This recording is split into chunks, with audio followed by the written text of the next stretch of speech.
Hello, and welcome to an Eduonics tutorial. My name is Matthew Brown, and I will be your instructor for this course. Adobe Photoshop. What is Adobe Photoshop? Adobe Systems Incorporated is an American multinational computer software company that is focused upon the creation of multimedia and creativity software products. It is best known for the Adobe Creative Suite, the Adobe Creative Cloud, the portable document format, widely known as PDF, and finally, you guessed it, Adobe Photoshop. So what can Adobe Photoshop do? Photoshop is the industry standard in raster graphics editing. That means photos, text, effects, and other graphics. It uses a system of layers, compositing, and color models to edit or create images on the computer. This leads the program to be the go-to tool for graphic designers, photographers, illustrators, and people who just want to mess with their friends' photos on Facebook. So how do you use Adobe Photoshop? Well, that's exactly what we're going to go over in this course. I will be guiding you through everything you'll need to know as a beginner in Adobe Photoshop. If you've never opened Photoshop before, this tutorial is for you. If you have opened Photoshop, but were overwhelmed by all of its buttons and features, this tutorial is for you. If you're somewhat familiar with Photoshop, but you want to bring your knowledge and abilities to a more practical level, this tutorial is for you. If you do not have a copy of Adobe Photoshop already, I would strongly suggest downloading a trial version of the program so you can follow along with this course and learn hands-on. I'll be using Adobe Photoshop CC for this course. You can download a trial copy of Adobe Photoshop CC by using this link on the screen. That's www.adobe.com/go/try Photoshop. So please, play these videos while you work with your own copy of the program, and we will cover everything you need to know to be able to effectively use Adobe Photoshop as a beginner. Hi there, this is Matthew Brown back with another Eduonics tutorial. In this tutorial, we're going to be going over factory default settings and workspaces in Adobe Photoshop. We'll start with the very first thing you need to do when using Photoshop. First, you need to actually open Photoshop to run the program itself. But hold up. Before we run Photoshop, there's one thing we need to do to make sure that we're all on the same page. This goes back to the factory default settings I was talking about. So, if you happen to have Photoshop open already, like I do, please go to the top right corner of the window and click on the X button to close the program. Now, Photoshop is no longer running. Whether you've used your copy of Photoshop or not, it's important to know that Photoshop has a lot of settings that you can customize to your own creative style.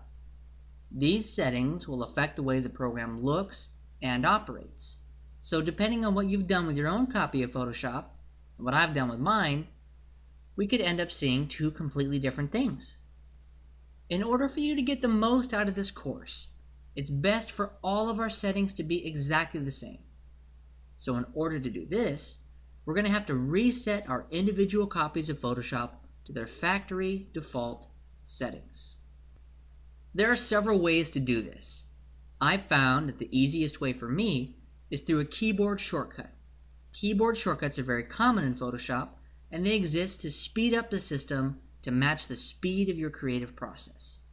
So please, find your shortcut to Adobe Photoshop, but don't double-click it just yet. I need you to find the Control, Alt, and Shift keys on your keyboard before we double-click the program icon. Our plan is to double-click the program icon, then immediately press and hold the Control, Alt, and Shift keys on our keyboard. At that point, we're going to keep holding them down until a dialog box appears.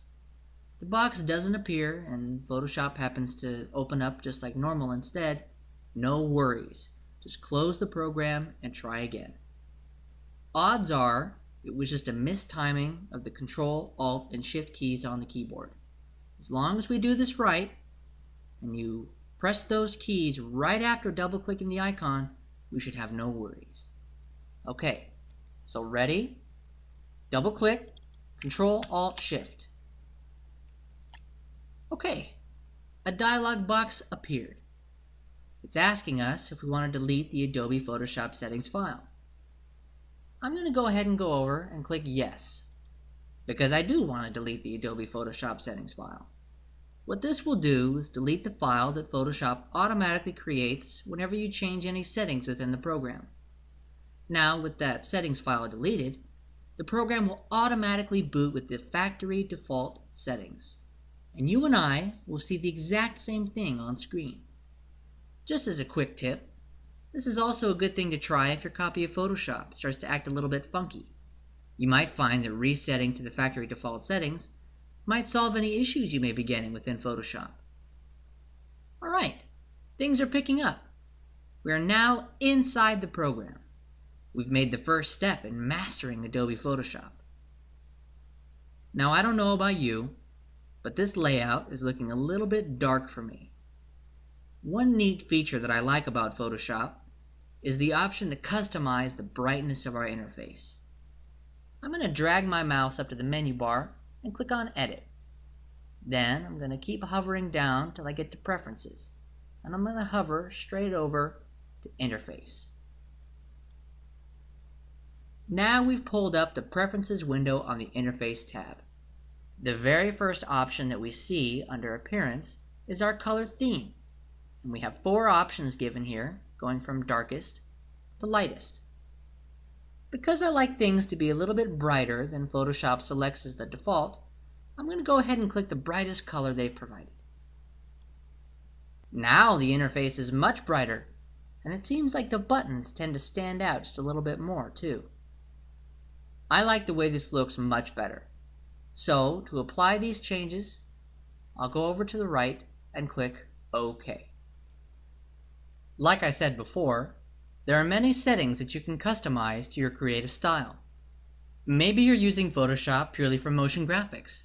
Maybe you're using Photoshop for your photography. Since there are so many features in Photoshop, it can be necessary to narrow them down to the ones that you use the most. For this reason, Photoshop has a few default workspaces to accommodate your needs. Let's go up to the menu bar again, but this time we'll click on Window. Then we'll go down to Workspace, and then go over and click Motion. Now we've been switched to the default motion workspace. This would primarily be used for animation and motion graphics. You may notice a few changes here. A new tab has been added to the bottom of our workspace. This one's labeled Timeline. And this is where we would see individual frames of images for our animation. Some more changes in our workspace are near the top right corner of the screen. The Color and Swatches tab have been replaced by a histogram and our document info. Not to mention our side panel here has gained an additional 6 buttons to assist in animation using Photoshop. This is just one of the many different workspaces possible within Photoshop, and there are several more that are available just by default. So let's go back up to that menu bar, and we'll click Window again, we'll hover to Workspace, and then we'll hover over to Painting. Right away you can see that our histogram and info tabs have been replaced by swatches and navigator tabs. We also have a whole new tab full of brush presets. This workspace has been made to accommodate the tasks of a digital painter. We're not going to be doing any animation or painting at the moment, so let's go back to our original workspace. We could go back and click Window on the menu bar again, or you may notice that here on the top there's a button under the Minimize, Restore, and Close buttons. This is a quick workspace shortcut. So since Essentials was the first workspace that we started out with, that's the one that we'll go back to. Photoshop even allows you to create and save your own workspaces.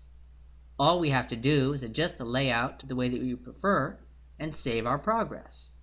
For instance, we could go over here and click and drag our toolbar and drag it right into the middle of our workspace and keep it there. And also, if we felt like it, we could go over here, grab our layers panel, and drag it to where that toolbar was. Now watch what happens as we approach the edge of where the toolbar was. You'll notice that a blue vertical line has appeared. This represents to where the panel will snap to once you release it. Let's say that we prefer this layout for our creative style. Let's save it so we can switch to and from it whenever we like. Let's go back up to that shortcut button again. We'll click on it, and then we'll hover down to New Workspace. We can name this whatever we like. Let's just call it New Workspace.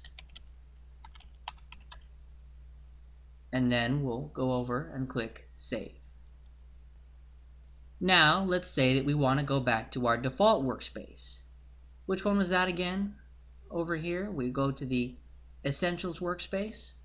We'll go ahead and click that. Uh-oh, nothing's changed. That's okay. All we have to do is click on this again, go down to Reset Essentials. Everything is back to the way it was. And now our new workspace is available for us to switch to whenever we like. You can see it right there. I encourage you to play around a little bit with layouts. It may not be that important now, but down the road it can be very helpful once you develop your creative process. And remember, if you make a mistake and delete or add something that you decide that you don't want, don't panic. Just switch to a default workspace and reset it. In the next video, we will focus on creating a new document within Photoshop and opening pre-existing images for editing. Hello again, and welcome back to another Eduonics tutorial. In this tutorial, I'm going to discuss how to open photos in Adobe Photoshop and create new documents from scratch. To start off, I'm going to close Photoshop and show you how to open Photoshop without even having to click on its desktop shortcut. I'll go to the top of the screen and click the Close button. Now that Photoshop is closed, you may see that I have a couple different icons on my desktop. These are royalty-free images that I've downloaded online. You can use whatever photos you already have on your computer, or you can simply Google royalty-free photos to get access to a sea of beautiful images ready for you to play with. I would like to open this photo in Photoshop. So all I'm going to do is right-click it and hover over to Open With. Then I'll go down and click Adobe Photoshop CC 2014. And now we just wait for Photoshop to load. Photoshop can have slow or fast load times, depending on the speed and capacity of your computer. If you're experiencing some slow performance, try quitting some applications you don't need to be running. This will allow Photoshop to use more of your computer's memory and will improve performance overall. Okay, here's my photo loaded into Photoshop. Now we have a much closer look at the photo.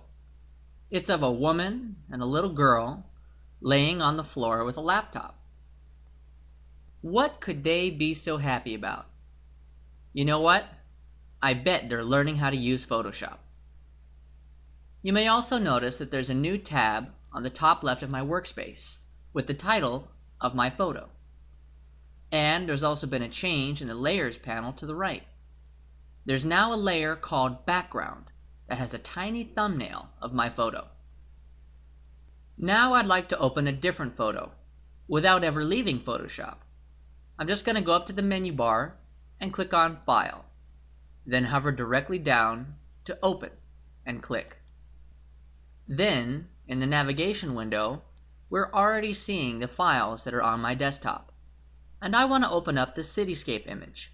So I'm going to select that and then go down and click on Open. Now we see my image of an illustrated cityscape. This is just a bunch of buildings on a curved plane in the nighttime. You may also notice that we still have the tab for the previous photo in our workspace. So all we would have to do is click that tab to switch to that photo within Photoshop. Now we have no problem switching back and forth between images, and we can edit them simultaneously in Photoshop. Finally, let's create a new document from scratch. Go back up to the menu bar and click File again. Only this time, we're going to click on New. This brings up the new document window, and we are met with plenty of options before we can proceed. Let's do a rundown of all the buttons here so we have a better idea of what we're dealing with. The first option that we have is Name. This is pretty self-explanatory. It's just the name for our new document, much like the names for our previous images.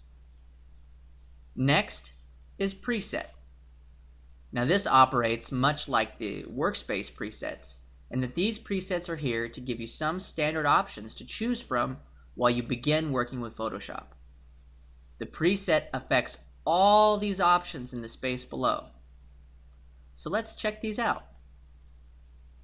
Width and height. These are very straightforward. They're just the numbered units of width and height defined by these boxes to the right. Right now, it's set up to 7 by 5 inches. Let's change our measurement to something else by clicking on Inches. And then we'll go up to Pixels. You can see that the numbers have scaled proportionately to the measurement that we've selected on the right. So 5 by 7 inches is proportionately equal to 504 by 360 pixels. We can change these numbers to any dimensions that we like. Generally, pixels are used for digital on-screen graphics, and inches are used for printed graphics. But both can be converted to the other, and neither terms are entirely exclusive to digital or printed graphics. Below width and height is a resolution option. This affects the amount of pixels that are displayed per inch of space, so the higher the number goes, the more detail the image will need. The numbers tend to vary from different systems, but 72 is usually the standard for on-screen graphics, and 300 is usually used for printing. It can be easy to think that a higher resolution will result in a better image, but this isn't always the case. My suggestion is to leave the numbers alone unless you know for sure that you need a certain resolution before proceeding. You may also notice that the image size, that is, the amount of hard drive space that the image takes in your computer, is drastically affected by the image's resolution. So to save space and performance, you may want to keep things from getting a little too big. Next up is the color mode. Now this is the option that will constrain the image to certain ranges and types of color. You can generally stick to RGB for digital graphics and CMYK for printed graphics. There are also other options to choose from, but we will cover those in a later video. This button here on the right that says 8-bit refers to the limitation of unique colors in the image. Much like resolution, a higher number will yield a higher quality image. At the moment though, 8-bit images are very popular and perform very well with perfectly adequate quality. Our next option is the background contents. Whenever you create a new document in Photoshop, there needs to be at least one layer in it. This option allows you to decide what you want that layer to look like. You can choose a solid color, like white or black, or you can pick a custom color that you can define in the color picker. You also have the option for your layer to be transparent. This will allow you to have your image blend against another background separate from Photoshop. Now there's some advanced options. The color profile and the pixel aspect ratio. I try not to mess with these unless I absolutely have to, because changing these settings may make your image clash with another program or image you happen to be working with. For now, we're going to leave these alone and stick with our default options. Right now, our document preset is set to the default Photoshop size. Let's see what happens to the options below when we change it. Go back up to the preset and click Default Photoshop Size to reveal more options. If you hover down to US Paper and click, you can see that all of our size options have been altered and our resolution has been increased to 300. Now let's go back up and click our preset button, and this time we'll go to Web. Then click. Again, our sizes have changed and our resolution is back to 72. Just like the workspaces, we can switch to and from these presets when working with new documents. They are very helpful as sorts of templates for the standard sizes and colors of multiple types of images. Okay, those are all the options that you're going to face when creating a new document in Photoshop. We will discuss Photoshop layers in the next video. Hello again, and welcome back to another Eduonics tutorial. In this tutorial, we're going to discuss a key feature in Adobe Photoshop. That is, working with layers. If Photoshop were to be a big dinner, layers would probably be the steak and potatoes. There are many other features within Photoshop, but none of them can hope to play such a big role in the design process. While they're not a feature exclusive to Photoshop, layers are the foundation upon which Photoshop stands. Layers allow you to stack and rearrange any object, effect, or adjustment you want. Not only does this allow you to create complex graphics, it also allows you to play with your image without making commitments on its overall composition. This makes layers the most fundamental part of the design process. To start off, we'll open some documents that we can use to test our layers. I'm going to import some photos from my desktop by going up to the menu bar and then selecting File, Open. I have 3 different pictures here, and I want to open them all in Photoshop at the same time. There are several ways we can do this. The first way is to click in this white space outside the thumbnails and drag this blue rectangle over them to select them. This way of selecting files is very straightforward. You just click and hold to draw a blue rectangle around what you'd like to select. You can confirm that these are selected by checking below in the File Name box and see that the names of all 3 of our pictures are listed inside. I'm not going to open these pictures just yet. I'd like to show you a couple more ways to select multiple files. So, to deselect them, I will just click once again in this white space. The next way is to click the first file, press and hold the Shift key on your keyboard, then go all the way over to your last file, click it, then release Shift. Using the Shift key allows you to select every file between the first and the last one that you click. There's one more method I want to show you, so I'm going to click the white space again to deselect these files. Another way is to use the Control key to select individual files, one after the other. So, press and hold the Control key on your keyboard. Then we can click the first, the last, and the middle if we want.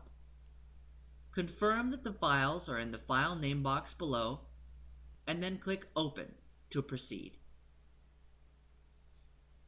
Now Photoshop has opened all 3 of our images. You can see them represented by the tabs on top, and switch between them at your will. If you pay attention to the Layers panel for each document, you can see that each file has one layer, representing the image that we see in our workspace. I would like to combine all of these separate documents into my one document with multiple layers. There are several ways to do this. Probably the easiest way to do it would be to make sure that we have our Move tool selected. That's the topmost tool on the Tools panel. Then click the image in our workspace and drag it to our first tab. As you drag the image onto the workspace of our first document, you may notice a change in our mouse cursor. There's a plus sign next to it now. This is your indicator that you're dragging a new layer with your mouse. I'm going to go ahead and release my mouse key to drop the new image onto my workspace. When I drop this, it's just going to drop it according to wherever I have my mouse, and not centered onto my workspace like I want it to be. I'm going to redo this in a way that drops the image directly in the center where I want it. But first, I'll delete my layer by going over to the Layers panel. You can see that my new layer is already selected. I'm going to click the layer in the blank space beside it and drag it down to the trash can icon at the bottom of the Layers panel. Then, I'll release my mouse button to delete the layer. Now I'll go back up to my last document tab. Once again, with the Move tool still selected, I will drag the image over to my first document tab. Now, while holding my mouse over the workspace, I will press and hold the Shift key on my keyboard before releasing my mouse. This has placed my new image perfectly in the center of my first document, and you can see it labeled as Layer 1 in my Layers panel. I'm going to show you another easy way to bring my second document into my first one. But since we've already copied the third document into the first one, we now have no need to keep that tab around. So I'll go ahead and click the X on the tab to close it.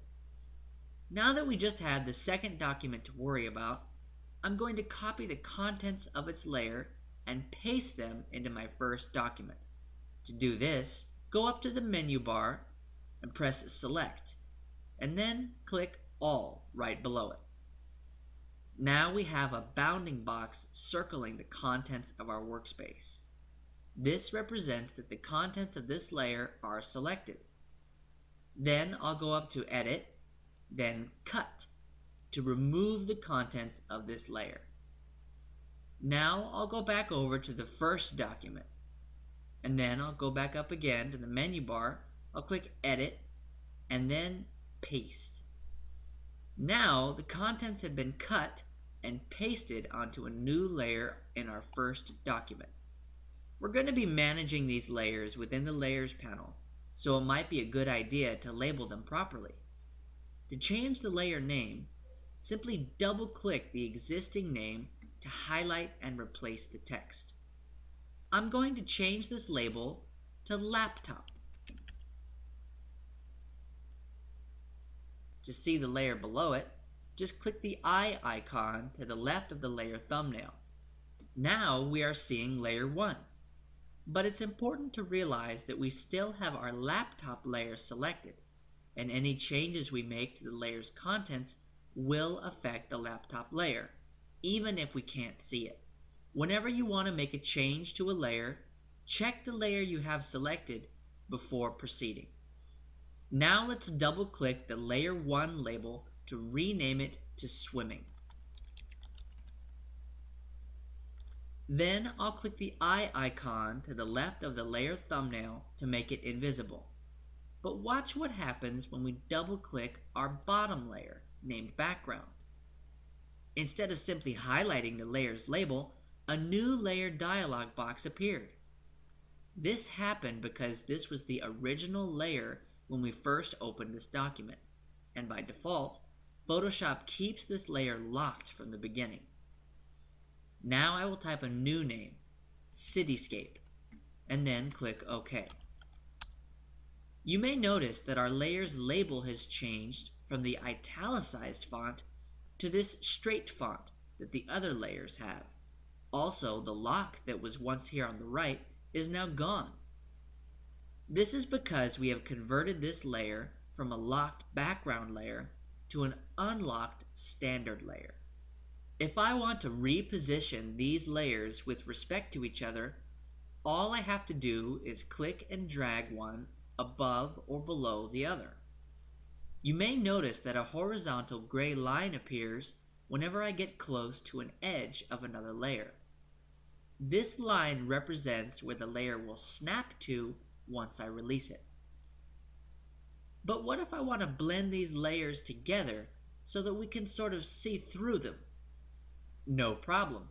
The most standard way to blend one layer with another is to control its opacity.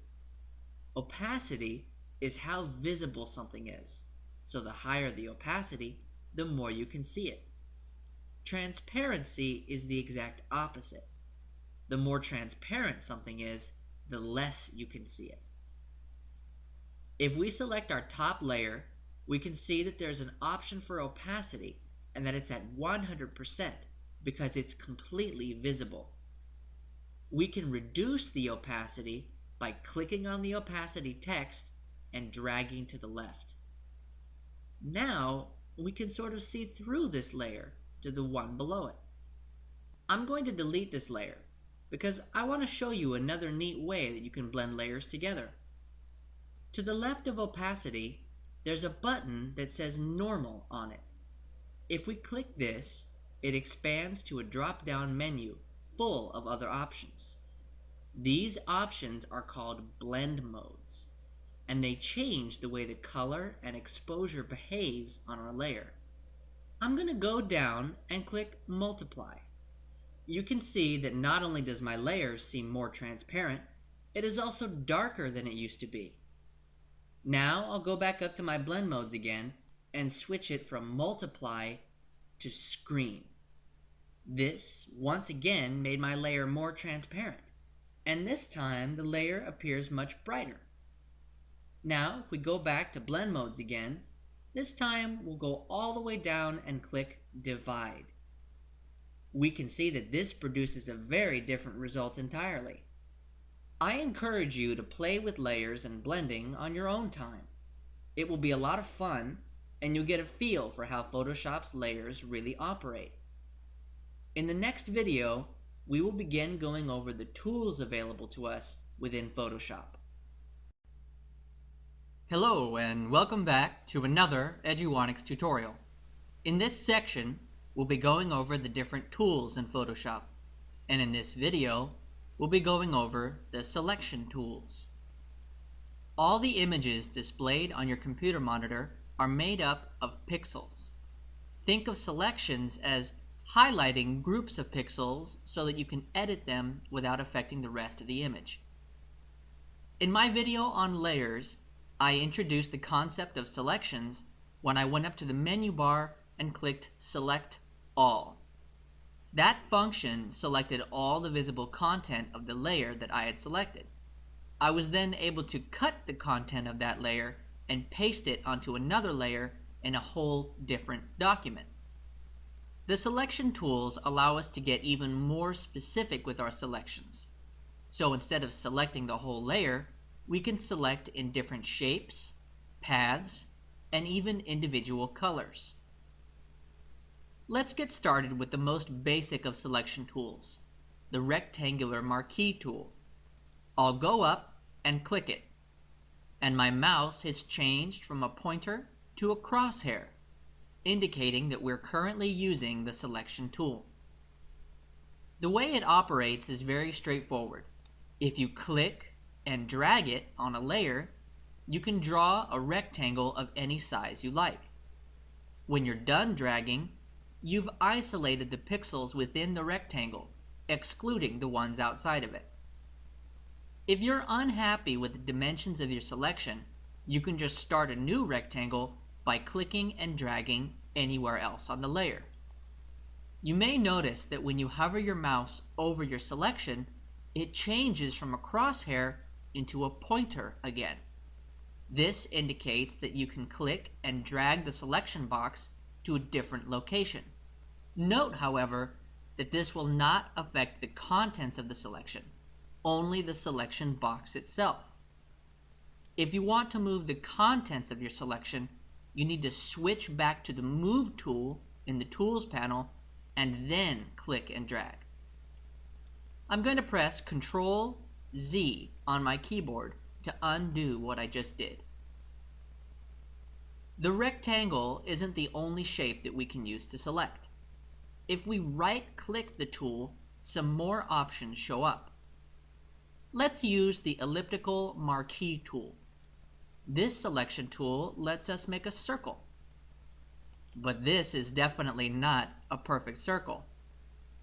If you want the dimensions to scale perfectly in size, press and hold the Shift key either before or during dragging. This constrains our width and height to give us a perfect circle. So far, we've only been dragging our shapes from one end to the other. If you want your shape to start from the center, you can press and hold the Alt key before or during dragging. You can combine this with the Shift key to create a perfect circle starting from the center. Note that these keys will have the same effect on the rectangular marquee tool. The next selection tool, when we right-click our marquee tools, is the Single Row Marquee tool. What this does is make a long horizontal selection with the height of only 1 pixel.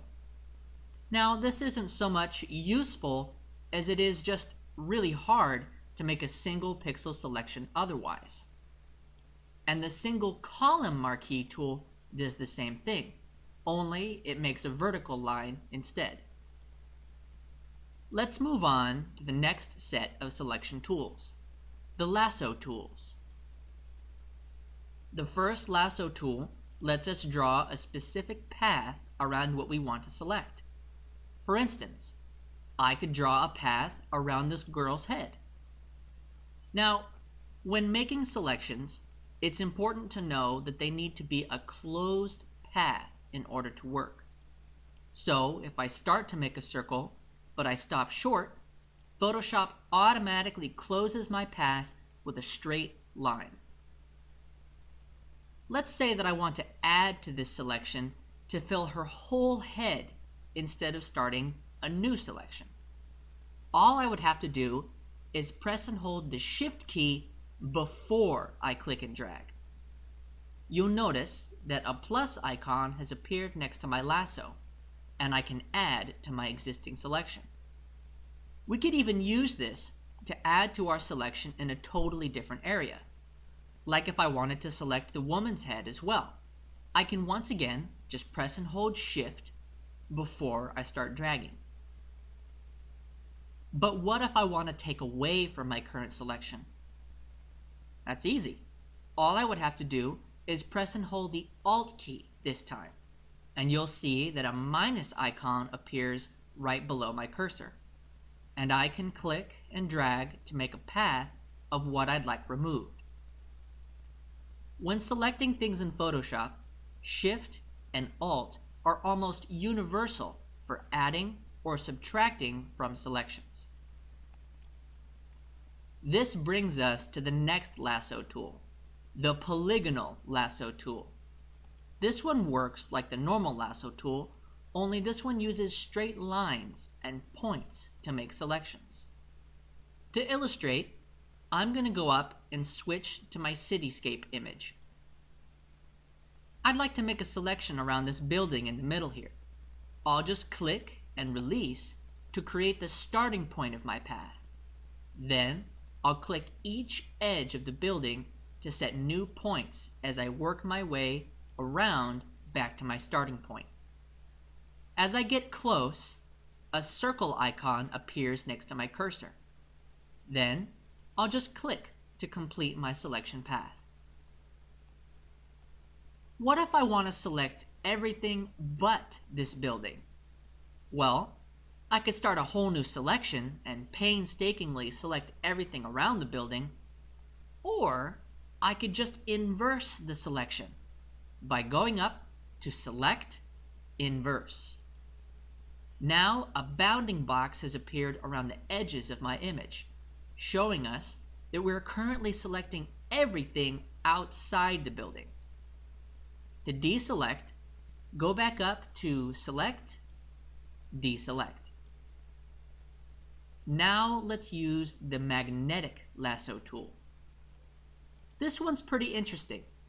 It basically lets us make a very rough selection, and it will automatically adjust the selection as we drag.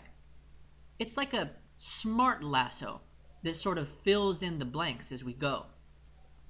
Like all the selection tools, it has options in this above panel, allowing us to customize the way it operates. To deselect again, even quicker this time, we can press Ctrl-D on our keyboard. Our next selection tools are very cool.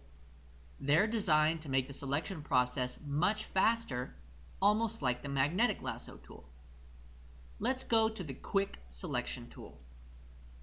Right away, you can see that our cursor isn't made of a precise point like it used to be, but instead is a broad circle. And when we use it, you can see that it automatically selects things beyond our reach as we drag it. By default, the Quick Selection tool is set to add to your selection. But again, we can press and hold Alt to subtract anytime we want. This tool almost seems to learn what we're selecting the more we use it. Another thing that makes this tool neat, you can customize the size of the cursor to be more broad or more precise. Just use the tool options up here to customize everything to your liking. You can also control its size with the bracket keys on your keyboard. Our next tool is the Magic Wand tool. I've found that this is best for isolating backgrounds. One click and it selects the whole background. The settings for this tool play a big part in how it operates. The way the Magic Wand works is by selecting the color you initially click in addition to a number of similar colors closest to it. Right now, the tolerance is at 32, so it's selecting 32 shades of color nearest to what we first click. So the higher the tolerance, the more it selects. There's another important option here marked contiguous, and when we uncheck this, it will select every instance of the color you first pick, wherever it lies on the image. So, for example, if we click this yellow window here with contiguous checked, it will only select that window. But watch what happens when we uncheck contiguous and click that window again. This time it selects all the yellow in the entire image. Okay, that about wraps it up for the selection tools for now. There are more advanced ways to make selections, but we'll cover those in later videos. In the next video, we'll go over the next set of tools that are used to manipulate images.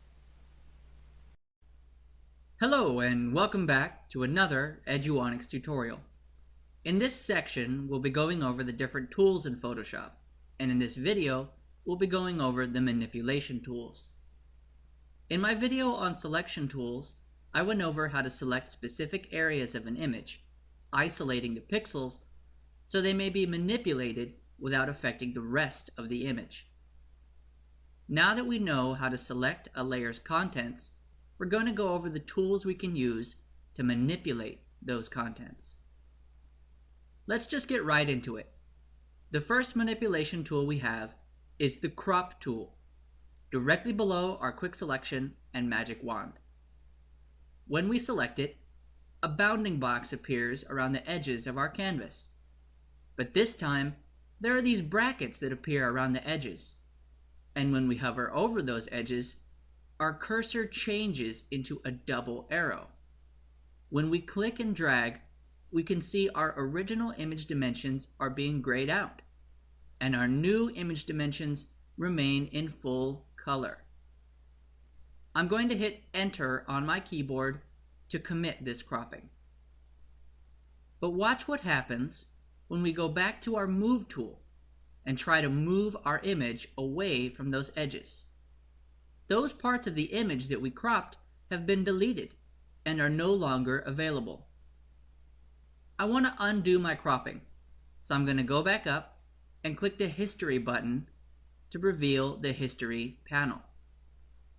The History panel is listing my most recent changes to this document, and we can see that crop is currently highlighted. To undo my crop, I'm just going to click the option above it. This is bringing us back to a history state in the document before I made my crop. We're going to go over the history panel in more detail later.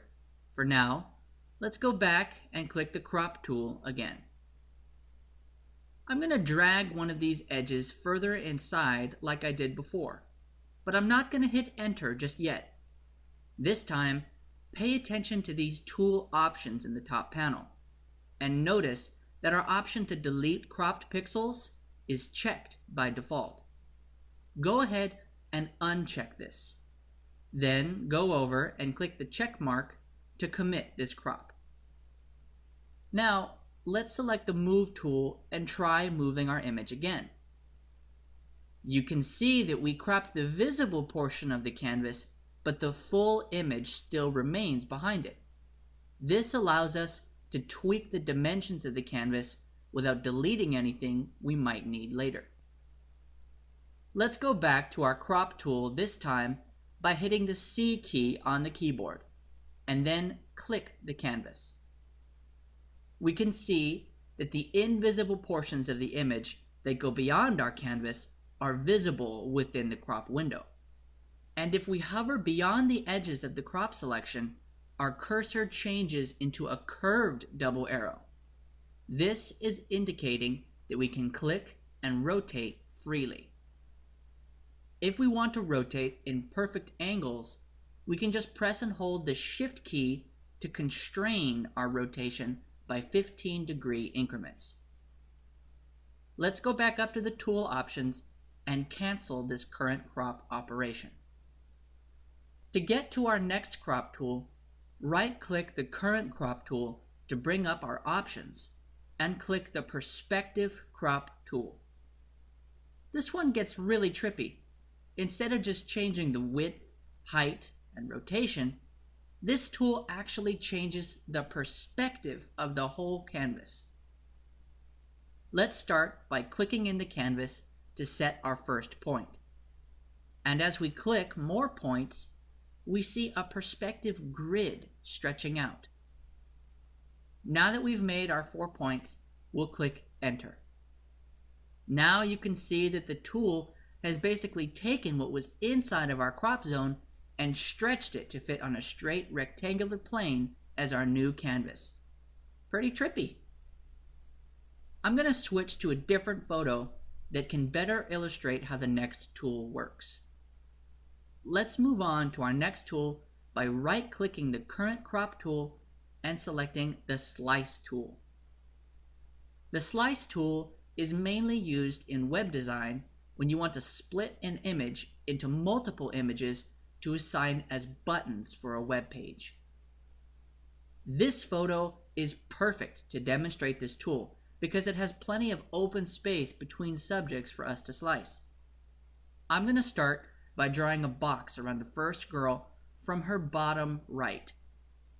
Now, as I move towards the edge of the canvas, you can see that Photoshop wants to automatically snap this to align perfectly. This slice that we just made has a number on its top left, number 1. When using slices, they need to cover the entire surface of the image, so Photoshop has automatically made 2 more slices to fill the gaps. Let's continue with our next slice. Oops, I started the slice too far from the edge and it didn't snap into position properly. To fix this, simply hover over to the edge of the slice and drag it till it snaps where it should be.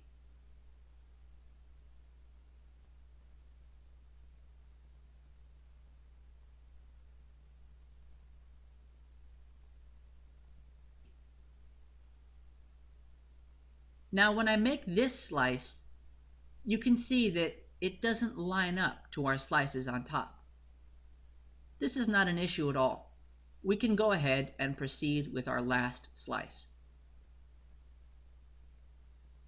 Okay, now our slices take up the whole image and it's ready to save for web. Oh, what about this mistake I made up here? Using the slice tool, I'm no longer able to drag its edge to fix it. This is where our next tool comes in. Right-click the slice tool and then click the Slice Select tool. Now we can select our third slice and fix its bottom edge.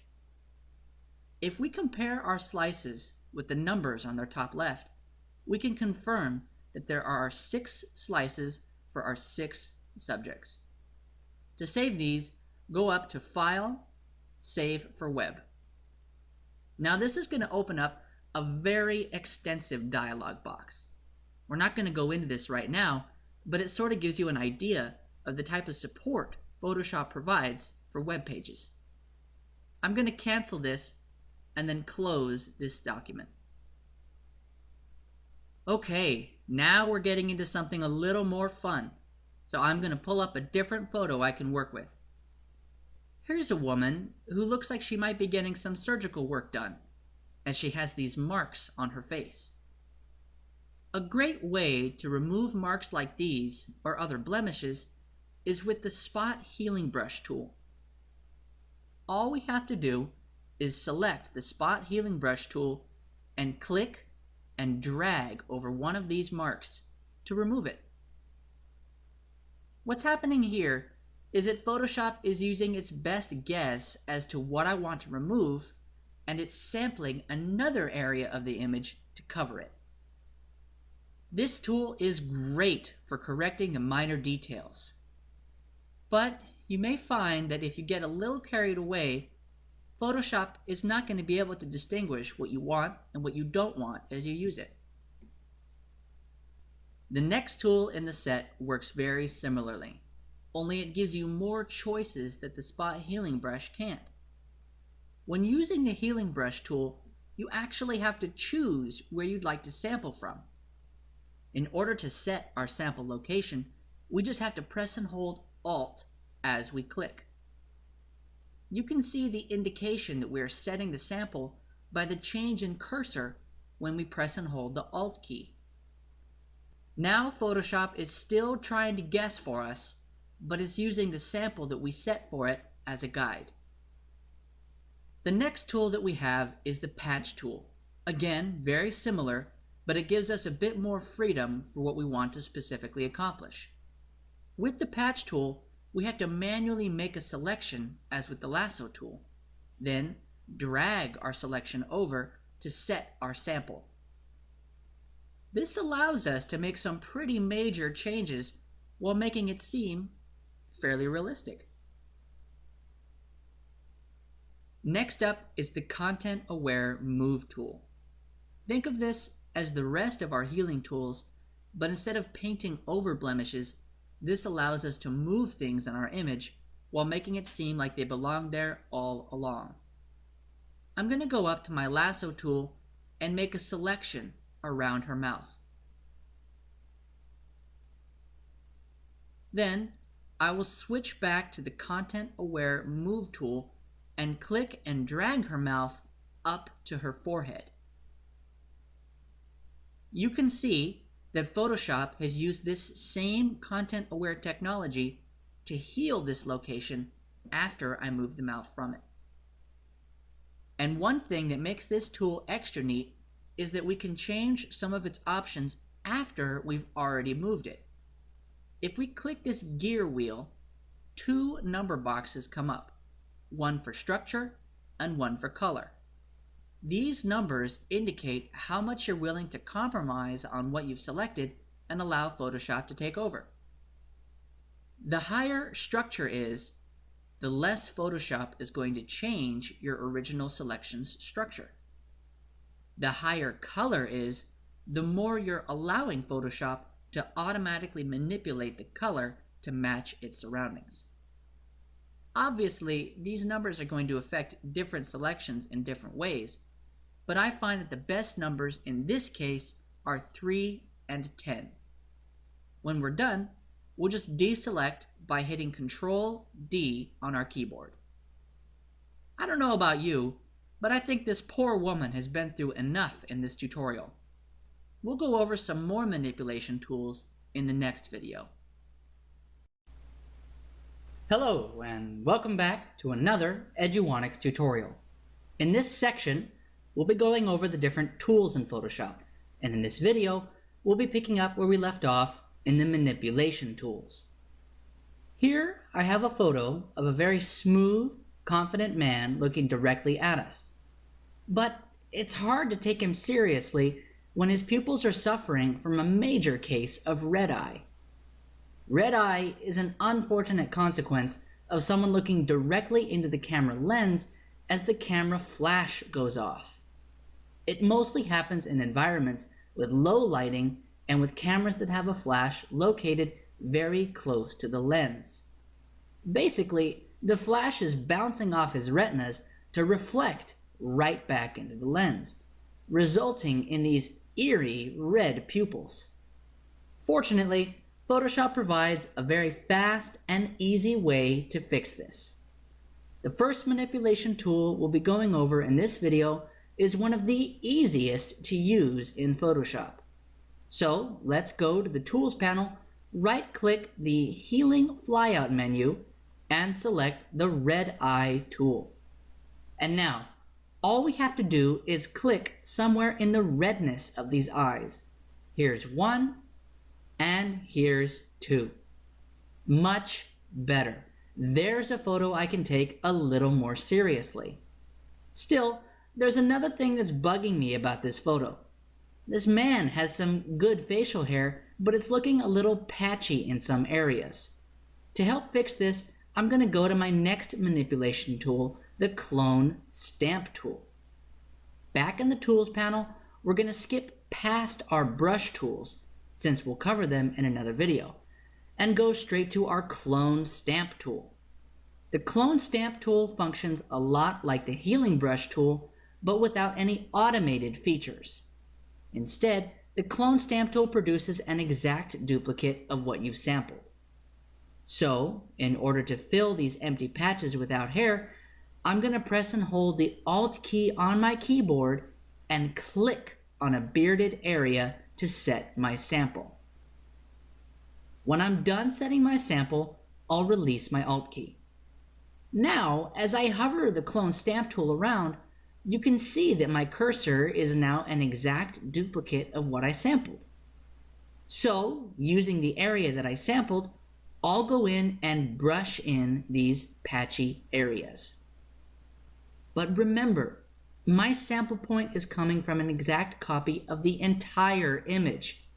So if I go too far with it, I'll get back to the patchy area I wanted to remove in the first place. So what if we want to sample a specific area as a repeating pattern instead? This leads us to our next tool. Right-click the Clone Stamp tool to get to the Pattern Stamp tool. The Pattern Stamp tool takes one of your existing saved patterns and allows you to paint it in. If we pay attention to our tool options on top, it shows us the pattern that we're currently sampling from. And in the Pattern Picker, there's a whole list of other patterns available by default. I want to pattern part of his beard. And there are no patterns here that look anything like a beard. So what I'm going to have to do is make my own pattern. I'm going to go over back to the Tools panel and click my rectangular marquee tool. Then draw a selection around part of his beard. This area looks pretty good. To save it as a pattern, I'll go up to Edit, Define Pattern. I'll name this Beard and click OK. Before I proceed, I don't want to be manipulating only this area, so I'll deselect by hitting Control D on my keyboard. Now I'll go back to the pattern stamp tool. And in the tool options, I'll go to the pattern picker and select the new pattern that I just made.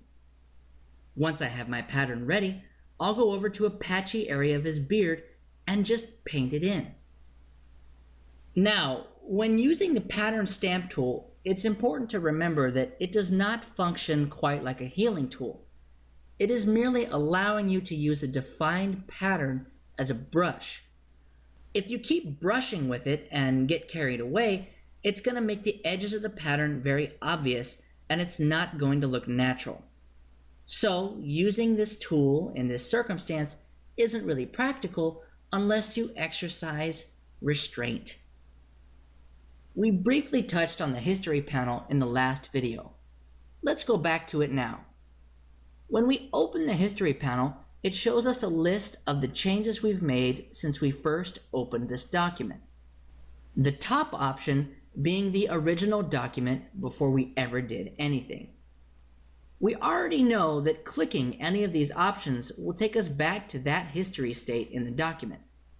But what if I just want to sample one of these options without completely switching to it? This is where the history brush tool comes into play. In the tools panel, I'm going to select the history brush tool directly below our clone tools. Then, back in the history panel, pay attention to this icon to the left of the state of our original document. This icon represents the state that the history brush will sample back to.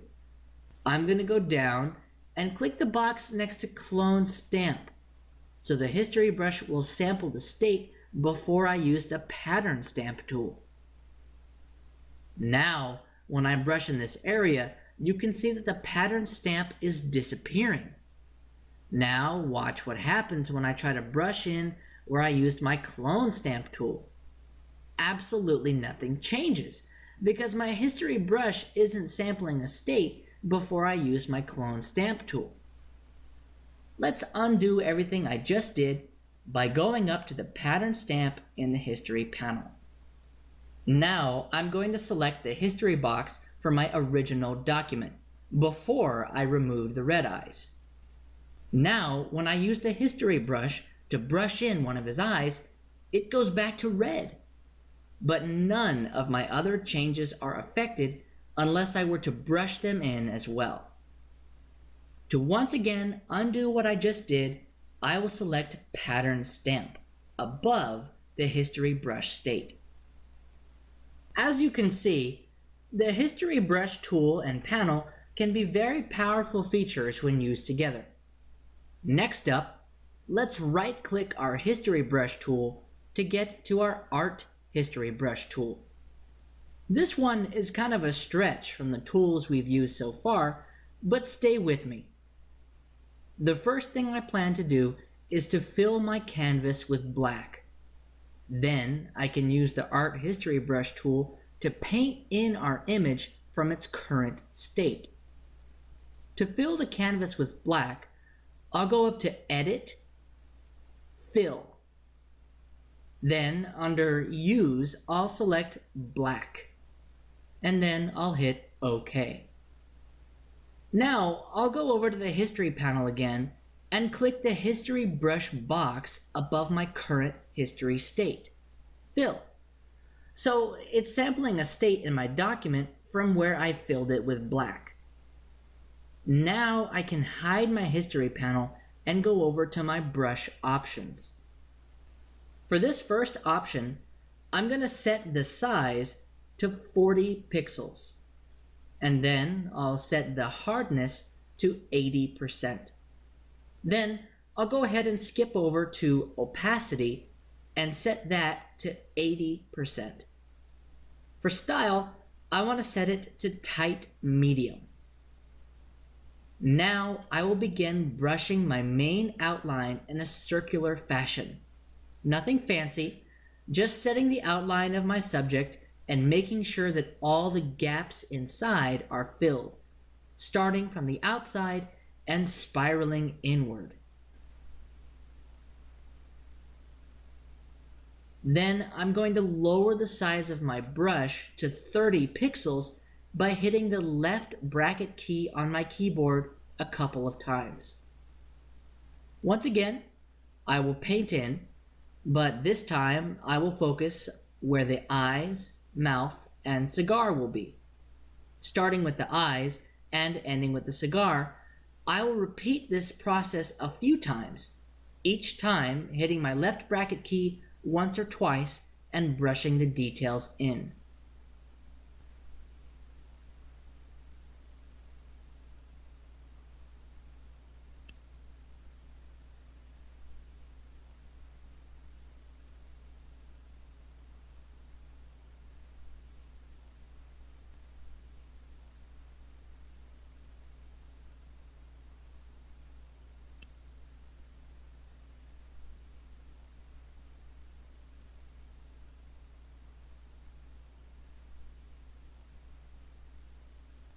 As you can see, the smaller I make the brush, the more detailed the strokes appear.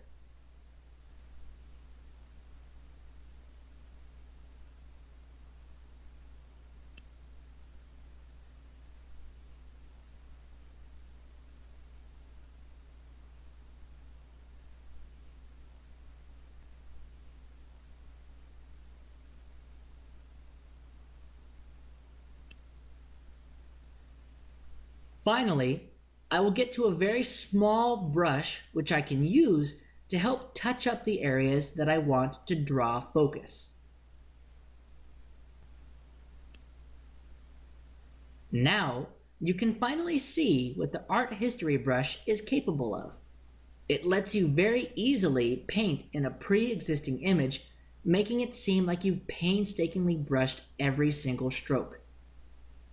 That will do it for this section of the manipulation tools. I will cover the final section in the next video. Hello, and welcome back to another Eduonics tutorial. In this section, we'll be going over the different tools in Photoshop, and in this video, we'll be finishing off the manipulation tools. This time, I'm going to get going with the eraser tool. One of the simplest tools in Photoshop. It's basically a brush that erases anything on a layer while the layer is selected. Now, when I use this a little bit, you'll notice that the color the eraser is leaving behind is white. By default, you cannot erase content on a locked background layer. Instead, Photoshop will fill the erased content with your current background color. The background color is located in the Tools panel near the bottom. These two boxes represent our foreground and background color swatches. If you click the one on the right, it will bring up our background swatch picker, and over here you can see that our background color is set to white. Let's try changing the background color to something else, like red. Now when I use the eraser tool, Photoshop is automatically filling the layer with our background color, which is currently set to red. Fortunately, this is a behavior that only happens when you try to erase a locked background layer.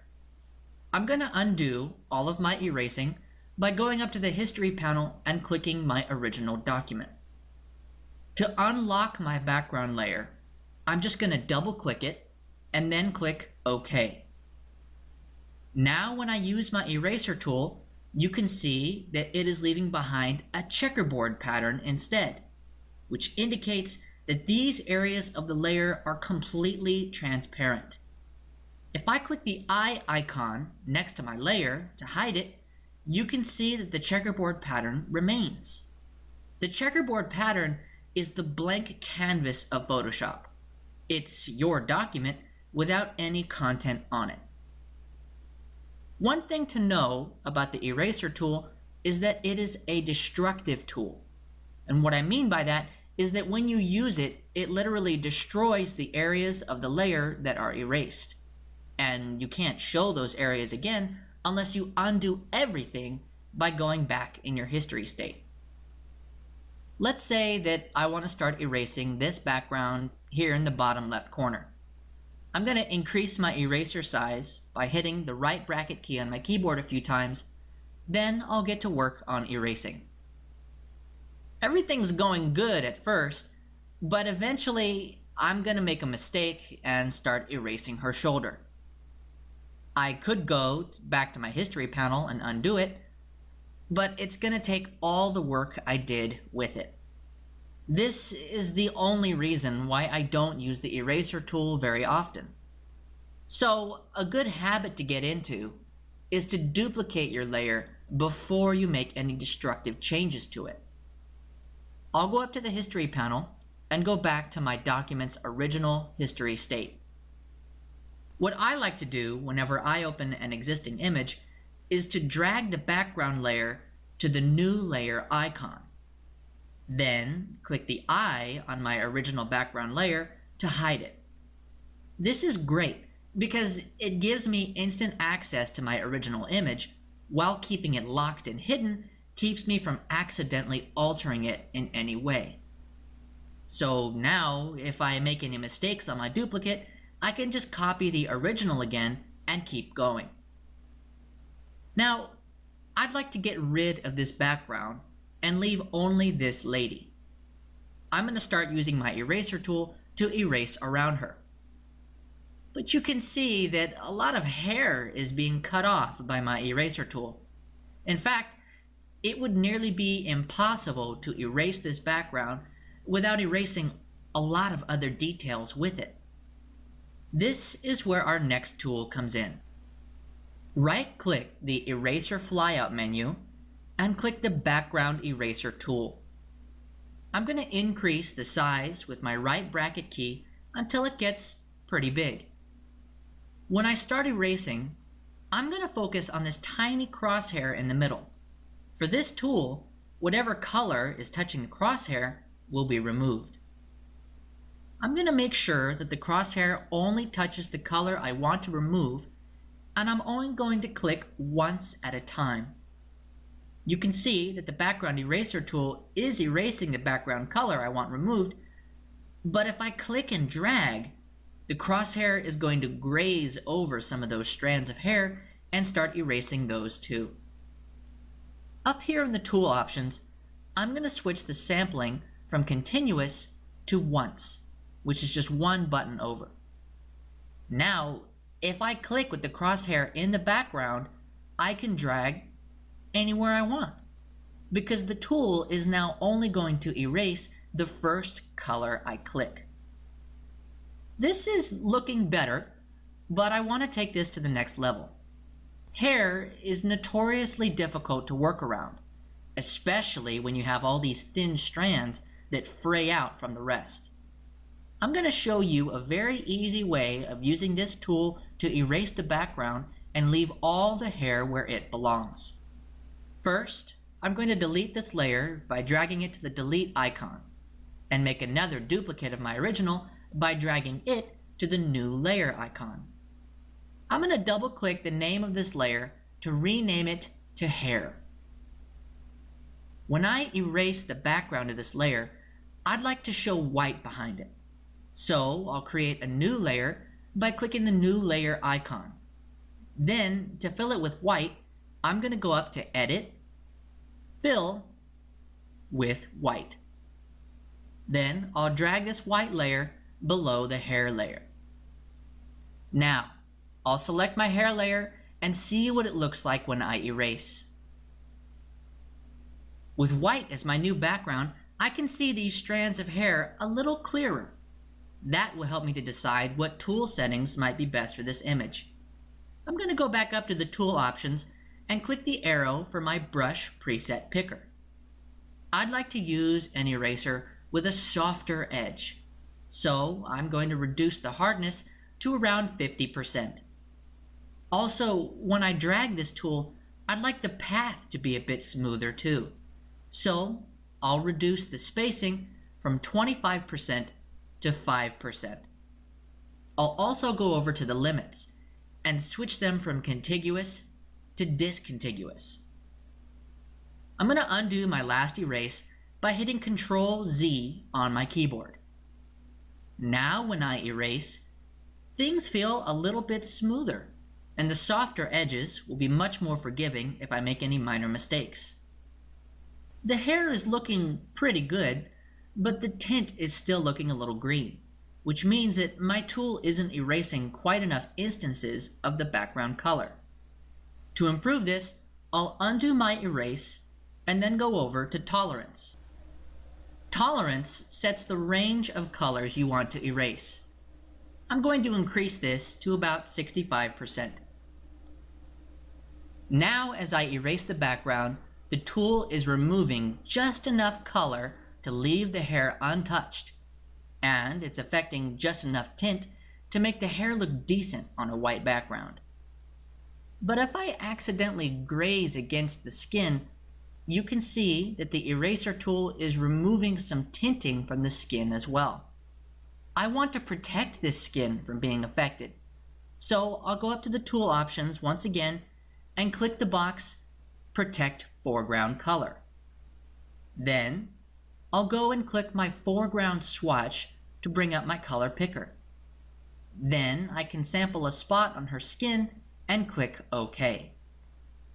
Now when I erase the background, I can get closer to the skin without affecting it because it's being protected by the tool options. As I move around the image, I can keep changing my foreground color to match the areas I need to protect.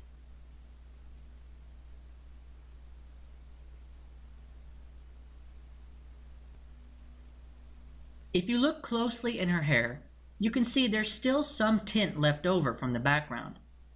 But I've already erased all of the background over here. How can I sample the color I want to remove? I'll just go back to sampling and switch it to background swatch. Then I'll select the background swatch in the tools panel and sample the color I want removed. Now I can erase an exact color without having to worry about what's in the crosshair. So with these settings, we can select the color we want to remove by setting the background color, and the color we want to keep by setting the foreground color. This is a fantastic way to erase backgrounds from a large variety of images, and I hope that you can add it to your usable techniques. Let's go to our next tool by right-clicking the Eraser flyout menu and pick the Magic Eraser tool. The Magic Eraser tool works a lot like the Magic Wand tool, only instead of selecting a range of colors, it just deletes them. So if I just click over here on her right side, you can see that it's just deleting a certain range of colors beyond what I clicked. Just like the Magic Wand tool, I can change the tolerance to delete more or less colors based on what I clicked. And over here, I can uncheck contiguous to delete all instances of the colors across the whole image without having to directly click them. You can see that this probably isn't the best tool to use in this scenario. A better scenario would be an image with a very basic background and stark contrast in colors, without all these wispy hairs to get in the way. I'm going to undo this and go back to my background eraser tool to finish off this area. Back in the Tools panel, I'm going to choose the Blur tool, just the second set of tools below our eraser tools. This whole set of tools is very self-explanatory. The Blur tool is basically just a brush that blurs an image's edges as you drag it around. So if we wanted to blur her hair out a bit and make her face stand out a little bit more, all we would have to do is click and drag the Blur tool around her hair, and we'll see it gradually fade in focus. With the Blur tool, you can continue to apply it over the same area to blur it more and more. You can also set its initial strength in the tool options above. Let's go back to our Tools panel and right-click the Blur tool to bring up the flyout menu. I'm going to click the Sharpen tool. The Sharpen tool does the exact opposite thing that the Blur tool does. Simply drag it over an area you want to bring into more focus. and it will sharpen the edges and colors. It is, however, very easy to overdo it with the sharpen tool, as it tends to chop all the colors down to their purest form and produce a lot of color noise. So, the sharpen tool is best used in small doses. Now, back in the Tools panel, I'll right-click the sharpen tool to get to the smudge tool. The smudge tool can be pretty fun. You can use a very strong smudge to affect a very large area, or you can decrease the strength of the smudge to make some more minor changes. Either way, this is a fun tool to mess around with. If you enable finger painting in the tool options above and pick a foreground color you want to use, you can smudge with color as if you were finger painting. Pretty neat. Skin can be very temperamental in images, and sometimes when you want to make some very minor changes, you can wind up ruining skin tones and making things look awful. Go over to the Tools panel and select the Dodge tool. The Dodge tool allows you to target different tones of color and brighten them. To remove some of these shadows on her neck, I'm just going to paint with my Dodge tool in the areas I want to brighten up. You can see that here in the tool options under Range, we have midtones selected. This means that the tool is currently targeting the areas that are neither very bright or very dark. Instead, it's falling somewhere in the middle. I'm going to click and change this to shadows instead.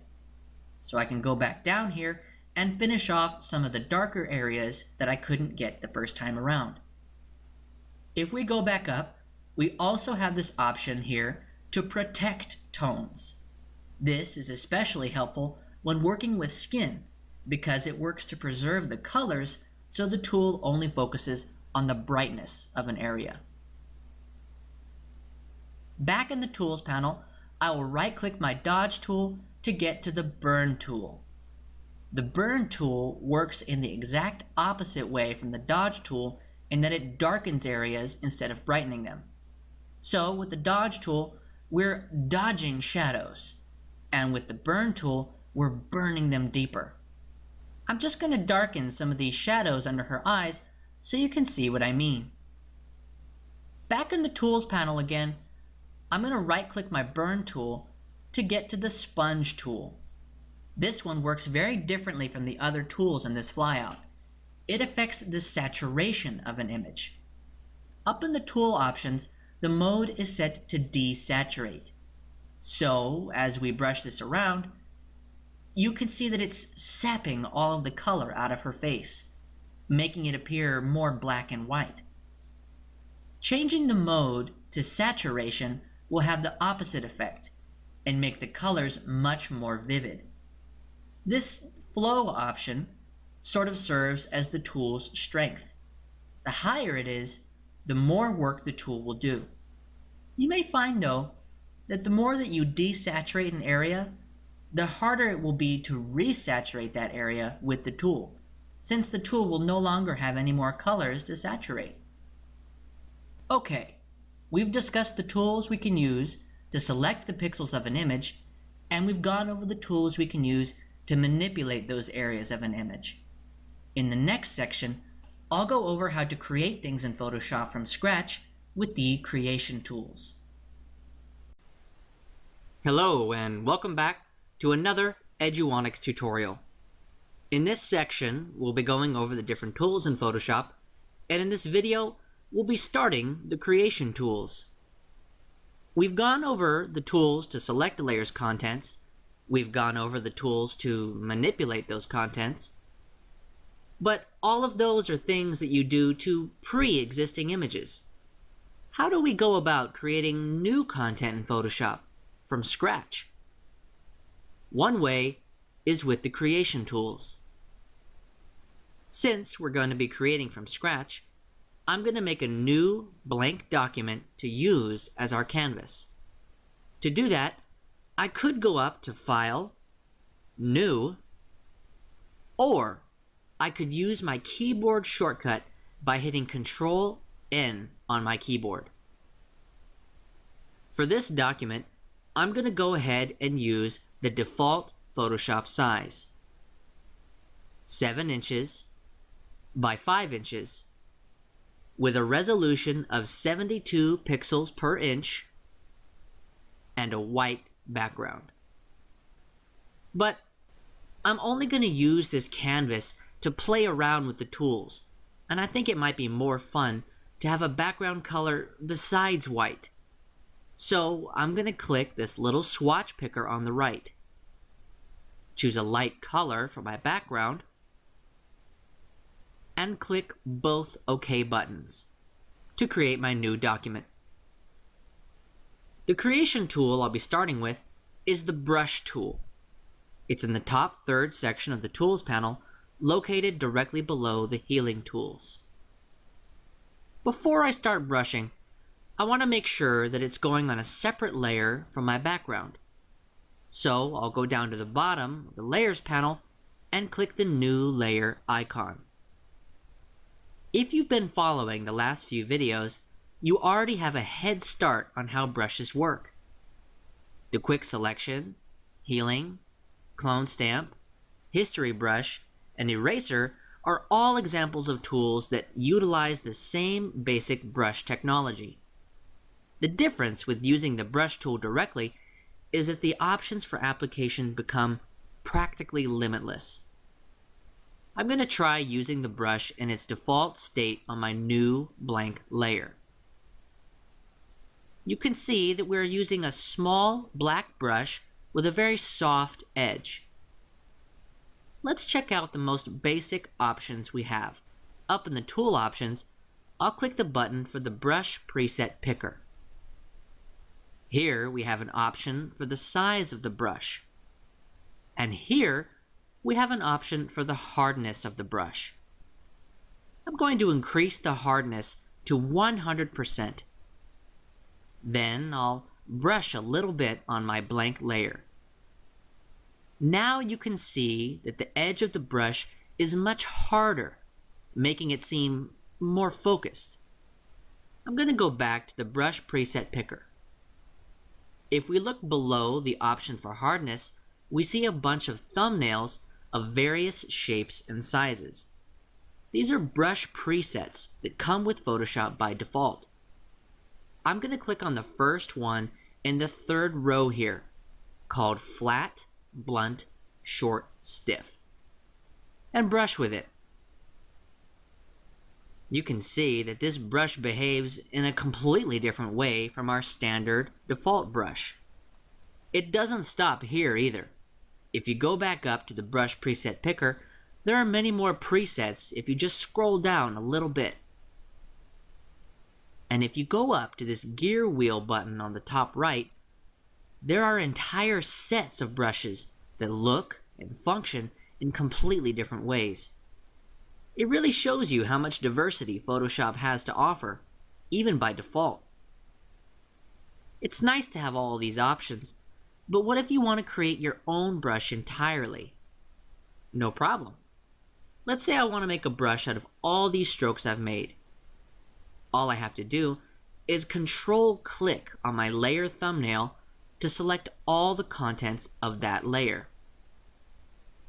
Then I'll go up to Edit, Define Brush Preset. I'm going to rename this to New Brush and click OK. Now I will deselect my previous brush strokes by pressing Ctrl-D on my keyboard. Then I'll delete this layer by dragging it to the delete icon at the bottom of the layers panel, and create a new blank layer by clicking the new layer icon. As I hover around my canvas with the brush tool, you can see an outline of the new brush I made. It's a little big at the moment, so I will decrease the size by hitting the left bracket key on my keyboard a few times. Now I'll just brush with it a bit.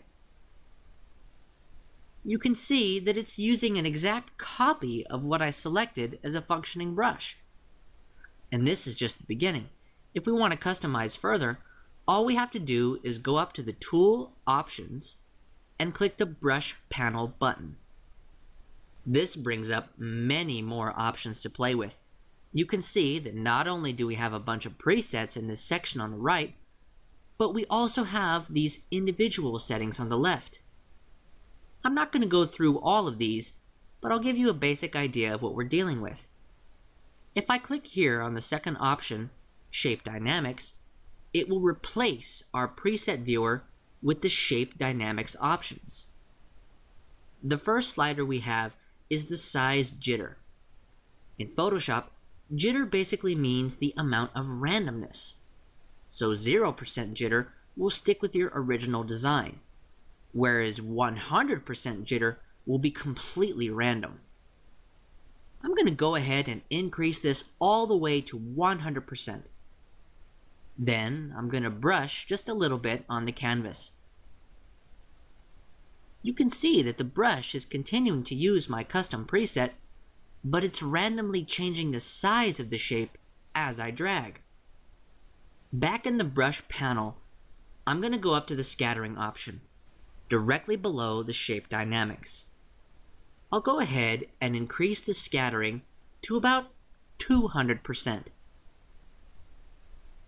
Now as I brush in the canvas, the initial instance of my brush is being randomly sized and scattered away from my pointer. Finally, if we want to change the color of our brush, all we have to do is change the foreground color down here in the Tools panel. I'll go ahead and change my foreground color to a shade of green. Then I'll brush in the canvas again. You can see that through these options, we can customize some very complex and unique images to help create content in Photoshop from scratch. The next tool I'll be going over is very similar to the brush tool. Back in my Tools panel, I'm going to right-click my brush tool to bring up the flyout menu and choose the pencil tool. The pencil tool can use a lot of the same presets that the brush tool uses, but it functions just a little bit differently. When I hover over my canvas and brush with it, straight away you can see that the default size is extremely thin. In fact, if I open up the preset picker, you can see that the size is set to 1 pixel wide. But just like with the brush tool, I can still control the size whenever I like. Another way the pencil tool differs from the brush tool is how it handles hardness. Down here in the hardness, the pencil tool is set at 100% hardness. I'm going to go ahead and increase the size of the brush to about 70 pixels. That way I can see the edges of the brush a little bit better. Then I'll use the pencil to do a little bit of brushing here. So my pencil is brushing with a very hard edge, which is to be expected since it is at 100% hardness. Now I'll go back to the preset picker and I'll try reducing the hardness to 0%. Watch what happens when I try brushing again. You can see that adjusting the hardness did nothing at all. This is just how the pencil tool operates as opposed to the brush tool. Another thing that sets the pencil tool apart is up here in the tool options. Here's a button that says Auto Erase. I'm going to select it and then go back to my canvas. Now I'll click outside my penciling and drag over my previous penciling. It doesn't seem like Auto Erase is erasing anything at all. But watch what happens when I click and drag with my crosshair starting inside my penciling. Now the tool is brushing with black. And if we check over in the Tools panel, we can see that it's because my background color is black. As I use the pencil tool, I can continue making lines inside themselves, and Photoshop will automatically switch between my foreground and background colors. If we want to manually switch between foreground and background colors, we can go back to the Tools panel and click this tiny curved double arrow. And my background will become my foreground, and vice versa. We can also switch foreground and background colors on the fly just by hitting X on the keyboard. This can be extremely useful as you're brushing, being able to switch colors at any time with the X key. Another neat thing we can do with all the brush tools is constrain them with the Shift key. If I start dragging my brush, then press and hold my Shift key, Photoshop automatically constrains my brush to paint in a straight line. This works whether I'm painting horizontally or vertically. My favorite thing about using the Shift key while brushing is this. I'm just going to click once with my brush over here. Then I will press and hold my Shift key before I click for the second time all the way over here. I can continue this process as long as I like, just holding the Shift key and clicking once at a time to set points for Photoshop to draw between. That will do it for these brush and pencil tools. We'll go over some more creation tools in the next video. Hello and welcome back to another Eduonics tutorial. In this section, we'll be going over the different tools in Photoshop, and in this video, we'll be picking up where we left off in the creation tools. Continuing on in the Tools panel, I'm going to right-click the Brush tool to open the Brush flyout menu. Then I'm going to select the Color Replacement tool. The Color Replacement tool may not strictly be a creation tool since it samples from your existing image, but it does cover over things and result in new content entirely. To duplicate my background layer, I'm just going to go over and make sure that I have my background layer selected. Then I'm going to use my keyboard shortcut, Control-J. This will jump or copy my locked background layer onto a new unlocked layer. Then, to hide the background layer, I'll just press the eyeball icon next to it. If you remember how to use the background eraser tool, you'll be happy to know that the color replacement tool works very similarly. The main difference is that instead of erasing a color, it replaces a color with one of your choosing. Here's a photo of a dancer with a colorful outfit. She has a pink beanie, a pink top, and a green leg warmer. Let's try making these go a little better together by painting this leg warmer pink to match the others. I'm going to choose the pink I want by clicking my foreground color swatch in the Tools panel. Then I'll sample some pink in her top and click OK. Now I'll just use the color replacement tool to start painting over the green. I'm getting the pink color that I want, but if I get too close to the edges, it starts painting the outside with pink as well. This is happening because by default, my sampling is set to continuous, which means that my brush will continually replace every color that the crosshair touches. I only want to replace the green here, which is mostly just one color. I'll undo my painting by hitting Ctrl-Z on my keyboard. Then I'll go up in the tool options and set my sampling to once. Now when I paint over the green, it will only paint over the first range of color that the crosshair touches, because the sampling is set to only sample once. This is looking better, but the tool is neglecting some of these darker greens in the creases of the fabric. I'll hit Ctrl-Z again to undo. Then I'm going to go back up to the tool options and increase the tolerance to around 50%. Now as I brush with the tool, it's affecting a wider range of the first color that I click.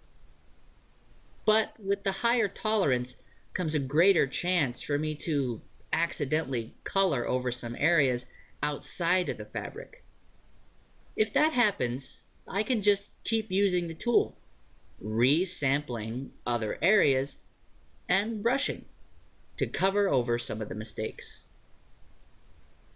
Another difference between the color replacement tool and the background eraser is up here in the tool options under mode. These are different color modes that allow you to affect either the hue, saturation, color, or luminosity. I encourage you to play around with these different modes to see what role they could play in your projects. The next creation tool we have is awesome. It takes brushing to a whole new level. Back in the Tools panel, I'll right-click my Color Replacement tool to get to the Mixer Brush tool. The Mixer Brush tool lets you treat your digital brush more like a real-life brush, allowing you to create incredibly authentic-looking paintings in Photoshop. Let's see what we have here in the tool options. First, we have the Brush Preset Picker. This is pretty standard for Photoshop brushes. You can see that we have all the same presets and brush tips that we can get with the brush tool. I'm going to go ahead and scroll down in my presets till I get to the bottom, and I'm going to choose the very last brush called Rough Round Bristle. Further in the tool options, we start getting into some more exclusive options. These are what make the brush function more like a traditional brush. First off, this color box here represents what color you have currently loaded onto the brush. If we want to change this, all we have to do is go down in the Tools panel and change the foreground color to what we want. But one of the interesting things about this brush is that it doesn't necessarily need a color loaded onto it for it to work. Up in the tool options, if I uncheck this option here to load color after each stroke, it's going to clear the loaded color. And now we're basically painting with a brush that just has water on it. All I have to do is click and drag to spread the existing colors around the canvas. This gives us a pretty neat effect, and it's interesting to be able to just smudge the colors around as if they were part of a still wet painting. Now I'll go back in the tool options to give you a basic idea of what these options do. The wet option determines how much the brush will push things around. So if I decrease this to around 7% and try painting again, you can see that it barely does anything at all.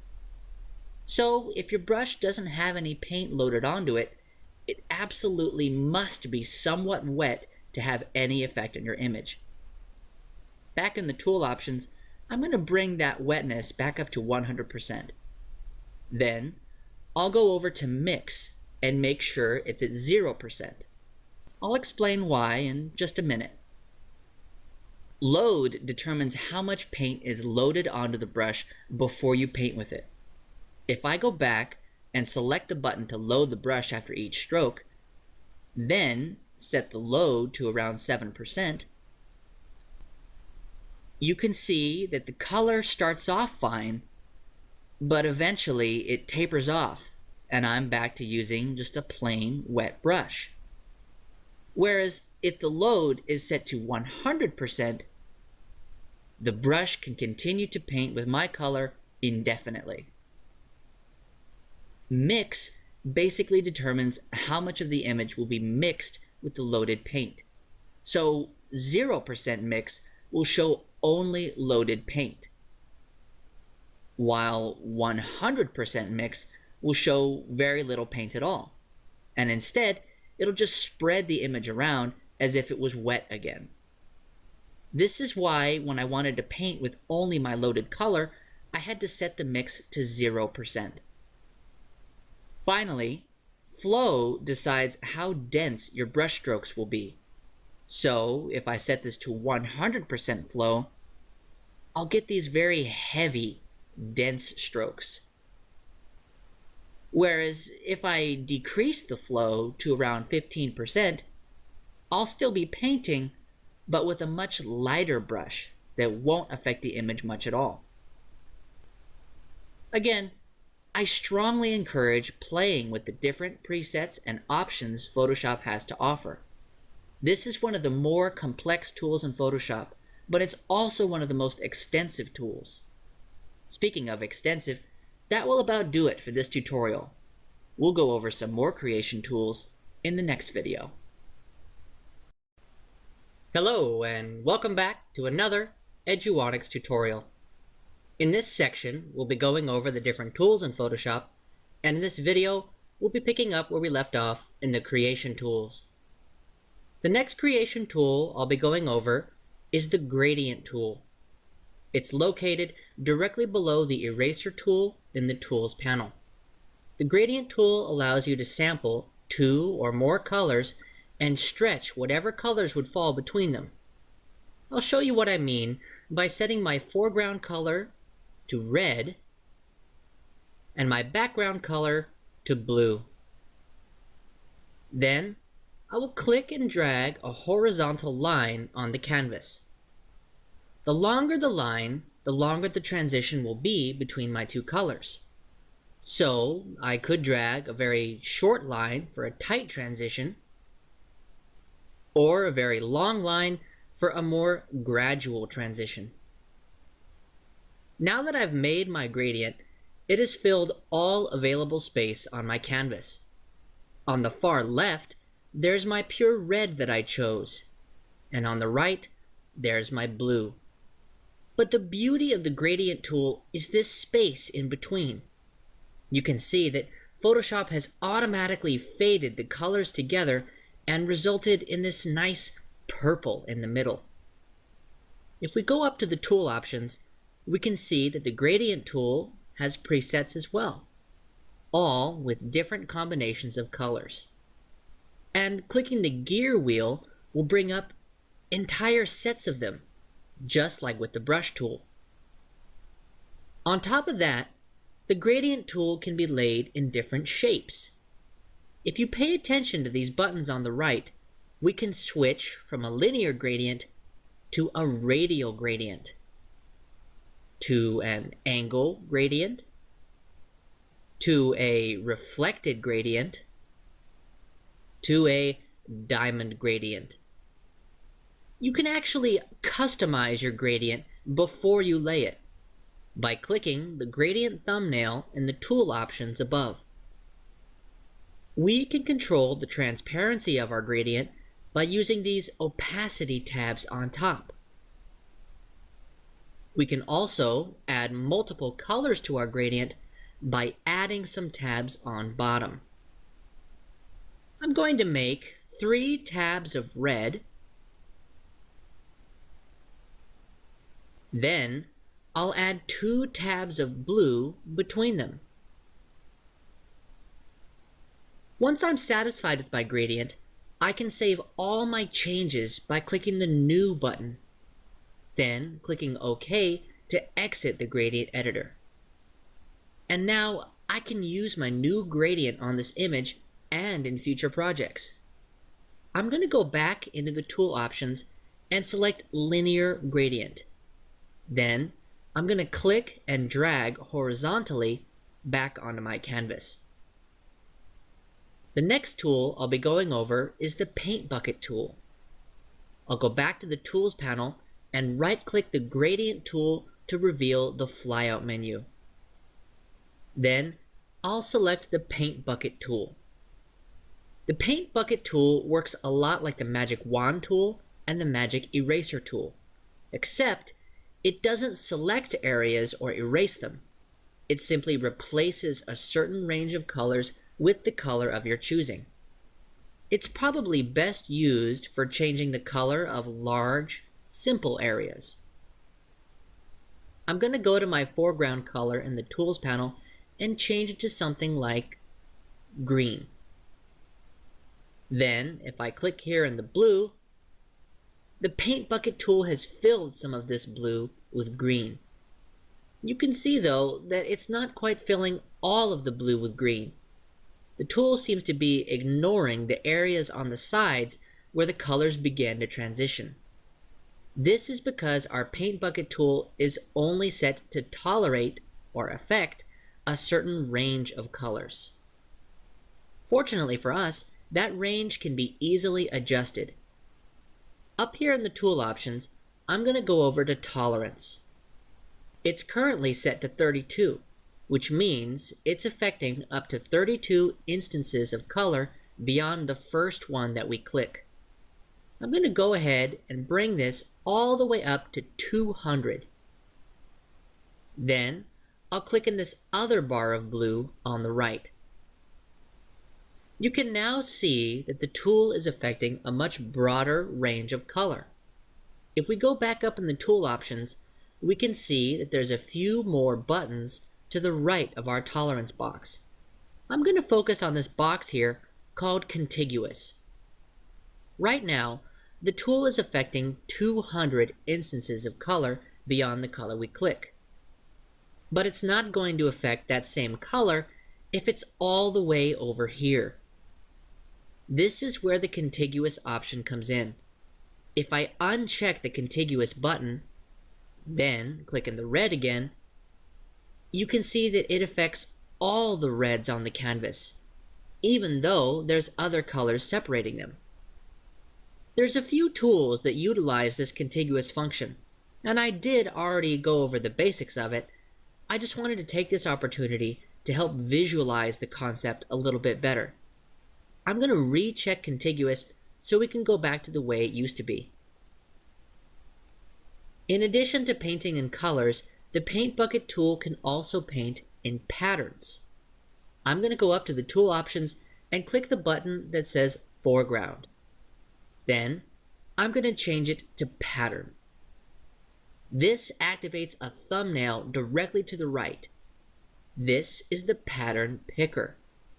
I'll click this to pull up my patterns, and then I'll click one. Now I can click in these green areas to apply different patterns, one at a time.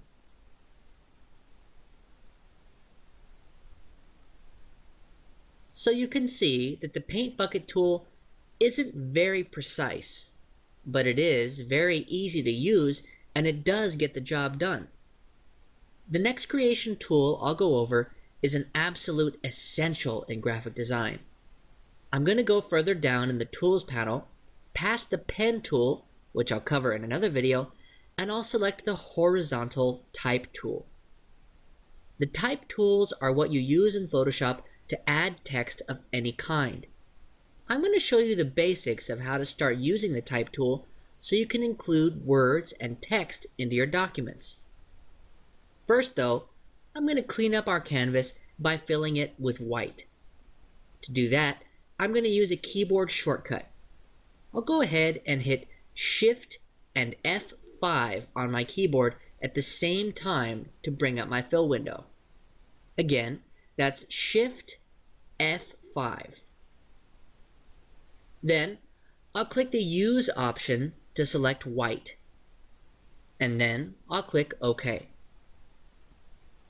Now that my layer is filled with white, I'll click with my type tool in the canvas to begin a new line of text. I'm just going to type tutorial. Right now, the text is green because it's following my current foreground color. I'll show you how to change the color later on. Now, since Photoshop has so many keyboard shortcuts, you have to commit the text that you've typed before moving on. Otherwise, Photoshop wouldn't be able to tell whether you're trying to add text or use a keyboard shortcut. So to commit this text, I'll just go up to the tool options and click the check mark all the way on the right. The first option we have in the tool options is for the font of the text. There are many different fonts that you can install on your computer, and Photoshop lets you use practically all of them. To choose a font in Photoshop, just click this tiny arrow and all of your fonts will be listed in this little box. From here, you can either scroll around until you find your font, or if you happen to know the exact font that you want to use, you can just start typing it while the box is open. and it will begin to narrow your font names to what you're typing. So for instance, if I wanted Times New Roman, I'll just start by typing Times. And there it is. I'll click it to change my font to Times New Roman. The next option we have is the Style option.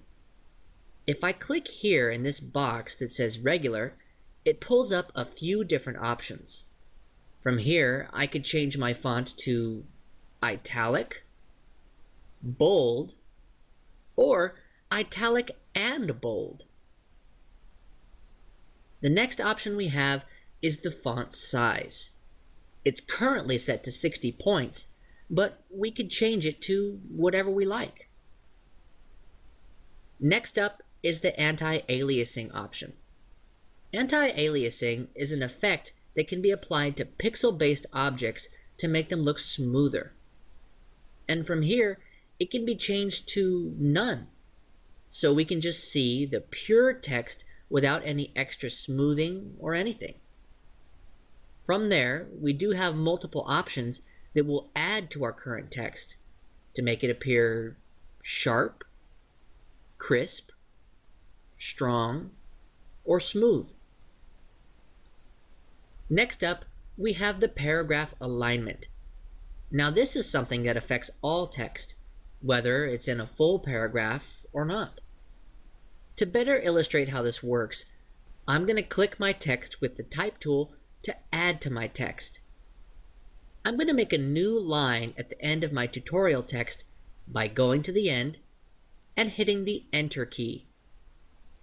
On this new line, I'm going to type on.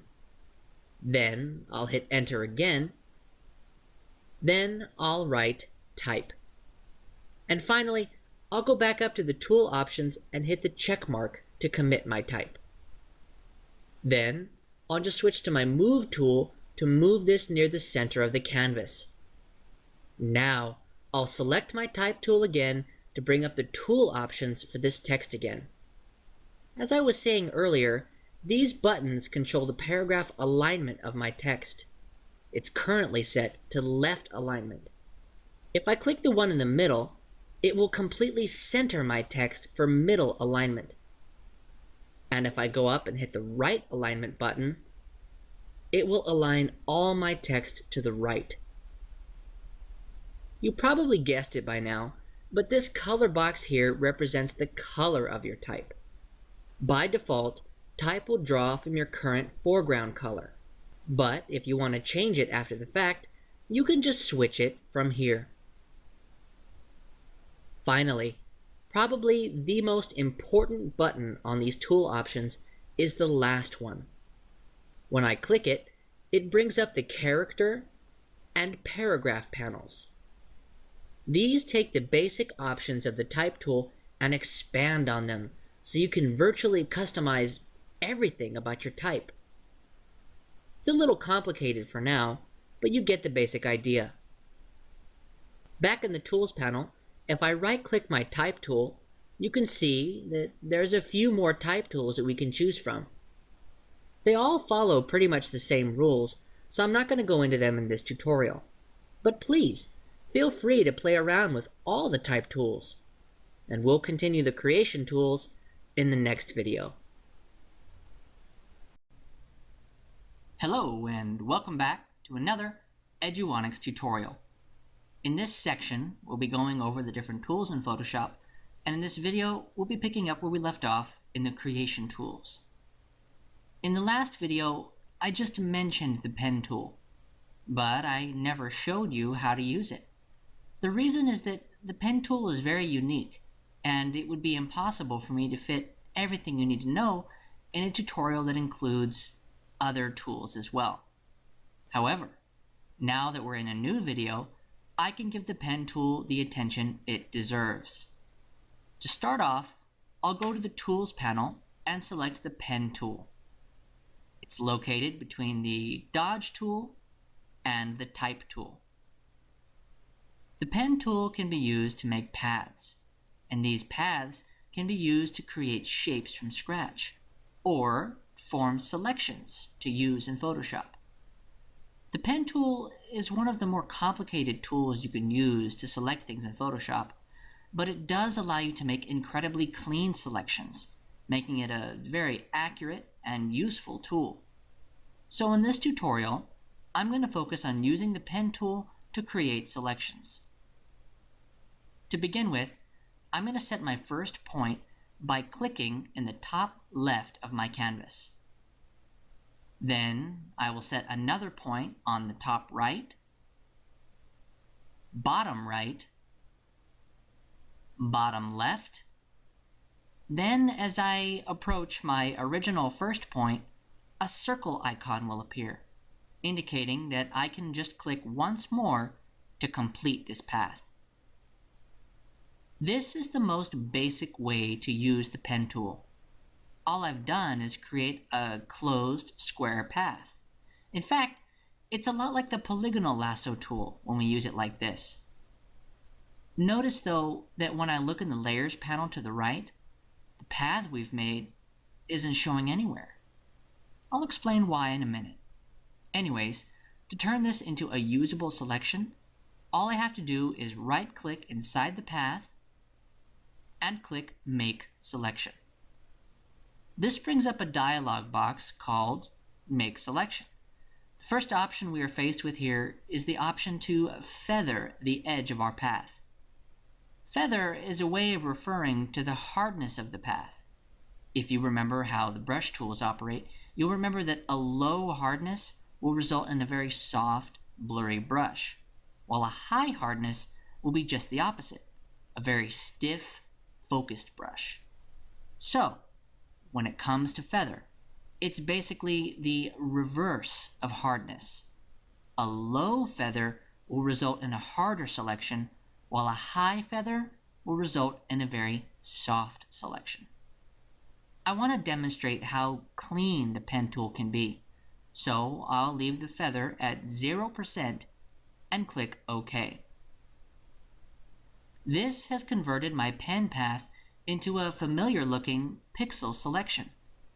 I'm going to go ahead and deselect this by hitting Ctrl D on my keyboard.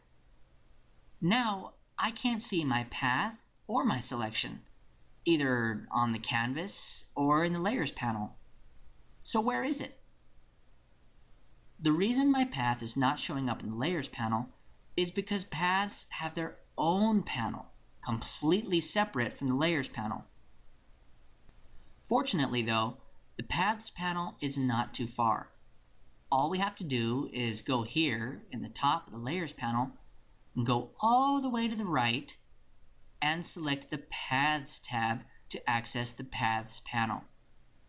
You see, paths aren't in the layers panel because they're their own thing entirely. They operate completely separately from the layer and channel panels. There is one path available for me to select.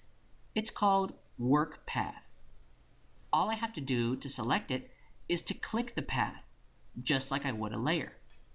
And you can see my path appears again, just how I left it.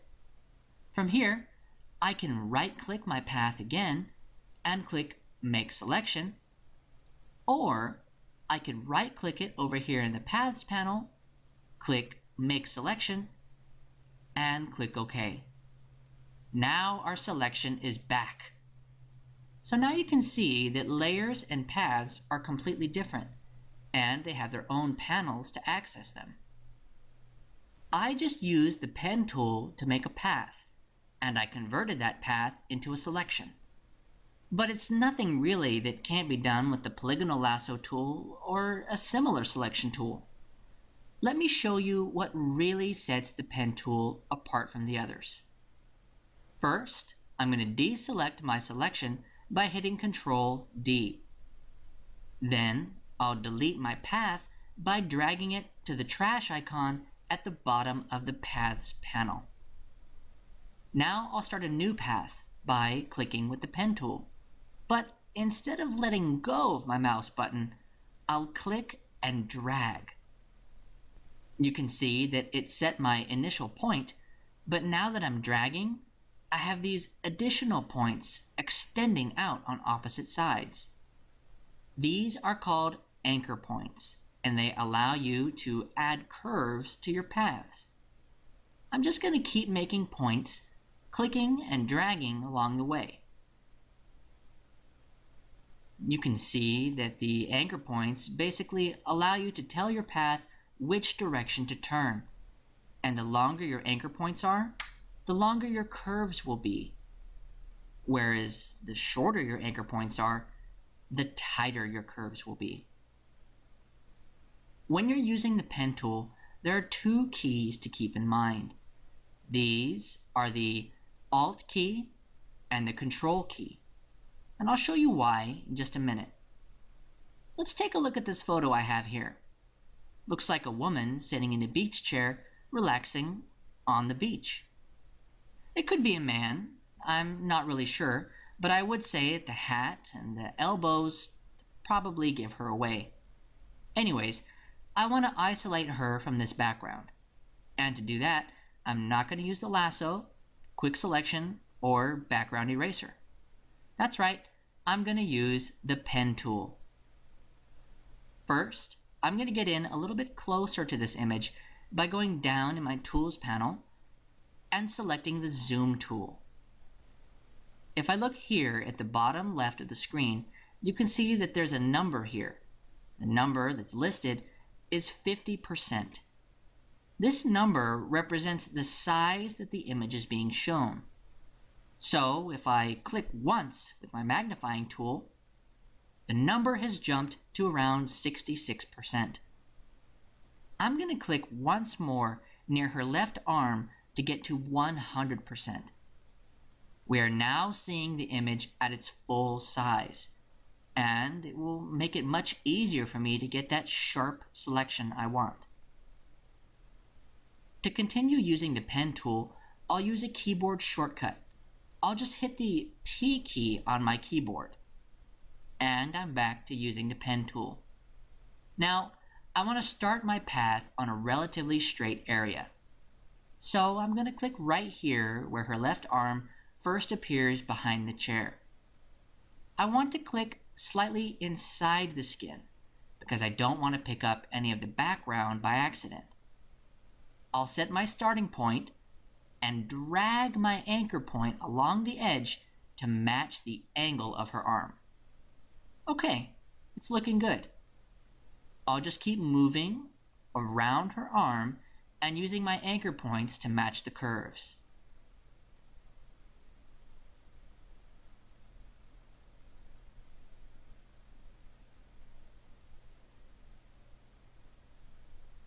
Okay, here I've come to an area that's somewhat problematic.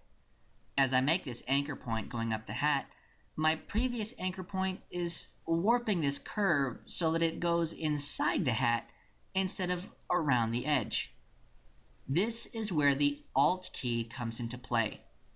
I'm going to go ahead and finish setting my new point, but then I'm going to go back to my previous handle and press and hold the Alt key before moving it. You can see that as I press and hold the Alt key, my pen tool changes into an upside down V.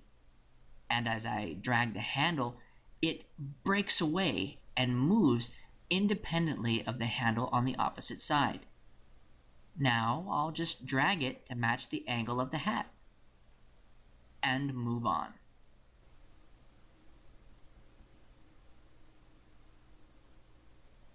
Now I'm just going to repeat this process, and anytime I come across an area where my curves aren't going where I want, I'll just break the handles with my Alt key and reposition them.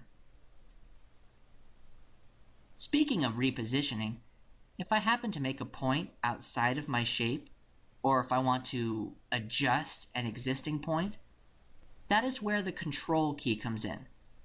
I just press and hold Control, and I can reposition the point just like the handles. And I'll just keep going, adjusting my points and curves as I move along.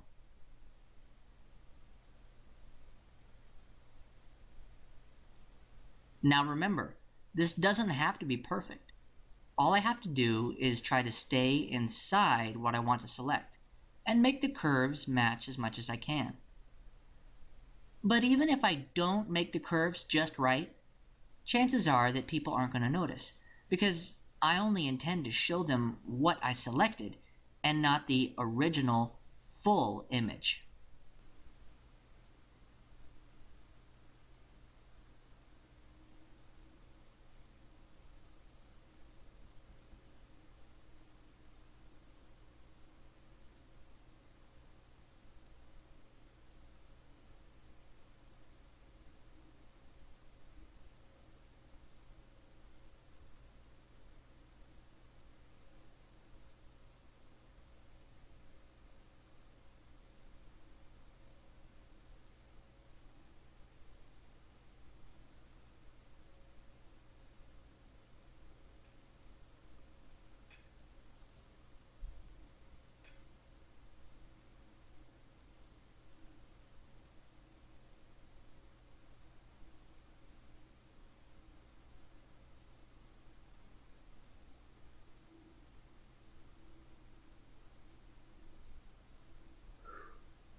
Finally, I'm back to where I started. I'll just adjust the handles using the Alt key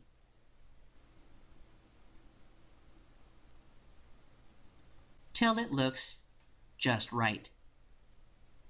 Now to convert this into a selection, I'm just going to right-click my path and click Make Selection. I'll keep the feather at 0% and hit OK. Now that I have my selection, I want to get rid of this background so I can replace it with one of my other backgrounds. A very quick way to do it is to hit Ctrl J while I still have my selection. This will create a new layer with only my selected contents in the exact same place that they were before. I have some backgrounds that I want to try already, so I'm just going to drag this above my background layers. This photo gives us a fun opportunity to try some different ideas. I could go with a plain white background, a plain black background, a nature background, or even space. There are a few more tools we can use to create paths in Photoshop. I'll cover those when we'll be wrapping up the creation tools in the next video. Hello and welcome back to another Eduonics tutorial. In this section, we'll be going over the different tools in Photoshop, and in this video, we'll be finishing off the creation tools.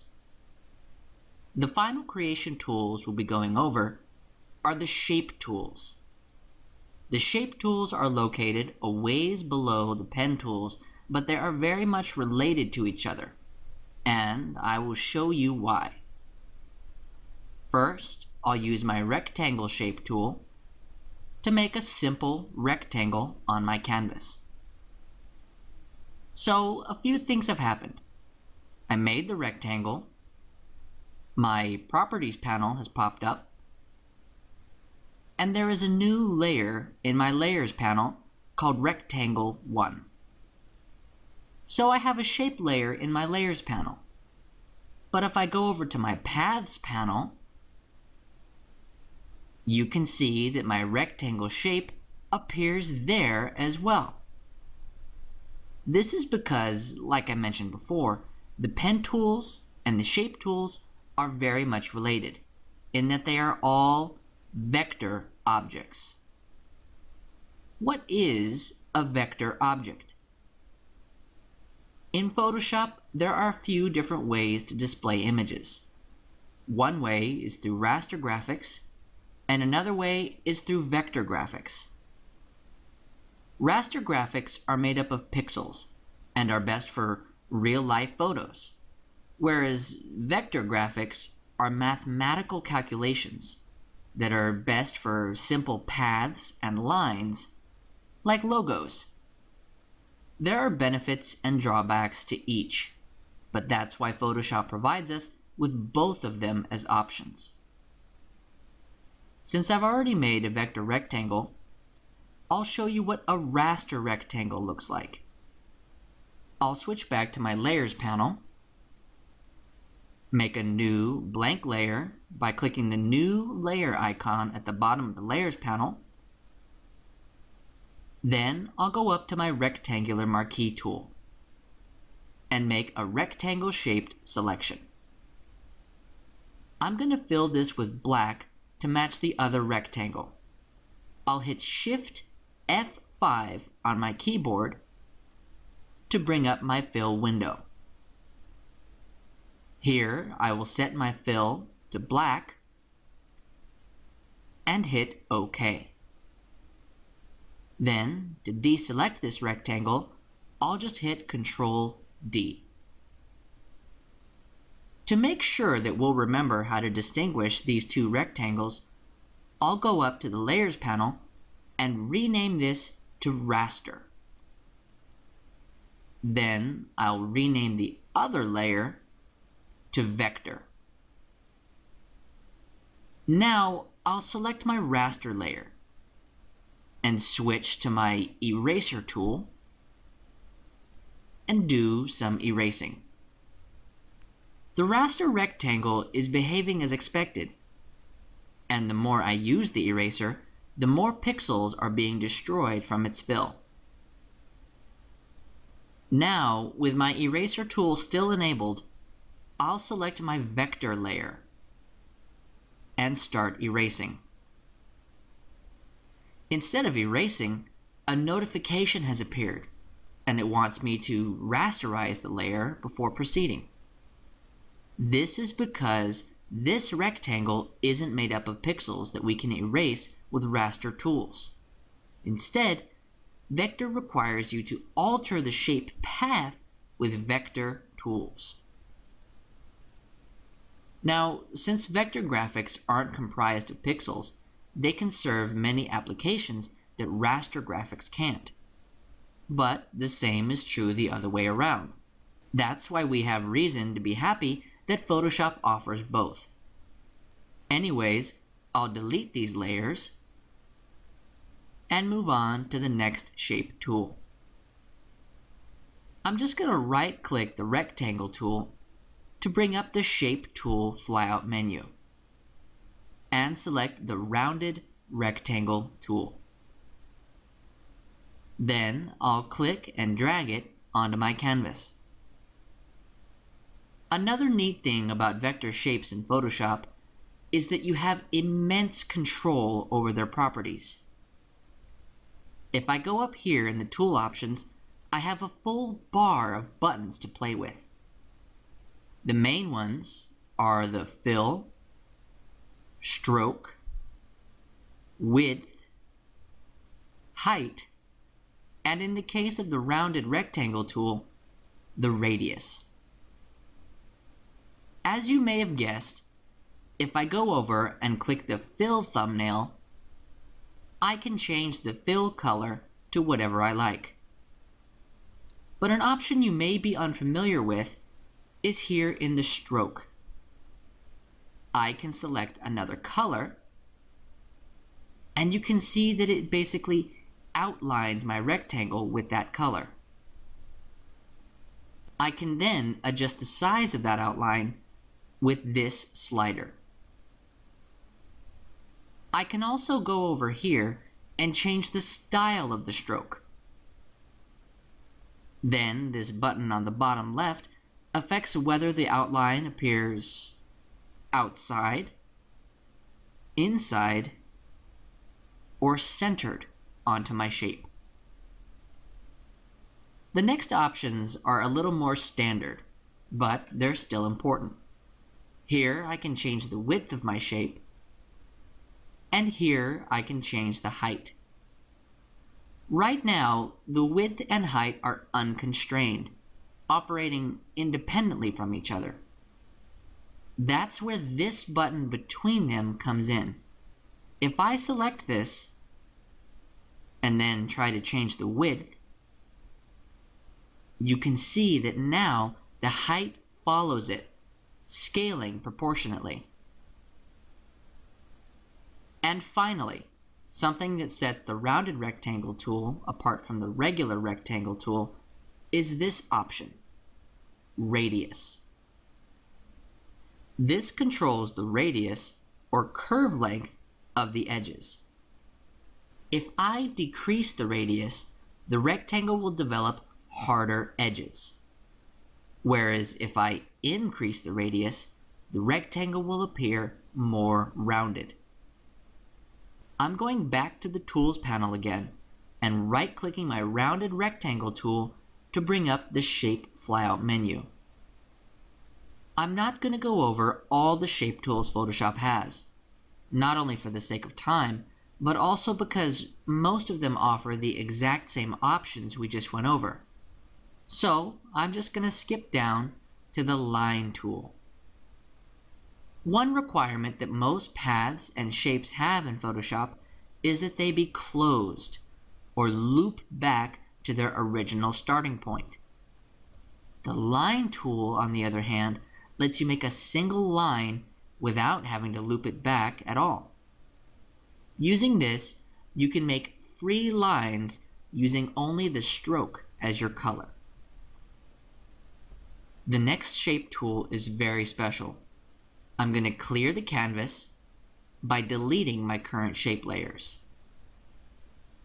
Then I'll just right-click the Line tool and hover over the Custom Shape tool. You can see that instead of being a rectangle or a circle or a line, the icon shows an indistinct shape. I'll go ahead and select it. Then just start dragging onto my stage. Look at that! It's an arrow instead. I'm going to go up here in the tool options to this icon next to where it says Shape. Here's a whole bunch of pre-made custom shapes we can choose from. And if we click this gearbox on the right, there's a bunch of sets, each with pre-made custom shapes. And the beauty of these shapes is that we can edit them just like any other path with the vector tools. First off, if we need to select a path, we don't have to go all the way to the Paths panel. If I go over to the Tools panel and select the Path Selection tool, I can use this tool to select any path on a canvas, as long as I have the right layer selected with it. And if I want to select just one of these points, I'll go back to the Tools panel, right-click on my Path Selection tool, and pick the Direct Selection tool. Then I can use this to select and drag any one of these points wherever I want. These aren't the only tools we can use to manipulate paths. If I go back to my Pen tool flyout, I can choose the Add Anchor Point tool. This will allow me to create a new anchor point anywhere along the edge of my path. I can then switch back to the Direct Selection tool to select this point and move it wherever I like. If I decide that I don't like this point, or any of the other points, I can go back to my pen flyout menu.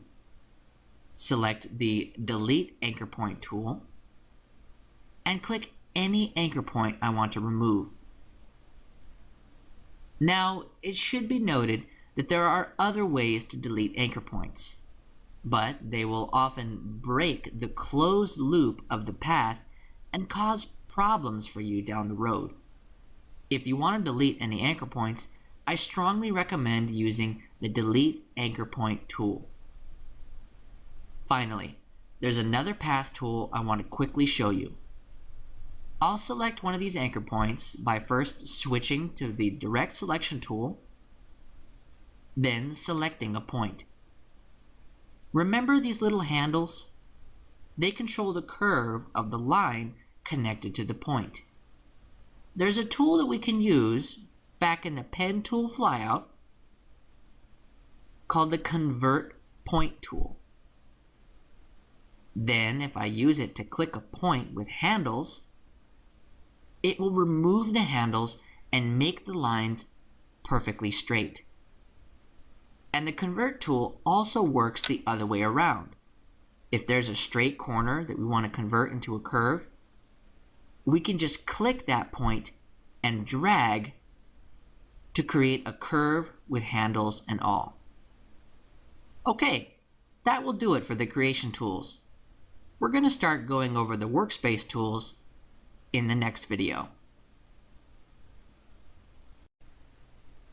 Hello and welcome back to another Eduonics tutorial. In this section, we'll be going over the different tools in Photoshop, and in this video, we'll be going over our final set of tools, the workspace tools.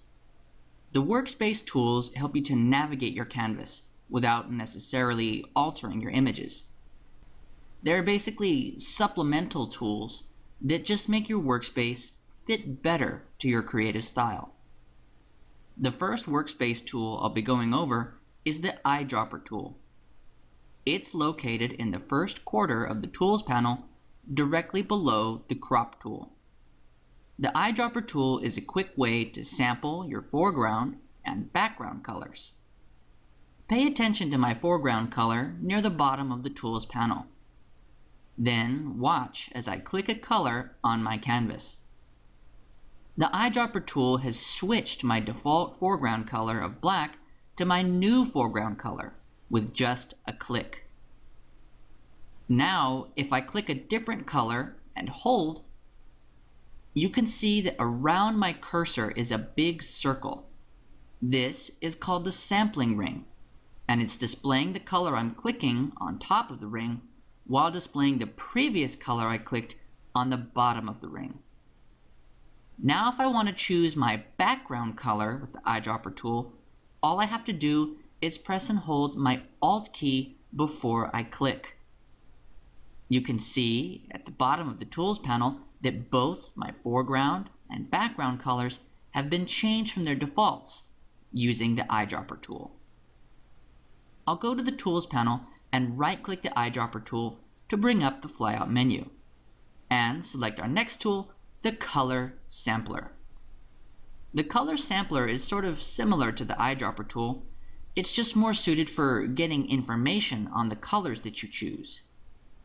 I'll just use the tool and click in my image.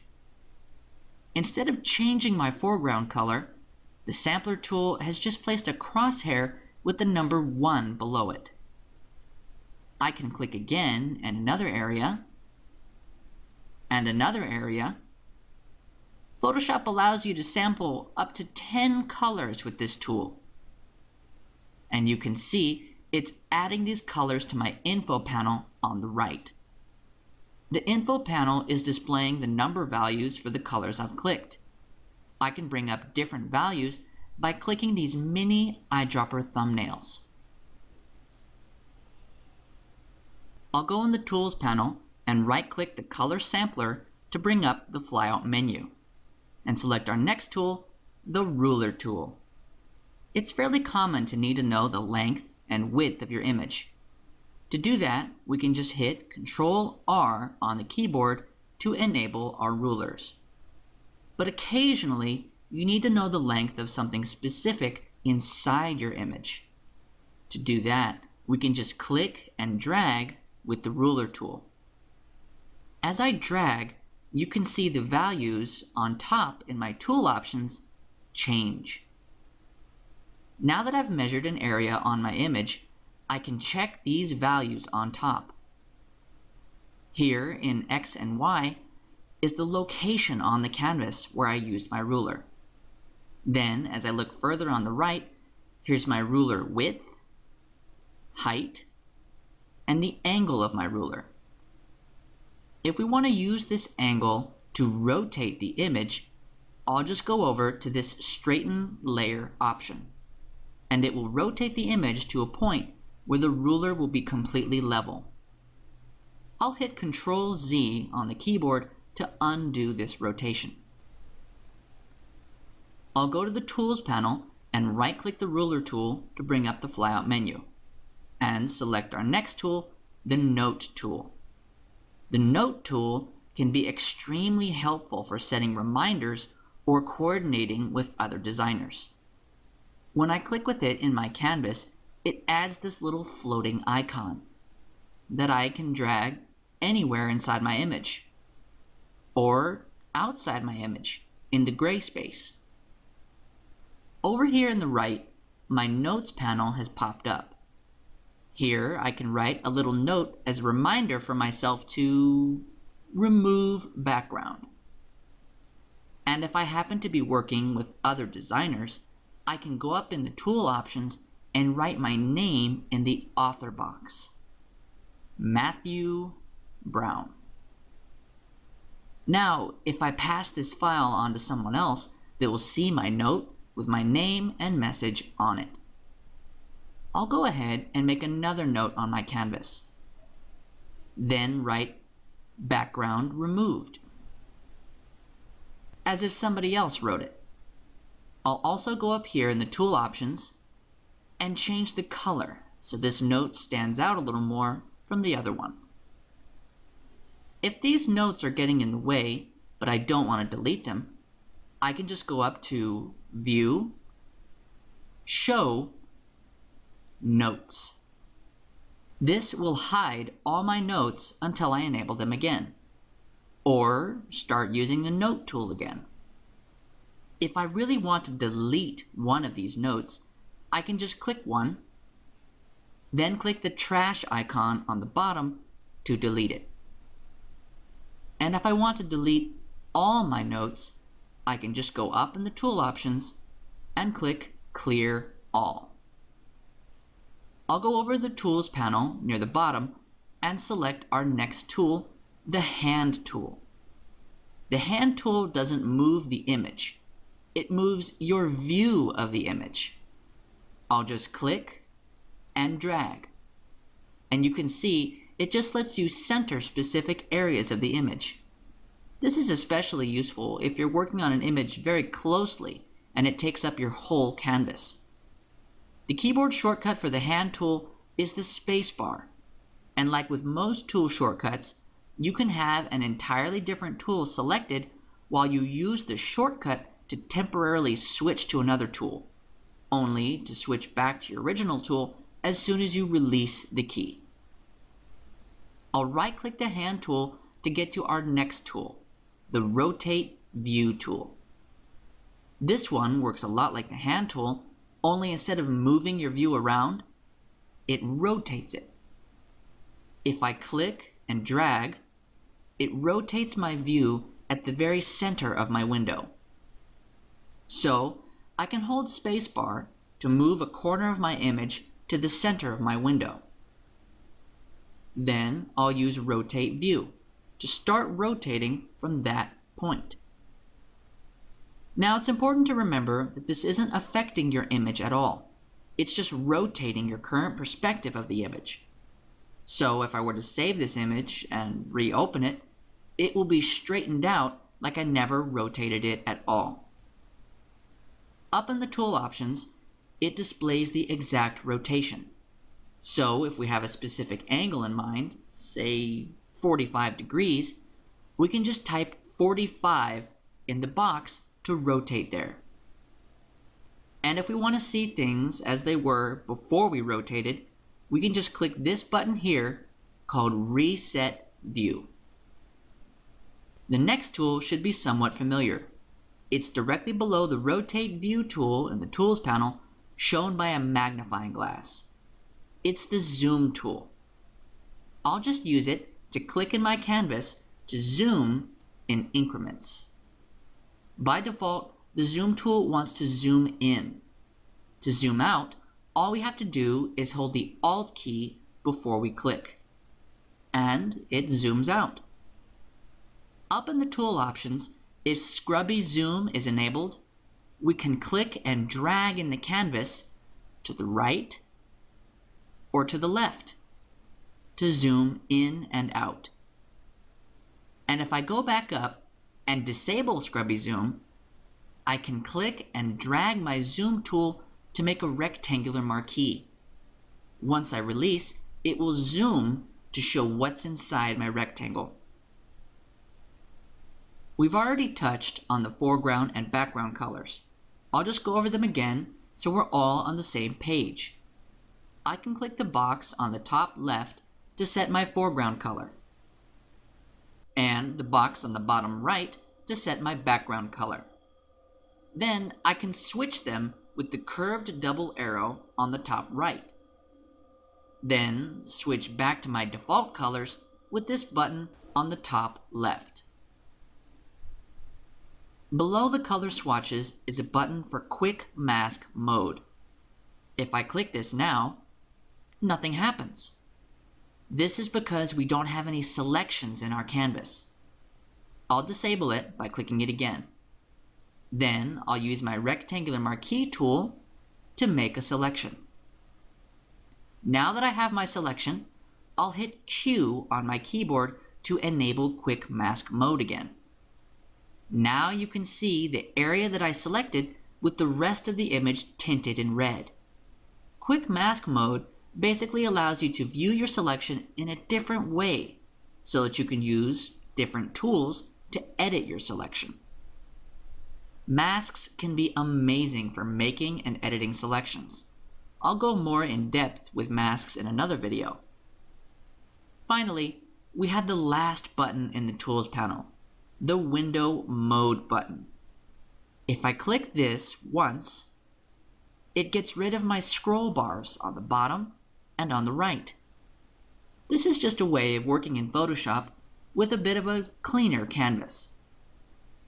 Then, if I click the Window Mode again, a warning box pops up. Basically, this is letting us know that we're about to enter full screen mode, and it will hide the Photoshop interface completely. I'm going to go ahead and click Full Screen to proceed. From here, we can show our panels again, just by hovering over the edge of the screen to the left or to the right. If we want to get back to the standard window mode, just hit the F key on the keyboard.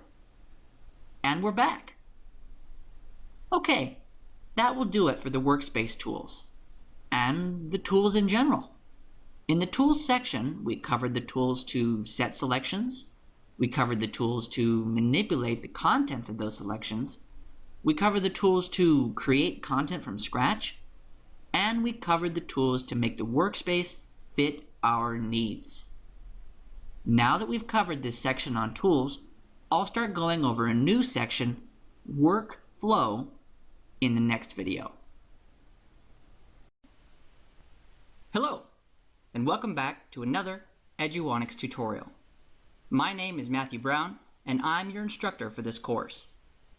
So far in this course, we've covered several sections: getting started in Photoshop, and how to use the tools in Photoshop. In this video, we'll be starting a new section, Workflow. We've already been making good use of our undo option in Photoshop. Every time we make a mistake or want to step back, we just hit Control-Z on the keyboard. I'm going to get my brush tool and I'll make a stroke on my canvas. Then I'll go to my keyboard and hit Control-Z to undo it. Perfect. I'm going to go ahead and make even more brush strokes. Now I'll go back to my keyboard and hit Control-Z to undo. You can see that it undid the last stroke I made, but it's not affecting my other strokes. I want to undo all my strokes, so I'll try hitting Control-Z again. Not only did this not undo another stroke, it actually brought my last stroke back. This is because Control-Z just affects my most recent action in Photoshop. Pressing it once will undo my last action. Pressing it again will redo my last action. If we want to undo all these other strokes, there's a separate keyboard shortcut that we need to use. I'm going to hit Control-Alt-Z on my keyboard to undo. And I can keep pressing it over and over to undo all my strokes, going backwards in time, step by step. If I want to redo my strokes, I can hit Control-Shift-Z to step forward in time, all the way up to my most recent action. I've briefly touched on the history panel in previous videos, but now I have a chance to go more in depth. The history panel button is located in our panels on the right at the top left. You can also go up to Window, History to pull it up. The history panel is great, not only for fixing mistakes, but also for experimenting different ideas without having to permanently affect your image. Now that I have the history panel open, you can see that all my actions made in this document are shown here. And I can click the top option to go back to my document when I first opened it. Or I can switch back and forth between different history states as much as I like. Now if I switch to this history state near the middle, then make an entirely new brushstroke, my actions beyond my selected history state have been replaced by my new brushstroke, making a new timeline with my new stroke as the most recent action. Now, let's say that you want to start over this image with some new strokes, but you don't want to lose your current progress. There's a button at the bottom of the history panel to the left of the delete button. It's the new snapshot button. If I click this, it creates a new history state below my original document's history state. Basically, this just created a copy of my document in its current state. So I could go up to my original document's history state and make some new strokes to replace my timeline. Normally, this would mean that my previous strokes are lost. But since I made the snapshot, I can switch to it, and my strokes have been perfectly preserved. You can use snapshots to help save your documents at multiple stages of development. Or use snapshots to step back and try different ideas without losing your progress. If you pay attention to the history panel while I make brushstrokes, you can see that Photoshop is adding a new state for each stroke. And pretty soon, the panel runs out of room to display them all. So it adds this little scroll bar here. I'm just going to expand the length of my entire history panel by clicking and dragging the bottom edge. Even with this expanded panel though, it's easy to see how we'll eventually run out of room. And Photoshop's performance is going to slow down, as it has to keep track of every single stroke. So you can probably imagine that there must be some sort of limit to how many history states we can create. And you'd be right. We can control how many history states Photoshop will remember by going up to Edit, Preferences, Performance. Then here in this box called History States is the number of states that we're allowing Photoshop to remember. I can increase this pretty high, but please know that it's going to really bog down Photoshop's performance. Trust me when I say that you're better off sticking with a lower number, probably around 20 or so. Just save your document or take snapshots if you want to do a lot of experimenting with your document. Now, if we want to delete our history states directly, we can just go into the History panel and drag them to the trash icon. The same goes for any snapshots on our History panel. So as you can see, manipulating the History panel can be extremely useful for stepping forwards and backwards in the design process. And it gives you a visual representation of all the steps you've taken to finish your projects. Sometimes there's a lot of steps to take before you're finished with your Photoshop document, and more often than not, it doesn't end there. You might have to make those same actions over a number of different documents. This can be painstaking and get really time-consuming if you repeat the same steps over and over. Fortunately, Photoshop provides a way to make the process much, much faster. I'm going to go up to Window, Actions, to pull up my Actions panel. The Actions panel lets you record a series of steps, then enables you to apply all those same steps automatically with just the click of a button.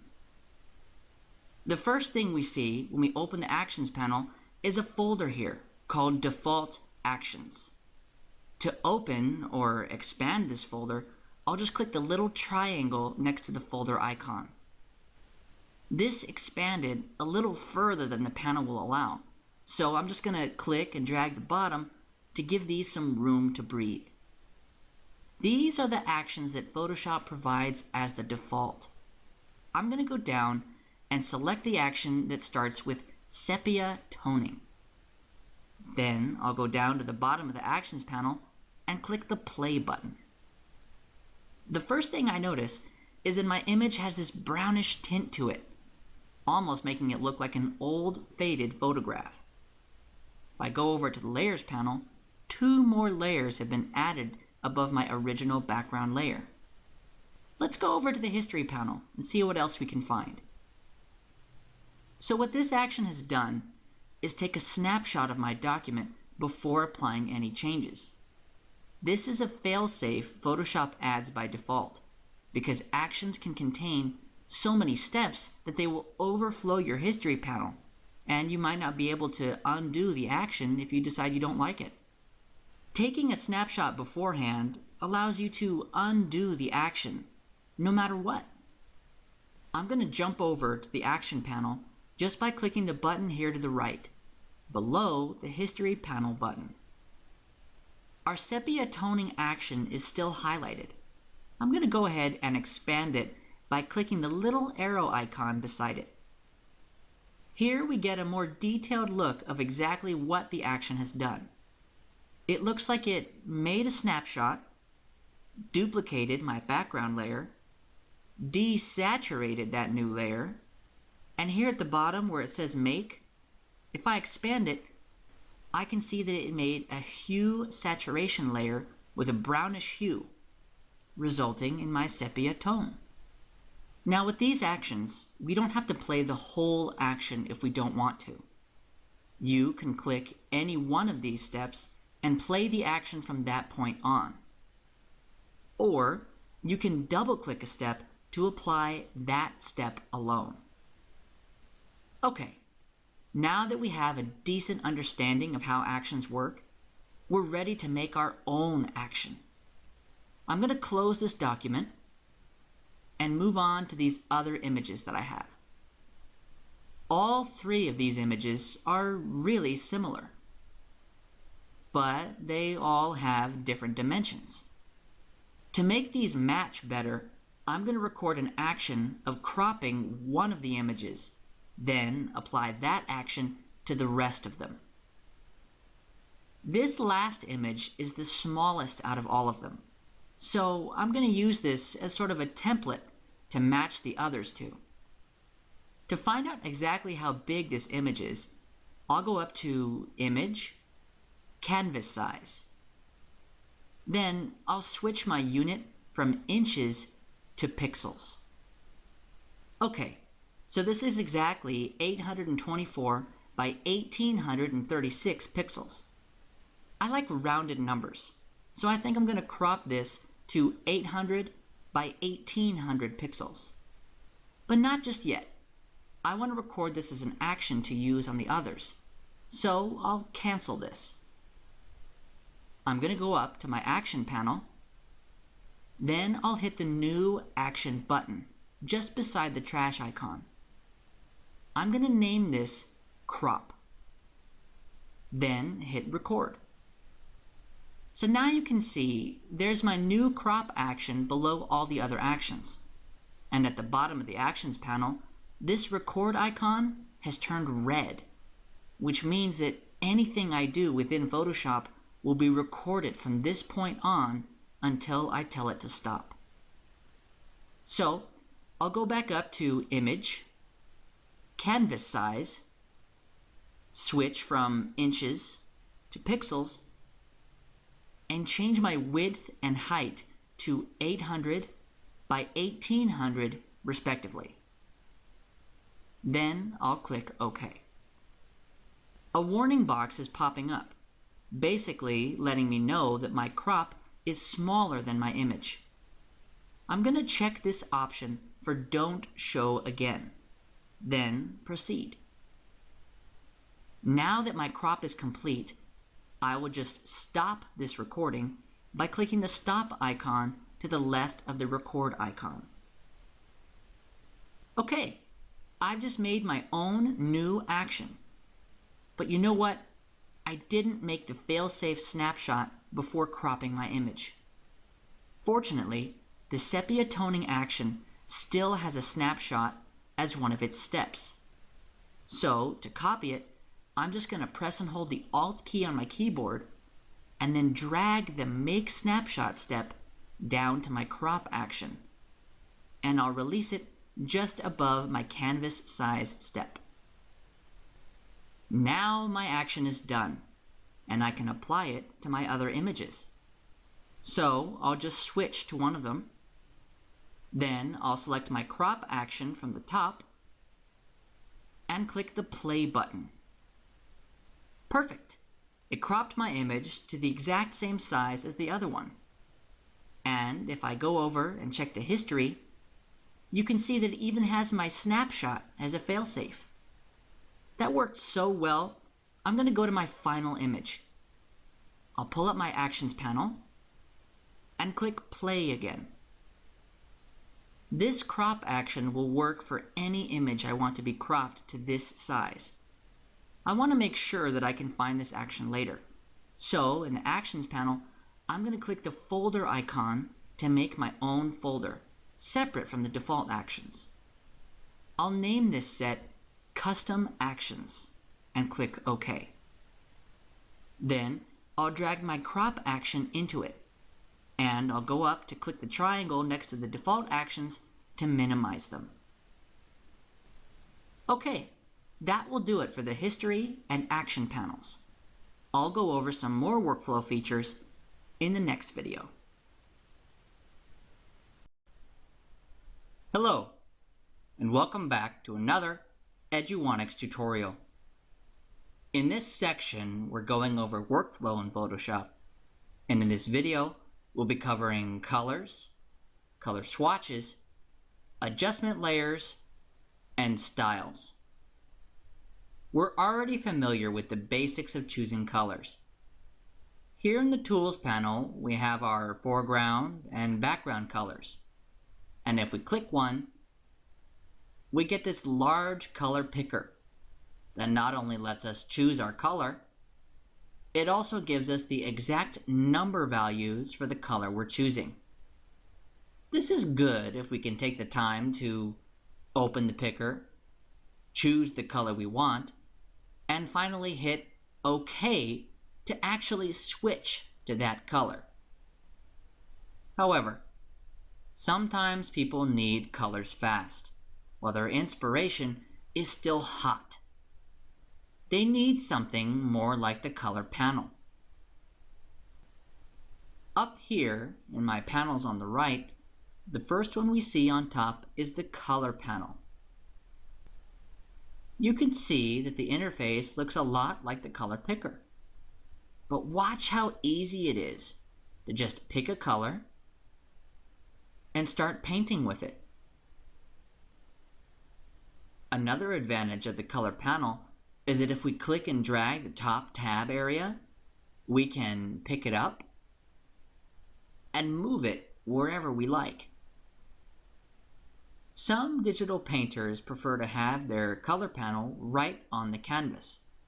That way they can just switch colors without having to move away from what they're working on. With the color panel, we also have these panel options on the top right. And from here, we can change the interface to better suit certain types of colors. And we can use these sliders to fine-tune our colors without making any changes that might be too drastic. But even with all these different interfaces, we can still only pick one color at a time. And Photoshop shows us this whole color spectrum. It's a little overwhelming if we can't decide the exact color we want. Fortunately, Photoshop provides us with the swatch panel. I'm just going to click here in the tab to the right of the color panel called Swatches. Swatches allow you to choose individual colors from huge sets of pre-chosen colors that go well together. So here you can see that if I find a color that I like, I can just click it and start using it on my canvas. This is showing a decent variety of colors, but swatches have so much more to offer. If I click this button on the top right, there's a huge list of color sets I can choose from. All I have to do is click one and either click OK to replace my current swatches or append to add these to my current swatches. Swatches go even further than that. Let's say that I want to save a color on my canvas for future use. All I have to do is sample that color and click the Add Swatch button next to the trash icon. It allows me to give my swatch its own name and adds it to my swatch panel. And if I decide that I don't want one of these colors, I can just drag it to the trash icon and it will be gone from my swatches. The next panel I'll be going over is the Adjustment Layer panel. I'm just going to click this adjustment layer near the middle, called Black and White. You can see that it added a new layer in my Layers panel, and my Properties panel has popped up with all these sliders. I'm not going to mess with these sliders in this tutorial, so I'll hide my Properties panel for now. It's important to know that adjustment layers don't actually contain content. They act more like filters for your existing content. An adjustment layer is kind of like a pane of glass that you lay on top of your image, which can either enhance, distort, or otherwise alter your view of the image. So, if I hide my layers below it, we see right through the adjustment layer to my blank canvas. Because of this, adjustment layers can only visibly affect things below them. That said, when an adjustment layer is the topmost layer in the Layers panel, it will affect every layer below it. This includes regular layers and even other adjustment layers. I'm just going to click and drag this black and white layer to the middle of my layers. You can see that now only half my image is black and white because it's only affecting the layer on the bottom of the Layers panel, which is on the right of my canvas, as opposed to affecting all the layers on my entire canvas. Another way to make an adjustment layer affect only one layer is to clip it to that layer. I'm going to drag my black and white layer to the top of the layers panel. Then I'll press and hold my Alt key on my keyboard. Then I'll click between my black and white layer and my left layer. Now, even though the adjustment layer is technically on top, it's only affecting one layer below it, because it has been clipped to that layer. You may have noticed by now that there's a white box on my adjustment layer. This is called a layer mask. It's not quite time to get into layer masks, but I will say that when it comes to layer masks, white reveals and black conceals. Since this layer mask is entirely white, it's showing all of my adjustment layer. If I want, I can just get a black brush and start painting in my adjustment layer. Basically, by painting in the layer mask, I can either hide or show any area of the adjustment layer whenever I want. Masks aren't exclusive to adjustment layers. They're a wonderful feature in Photoshop, and I'll definitely show you more on how to use them later on in this course. Another thing we can do with our layers is add something called layer effects. They're located in the bottom of the layers panel near the left with the little FX icon. If I click this and select a layer effect, I am met with an extensive dialog box with many different options.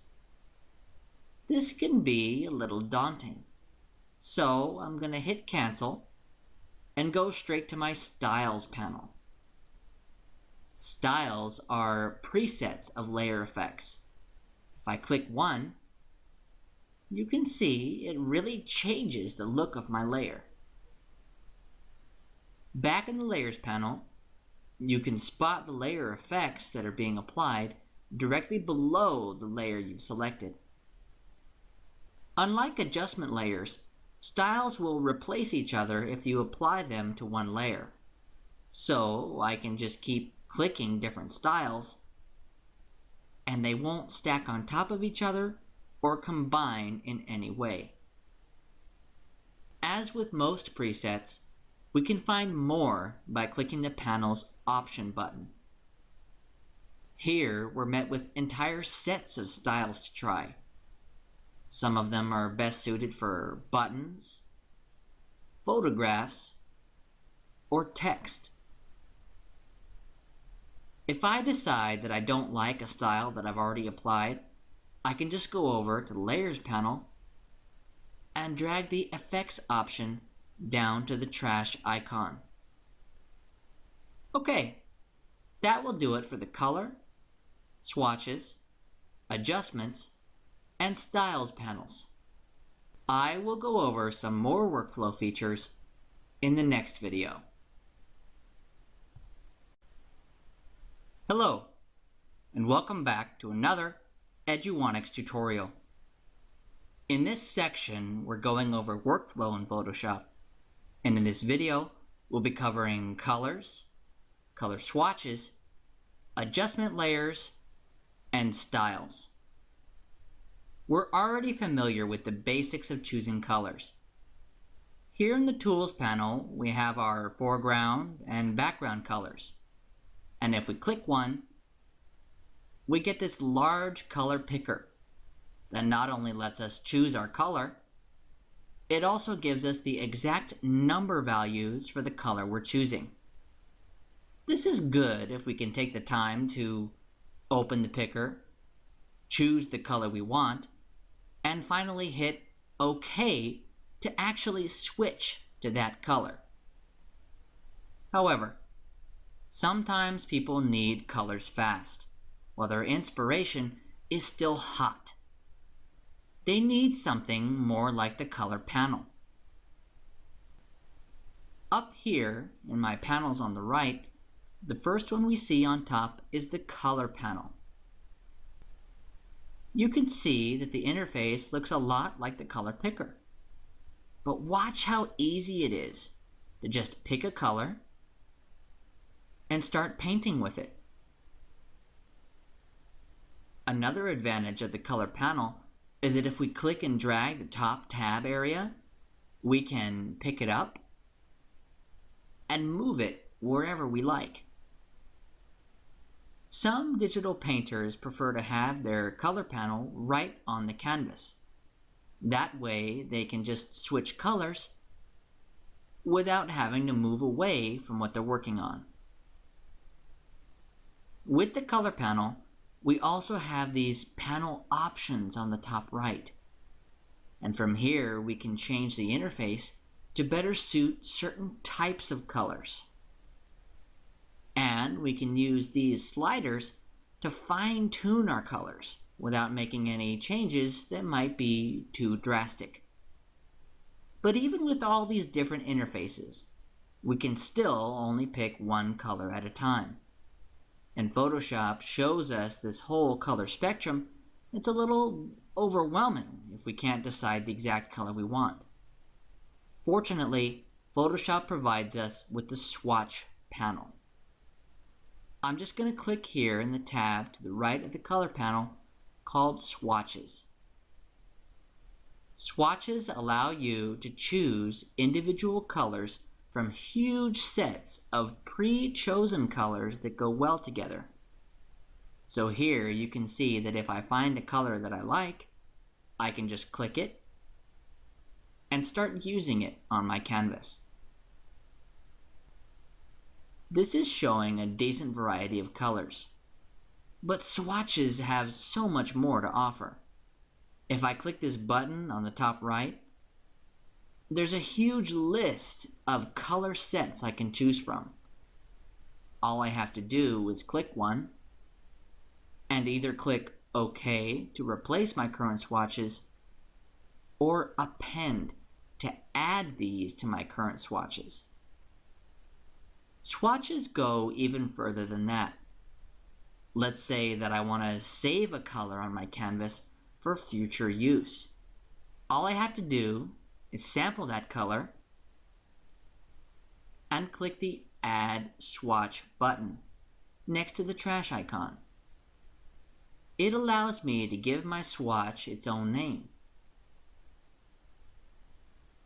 and adds it to my swatch panel.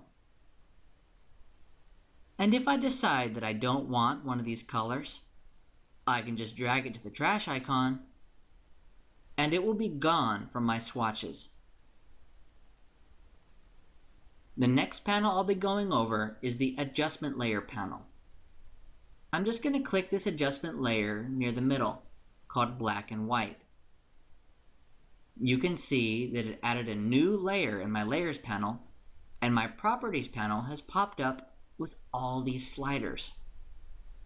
I'm not going to mess with these sliders in this tutorial, so I'll hide my properties panel for now. It's important to know that adjustment layers don't actually contain content.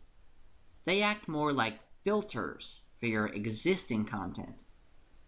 An adjustment layer is kind of like a pane of glass that you lay on top of your image, which can either enhance, distort, or otherwise alter your view of the image.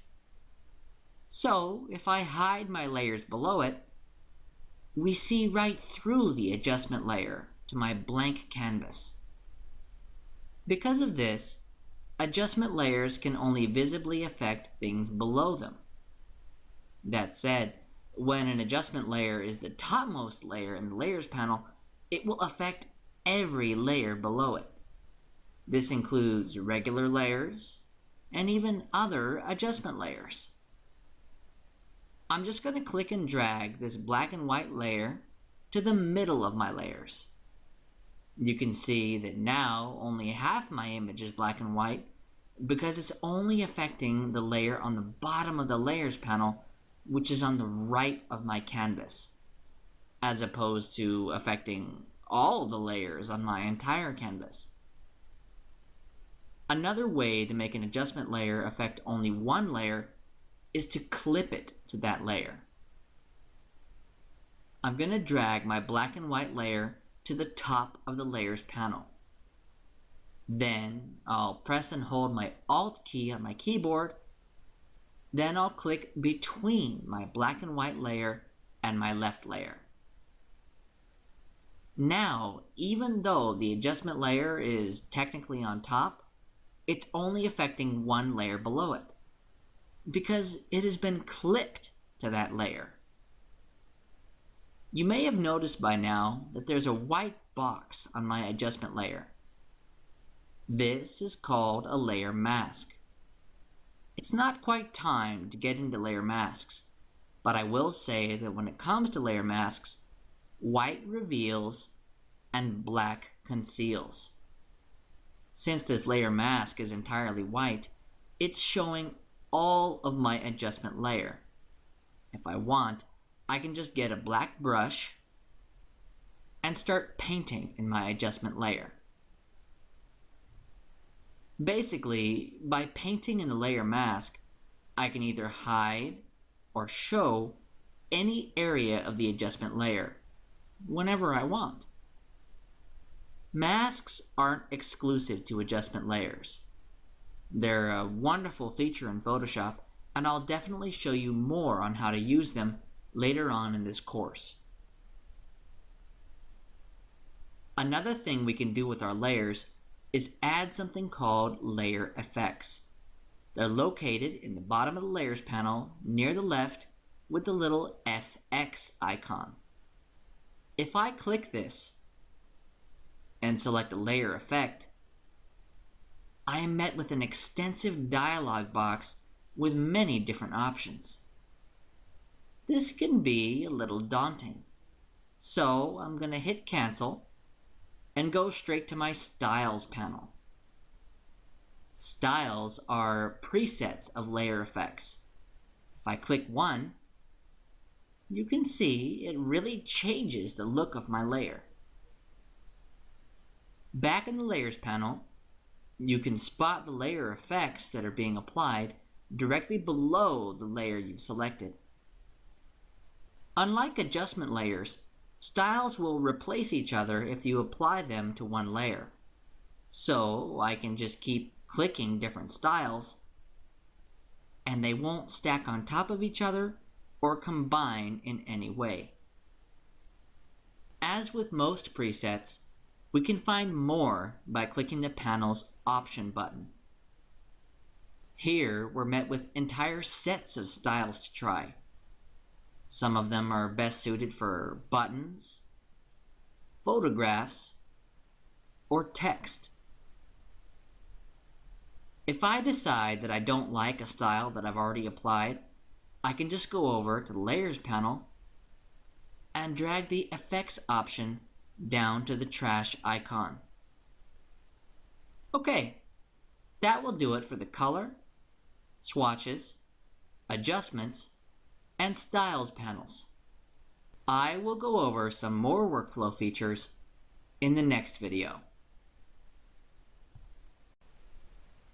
Hello, and welcome back to another Eduonics tutorial. My name is Matthew Brown, and I'm your instructor for this course. So far in this course, we've covered several sections: getting started in Photoshop, how to use the tools in Photoshop, and getting acquainted with Photoshop's workflow. In this video, we'll be starting a new section, Photo Correction. We've already been using some of Photoshop's healing tools to help correct photos, but we only made minor corrections on very small parts of the image. How do we go about correcting an entire photo? One issue photographers run into is perspective distortion. This is a result of either taking a photo at an undesired angle or using a camera lens that provides a wide-angle shot but curves and distorts its edges. These aren't necessarily bad things, but many serious photographers turn to Photoshop to help achieve their desired photos after they've already taken them. I have a photo here of a large front porch It's a decent photo, but you can probably tell that something isn't quite right. The angles of these arches aren't quite centered. And these steps below are way off. I'll pull up some perfectly straight lines to show you what I mean. I'll just go up to View, Rulers. Then I'll click inside these rulers and drag out to place my guides. I'm going to place a few near the columns.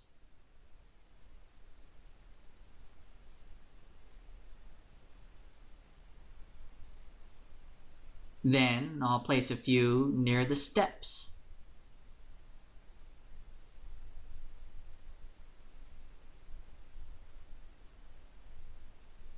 You can see that the columns aren't actually too bad, but the steps definitely don't look right.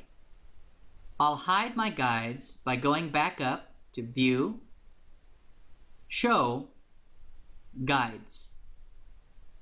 Then I'll put my rulers away by going back up to View, Rulers.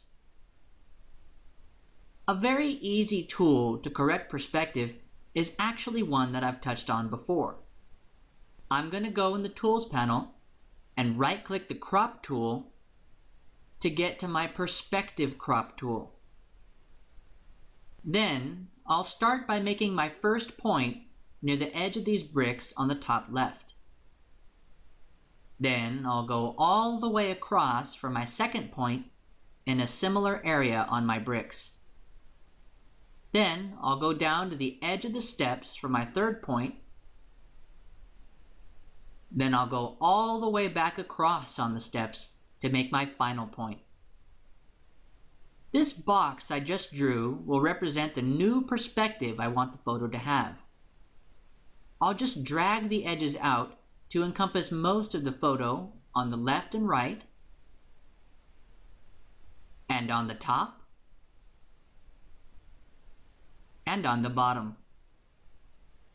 Now to commit this, I'll just go up in the tool options and click on the check mark. Okay, my image has been corrected. I'm going to pull my guides back up to see how I did by going up to View, Show, Guides. Okay, not too bad. The steps towards the bottom still look a little bit askew, but overall this is a good perspective change. As you can see, using the Perspective Crop tool can be very quick and pretty effective. I'm going to switch gears here and go to my next image. Okay, so this image is suffering from some perspective distortion as well. But you can see it's got some lens distortion too, as the edges of the photo seem to curve out from the center onward. I'm going to need something a little more powerful than the Perspective Crop tool for this. I'm going to try a lens correction filter this time. But before I do that, I'll duplicate my layer by checking the Layers panel to make sure that my background layer is selected.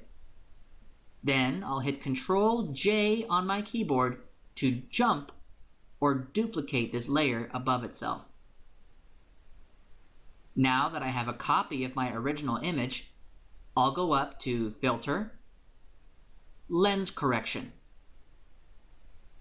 Similar to what I did to the previous image with the guides, I'm going to go down here to where it says Show Grid, and I'll turn that on. Now we have a better idea of what needs to be done. If I check in my options here on the right, you can see it's currently set to Auto Correction. While Auto Correction sounds nice, it can only work if I know more details about this photo, such as the camera's make, the camera's model, and the lens model. Unfortunately, I don't have that information. I'm just trying to fix this photo the best that I can. So I'll go here to the top of the options and switch over to Custom. Wow, there are a lot of sliders here. Hopefully, I won't have to change all of them to get what I want. I think first I'll focus on this option near the bottom, vertical perspective. I'll go ahead and start sliding this to the left and pay attention to these two main columns in the middle of my image. Now what this is doing is stretching the right and left sides of the top of the image to match the width of the bottom of the image. Okay, it's looking good at about -30, so I'll keep that there. Now I'll go up to the top and use this slider called Remove Distortion. I'm going to slide this to the right while focusing on this curved roof here. What this is doing is actually puckering the image from the middle, sort of pulling the center sides in while pushing the edges out. And it's looking pretty good at about +40, so I'll keep that there. This image looks a lot better. I'm going to go down to Scale and shrink this whole thing down to around 75% so I can see what the lens correction has done. As you can see, the edges have really been puckered in, and the top is now wider than the bottom. I'll bump the scale back up around 90% and click OK. Now I can compare my original layer to my lens corrected layer. Original, corrected. It's definitely a noticeable improvement. Not bad for only having to play with 2 different sliders. I want to keep both of these, so I'm going to rename these to Original and Lens Correct. There's one more method I want to show you. It takes a little more work, but it's probably the most effective out of all of them. First, I'll select my original layer. Then I'll hit Ctrl-J to duplicate it. Then I'll drag it to the top of my layers. Now I'll go up to Filter, Adaptive Wide Angle. Normally, Adaptive Wide Angle would rely on my photo's data to fix this automatically. But once again, I'm going to go custom. So I'll go to Correction and make sure I have Fisheye selected. Then I'll go down to Scale and bring it down to around 85% so the image will have some room to breathe. And I'll keep my crop factor at 10.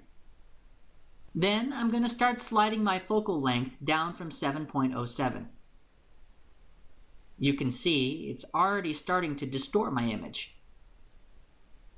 I like it right here, around 3 millimeters. Here's the cool part. I'll go up to the top left and make sure I have my constraint tool selected. Then I'll go down to the left edge of this planter and just click and drag to the right. You can see that my line is already curving, sort of following the edge of the planter. I'll go ahead and release this on the opposite side of my planter. The constrain tool has taken my curved edge and straightened it out. But it looks like the curve was a little bit off in the middle. There's a little box here that I can click and drag to match the curve perfectly. My goal is to make this entire image perfectly level. But so far, all these constrained lines will only straighten the edges I use them on. If I want to make my line perfectly level, I can just right-click it and click Horizontal. Now the planter edge is perfectly straight and level, and Photoshop is automatically warping the rest of the image to try to match my line. If I want to make a perfectly level line without having to do any extra steps, I can just press and hold the Shift key as I'm dragging the line. Constraining in this way isn't limited to just horizontal lines. I'm going to go to these columns, hold the Shift key, and make some vertical lines.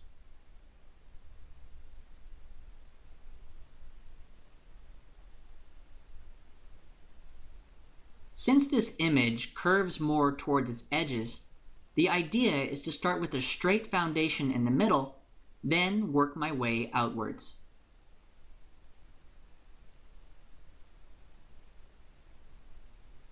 I'm going to really work on this image. I want to use adaptive wide angle to its fullest extent. I'm just going to repeat this process, finding curved edges, and using my constrain tool to correct every single one.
Okay, I am done. I'm going to go back to scale and bring this back up to 100%. Then I'll hit OK and see how it measures up with my other layers. Wow, that's a huge improvement.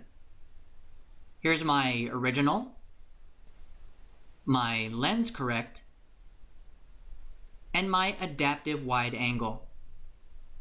You can see that with lens correct, I made a very quick correction, but it ended up warping the building improperly. It exaggerated the height of the building and neglected a lot of curves on both the right and left sides. But now, with the adaptive wide angle, everything is where it's supposed to be, and the edges of the building line up with each other beautifully. There's just one more thing I want to do. There's a big hole in the middle of the ground here. I think I'm just going to crop this out. I'll go up and get my regular crop tool, click in my image, drag up to cover it, and click Enter to commit my crop. Beautiful. Okay, we learned that you can use the perspective crop tool to quickly correct the perspective of an image.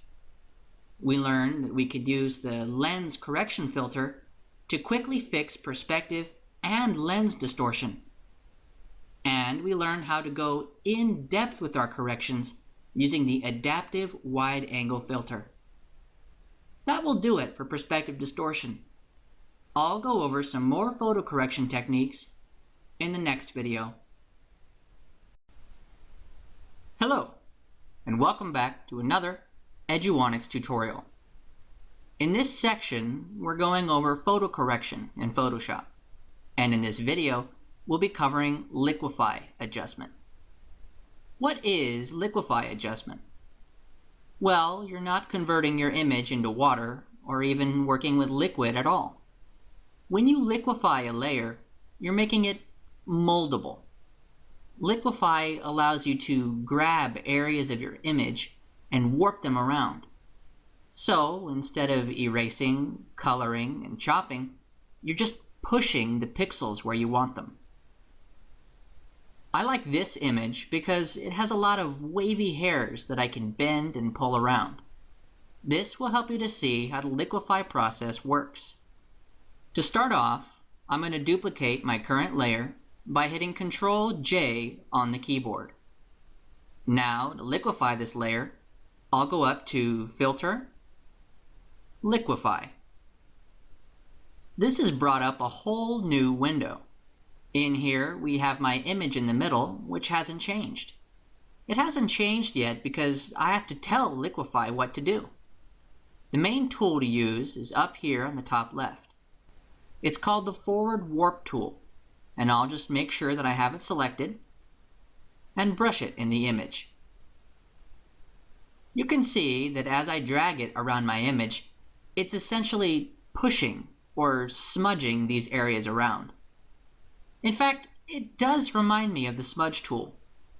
The main difference between this and the smudge tool are all the new options I have at my disposal. If I check here on the right, there's some tool options. There's brush size, obviously controlling the size of the brush, and below it I have brush pressure, which controls the strength of the push the brush applies. And these options aren't limited to just the Forward Warp tool.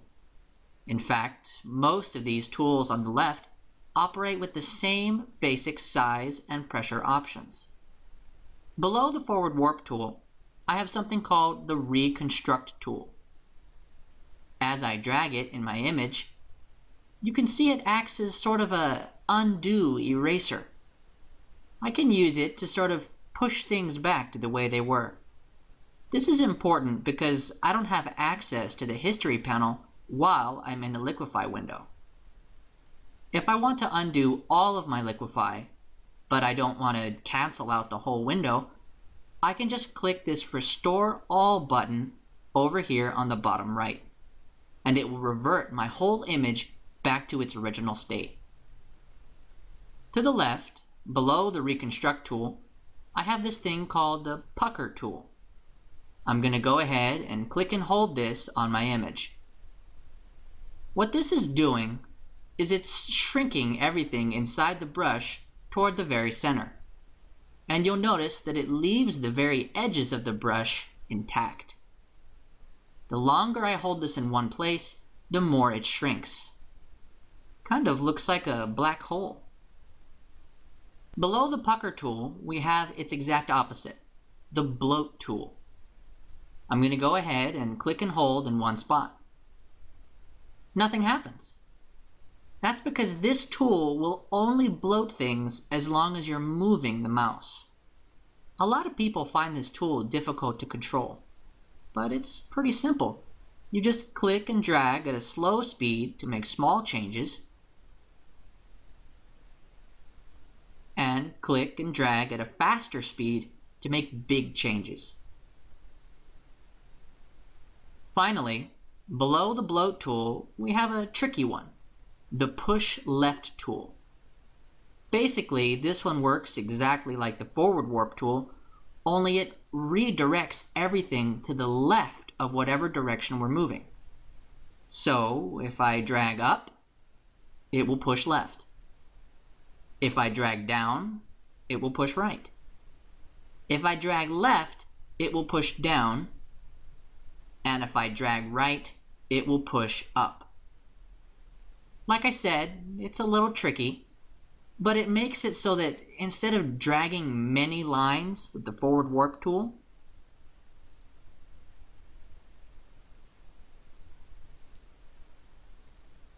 you can just drag one line with the push left tool. But the liquefy filter doesn't end there. You may have noticed here in the options, there's an unchecked box called Advanced Mode. I'm going to go ahead and check this. Wow, this really is Advanced Mode. The first thing I notice here in the tool options are these brush density and brush rate sliders. So far, we know that brush pressure controls the strength of the brush, how hard we're pulling the pixels from their original position. Brush density basically controls how thick the bristles of our brush are. Let me show you what I mean. I'll make sure that I have my forward warp tool selected, and I'll make sure that my brush size is at 100, my density is at 0, and my pressure is at 100. Then I'll just click and drag in my canvas. Okay, so this brush is making a thin but strong warp, meaning that it's moving a few pixels a long way. I'm going to go ahead and increase my density up to 100 and try again. So now my brush is making a much thicker warp that's just as strong. So it's moving a lot of pixels a long way. Brush rate is a little bit different. It mostly controls other liquefy tools, like the pucker and bloat tools. Remember when I was using the pucker tool to just click and hold in one spot to make that black hole looking thing? I'm going to do that again, with the brush rate at different values. First, I'll get my pucker tool and keep the brush rate at 100. Then I'll just click and hold in one spot. You can see that it very quickly accelerates, shrinking everything towards the middle. Now I'll go up and decrease the brush rate to around 25. And try clicking and holding in one spot again. You can see that it's doing the same thing, but much slower. It's sort of going in stages, instead of shrinking everything all at once. Now that we have the advanced section open, there's some new options in our tools panel. This one above the pucker tool is called the twirl clockwise tool, and it's another tool that is affected by brush rate. That is to say that it will spin faster at 100 brush rate than it will at 25. If I bring my brush rate back up to 100 and click and hold in my image, it will make a spiral going clockwise. If I want to make the spiral go counterclockwise, I can just press and hold the Alt key, and it will spin in the opposite direction.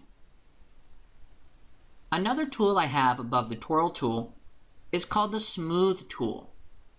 Now the smooth tool is a little unique. It functions a little like the reconstruct tool, but it doesn't go as far as to completely undo your changes like the reconstruct tool will do. To demonstrate what I mean, I'll get my reconstruct tool and apply it to the spiral on the right.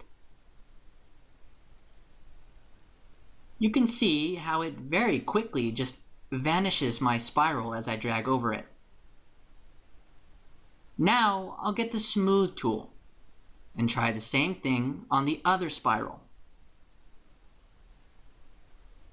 You can see that it not so much erases my spiral as it tries to sort of make more sense of the spiral, pushing things in an area where they make more sense, but not necessarily undoing the warp. Eventually, I'll get to a point where the tool doesn't really seem to be making much of a difference anymore, which should mean that my image is back to normal. But if I go over here and click the Restore All button, you can see that there would have been a lot more to go to make my image normal again. Another tool we have near the bottom here is called the Freeze Mask tool. This is very useful. Let's say that I want to move all this fur around, but I don't want to affect this lady's face. Well, I could go around very carefully and painstakingly brush all the fur while trying to avoid the face. Maybe I could use the reconstruct tool here or there if I make any mistakes. Or I could use the freeze mask tool to protect her face before I do any warping at all. All I have to do is use the freeze mask to paint in the areas I want to freeze or protect.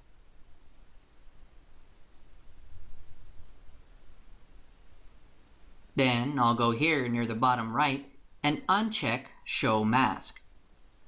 Now I'll get my swirl tool and just go crazy with it.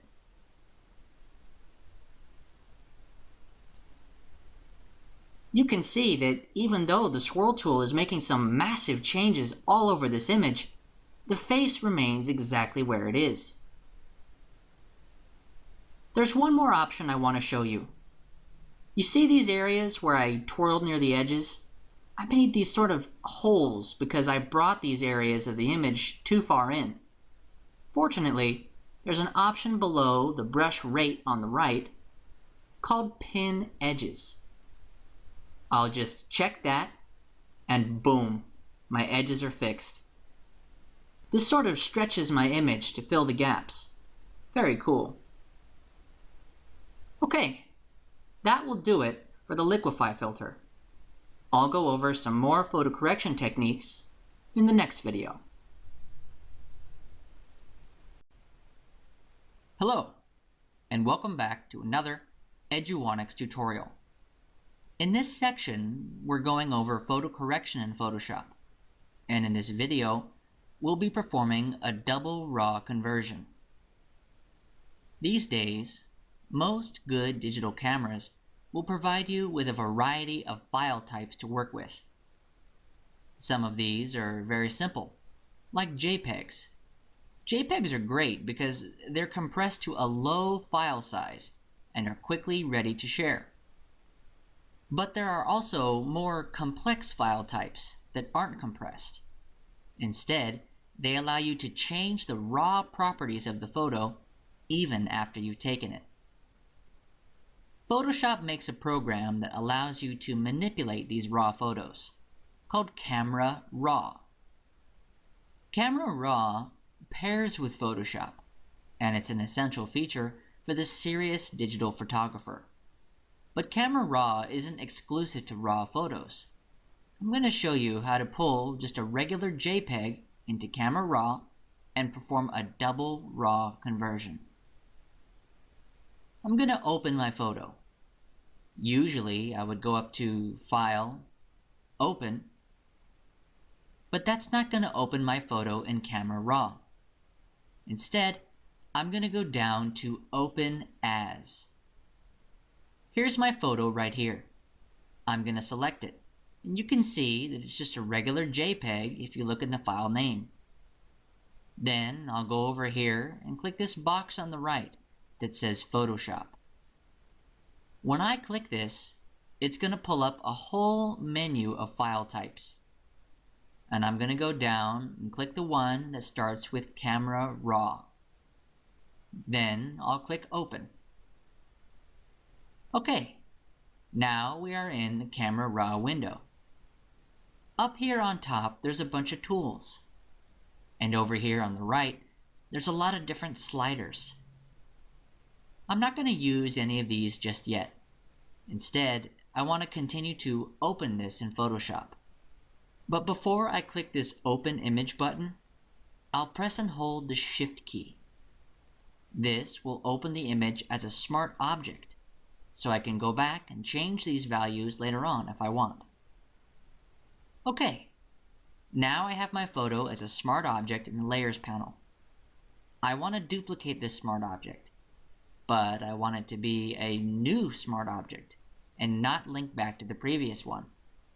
So I can go up here to Layer, Smart Objects, New Smart Object via Copy. Or I could just right-click my layer and click New Smart Object via Copy. Now I have my photo in two different smart objects, and I can edit them individually in Camera Raw. To open up Camera Raw again, I'll just double-click the thumbnail for my layer on top. Now that I have a new duplicate raw image, I can feel comfortable with playing with these options. I like this image, but it looks a little too bright and overexposed. I want to bring out the details of the foreground a little more, especially this lady's jacket and face. I'll go to Exposure and bring it down to -0.5. I'll bring the contrast up to +30. I'll take the highlights down to -100. I'll keep the shadows at 0. I'll bring the whites up to +30. I'll keep the blacks at 0. I'll bring the clarity up to +50. And finally, I'll take the saturation down to -100. Then I'll click OK. Turning down the saturation made this black and white, but I don't intend to keep it that way. I want to keep the brightness levels of this image with the colors of my original image. So, to blend them together, I'll click the Blend Mode picker and go down to Luminosity. Now I'm getting all the detail without changing the color too much.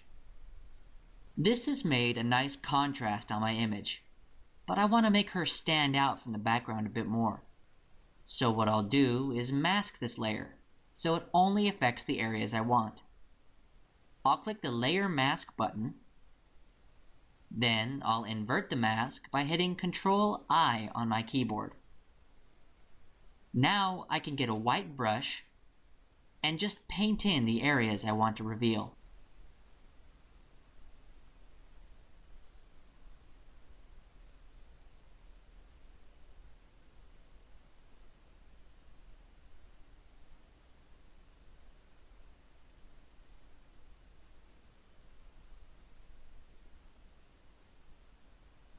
I want to focus on her upper half, so I'll just continue painting an outline.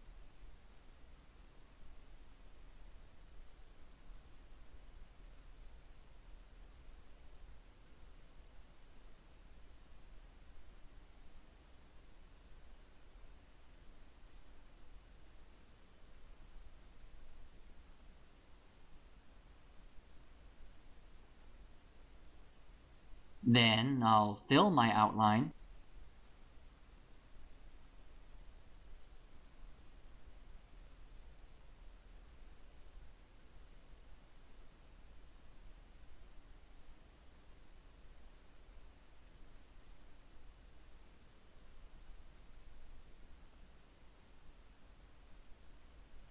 And just do some touch-up here and there.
Okay, there's a basic introduction to Camera Raw with a double RAW conversion. We'll go over some more things in Camera Raw later on, but for now, that will do it for this video. I'll go over some more photo correction techniques in the next video.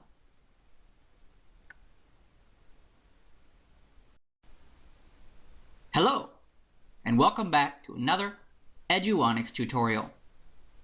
In this section, we're going over photo correction in Photoshop, and in this video, we'll be going over the image processor. Trophies. Nobody cares how you got them, they just care that you have them. And everybody that doesn't like your trophies are probably just jealous that they don't have any of their own. As you can see, I have 5 trophies. Okay, maybe they're just pictures in Photoshop, but still, in this tutorial, I want to save all my trophies, or images, in Photoshop. But as you may have noticed, they are all completely different sizes. That's okay with me. I don't mind them having different dimensions, but I don't want them to exceed a certain width and height. Which means that in order to save these, I would have to go up to Image, Image Size, then define my new width and height,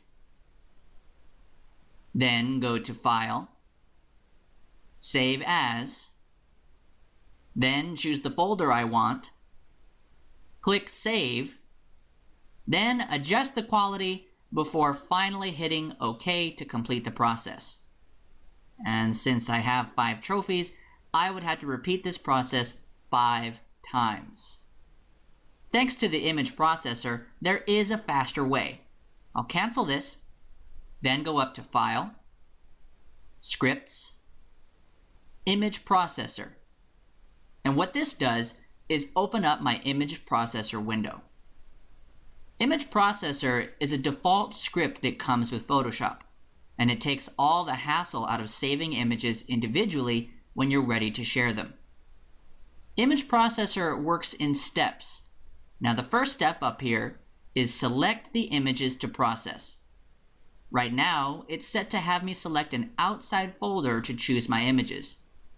You can see next to the box, there's text that reads, "No images have been selected." Well, I don't want to select an outside folder. I already have my images right here in Photoshop. So I'm going to select the first option, Use Open Images. And once that's selected, all the other options are grayed out because they no longer apply. Now I'm ready to move on to the next step. Select location to save processed images. So here I have to choose where it's going to save all my photos.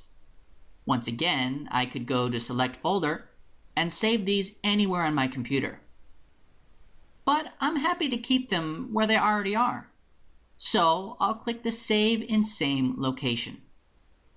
I don't have to worry about overwriting my original files because Image Processor will put these new ones in a brand new folder next to my original images, keeping them nicely separated. The next step I have is file type. Do I want to save these as JPEG, PSD, or TIFF files? How about all three? Image Processor allows you to save multiple different files as multiple different file types. This is another major difference from using the Save As function, which normally will just let you save one file as one file type at once. I'm going to uncheck the TIFF and PSD file types. I want to keep it simple and just save these as JPEGs. Now remember, JPEGs are compressed file types, so I can choose just how much compression to use while saving them. I can use this quality option here to choose any number between 0 and 12. 12 would give me the highest quality, but since it's using less compression, the file size is going to be fairly high. Instead of setting this to 0 or 12, I'll set this to a happy medium around 8. Here's another option I was mentioning earlier, resize to fit. Now, unlike the image size dialog box, which lets you determine the exact width and height of your image, resize to fit is an option to limit your width and height. So, if I don't want any of my images to be over 500 pixels wide, I can type 500 in the width box. And my image processor will scale the height proportionately to match the width according to each individual image. I don't think I want the height going over 500 pixels either, so I'll set that to 500 as well. Finally, my last option in the image processor is called Preferences. If I check this box called Run Action, it will allow me to apply any saved action in Photoshop to each of my images before they are saved. Beyond that, I also have copyright and profile options. I'm going to go ahead and uncheck Run Action and leave everything else unchanged. Now that I'm ready to save all 5 of my trophies, I'll go up to the top right and click Run. Now the image processor will apply all my options, saving my images one at a time in rapid succession. Okay, it looks like the image processor is done. I'm going to go ahead and minimize Photoshop to get a look at my files. So here are my 5 original images. When I select them one by one, you can see that they all have very high dimensions and file sizes. But right beside them is a folder called JPEG. I didn't make this folder. This must have been put here by the image processor.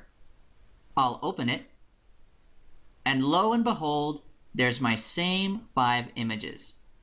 And if I select each one, you can see that the file sizes have been dramatically reduced, and neither the height nor the width exceed 500 pixels on any of them. So you can see that Image Processor can spare you a lot of time when it comes to saving images. This comes in handy when you have a lot of trophies to share.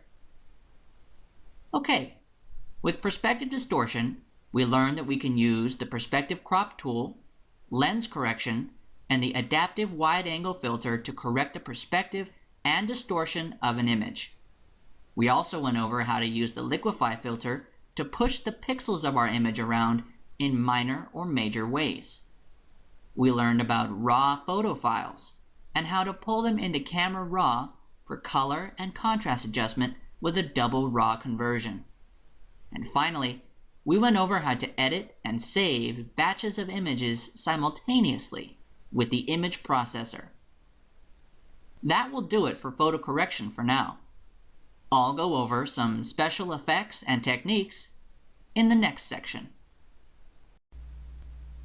Hello, and welcome back to another Eduonics tutorial. My name's Matthew Brown, and I'm your instructor for this course. In this section, we're going over effects and techniques in Photoshop.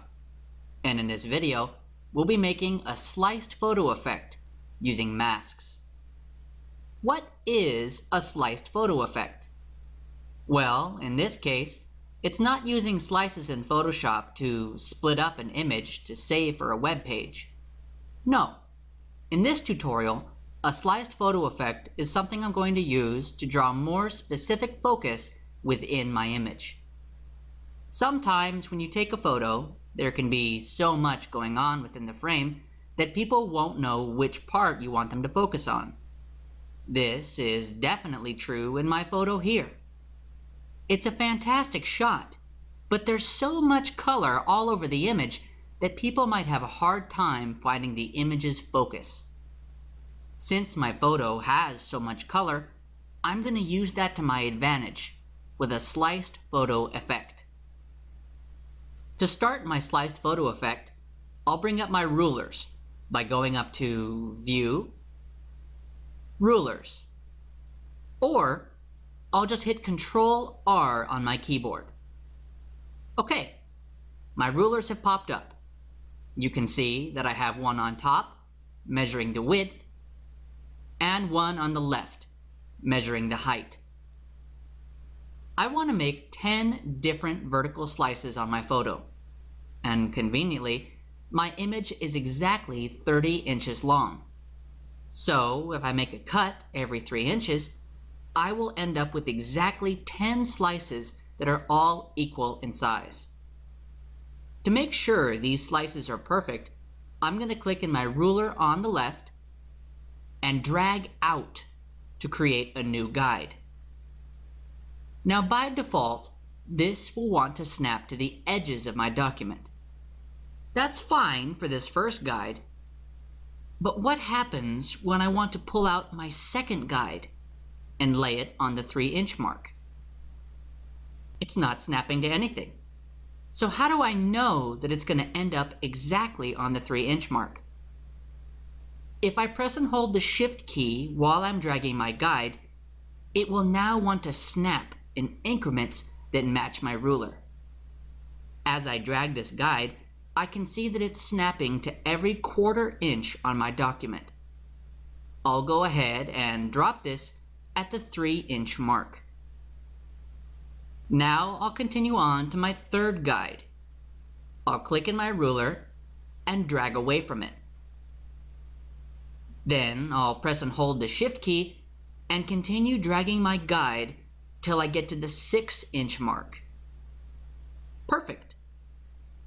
I'll just continue this process and drag a guide to the 9-inch mark, the 12-inch mark,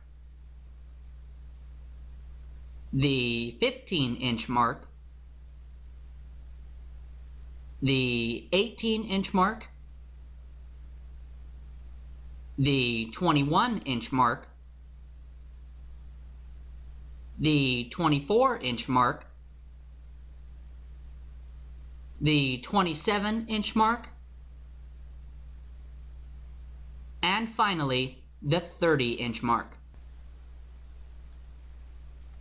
For good measure, I'll go ahead and drag a guide to the top edge and to the bottom edge. Okay, all my guides are done, and as you can see, they are perfectly sized to match each other. This will make for a very symmetrically sliced photo.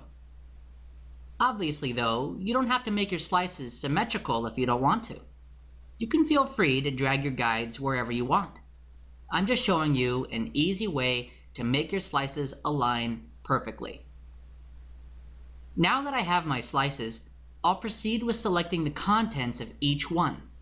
Then I'll alter their colors. I'm going to go to my Tools panel and click my rectangular marquee selection tool. Then I'll start making a selection in my first slice. You see how the selection tool wants to snap to my guides? This is exactly why I made them in the first place. The guides give me the ability to make selections in the slices of my photo with a high level of accuracy, down to the very pixel. Now that I have my first slice selected, I'll go down to the bottom of the Layers panel and click the New Adjustment Layer button. Then I'll go up and click Hue Saturation. What this has done is it's made a new Hue Saturation adjustment layer. And since I had a selection on the canvas, it's automatically used that selection in its layer mask. If you look closely at the layer mask thumbnail, it's mostly black on the right, with a white sliver on the left. This is because Photoshop automatically uses your selection to define the contents of the new layer mask. I want to give you a closer look.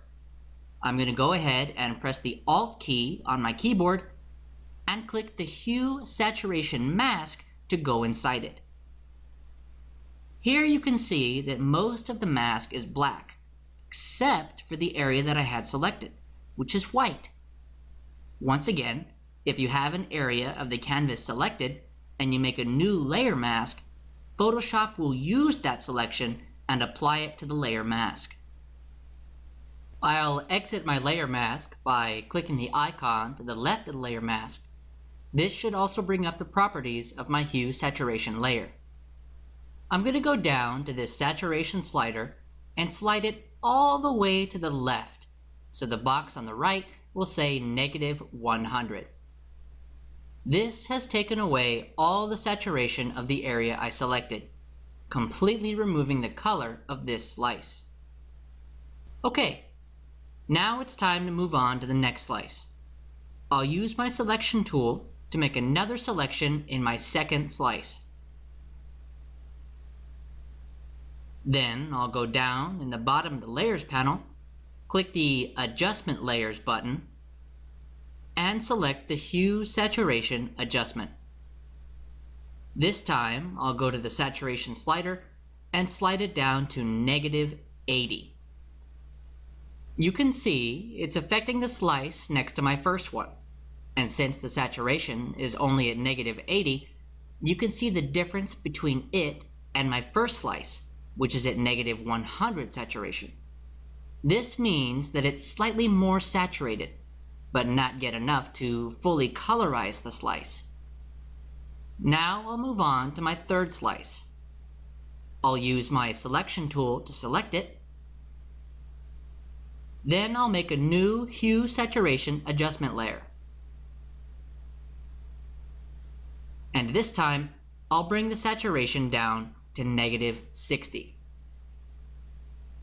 Then I'll move on to my next slice by selecting it, make a new hue saturation adjustment layer, and I'll bring the saturation down to -40. What I'm doing is using this document's abundance of color against it by desaturating what I don't want to draw focus on. As I continue towards the slices in the middle, I will continue to adjust their saturation sliders in increments of 20 up closer to 0 for more color saturation. I'll use my selection tool to make a selection in my fifth slice. Then I'll make a new hue saturation layer and bring the saturation up to -20. Now I'll use my selection tool to make a selection in my sixth slice. I'll make a new hue saturation layer, but this time I'll keep the saturation right at 0. This is the slice that will retain a normal level of saturation, which means that it will have the most color, and as a result, it will draw the most attention. Now that I've hit the peak, I will continue on with the rest of the slices, but in reverse. I'll use my selection tool to make a selection in my seventh slice. I'll make a new hue saturation layer and bring the saturation down to -20. Then I'll use my selection tool to make a selection in my eighth slice.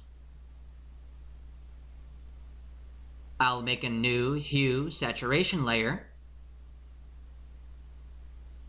and bring the saturation down to -40.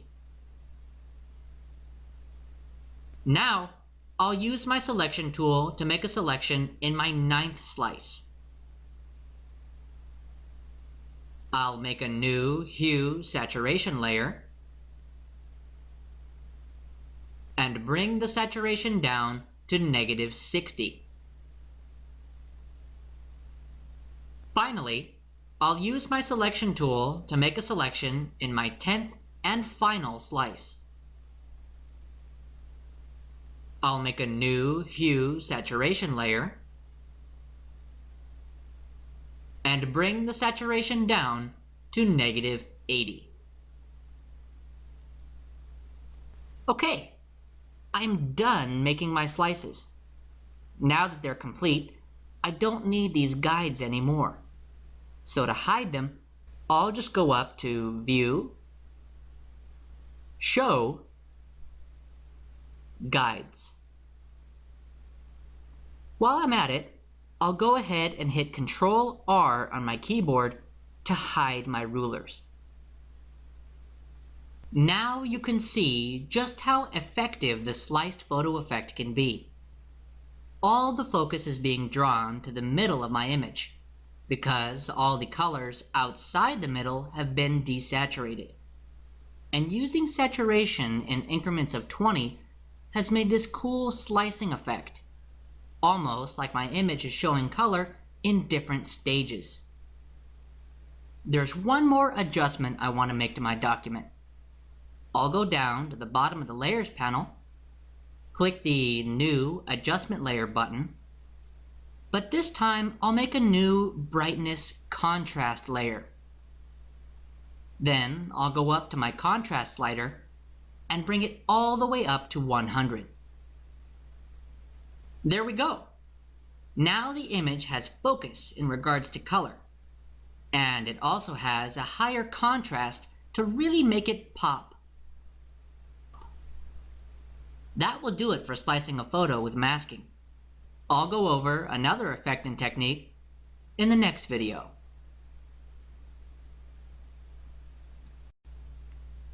Hello, and welcome back to another Eduonics tutorial.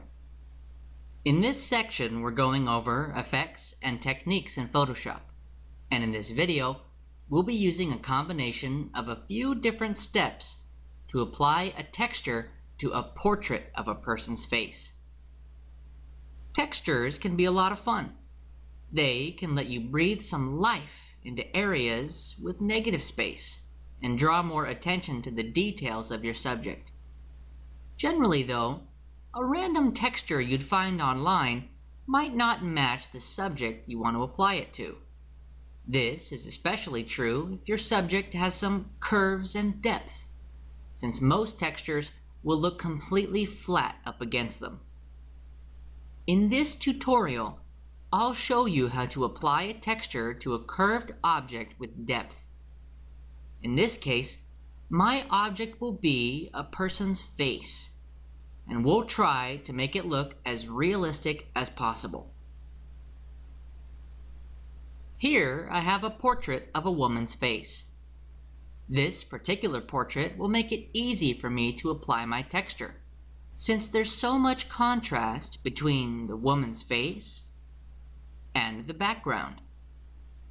This will help me to isolate her face before I apply my texture.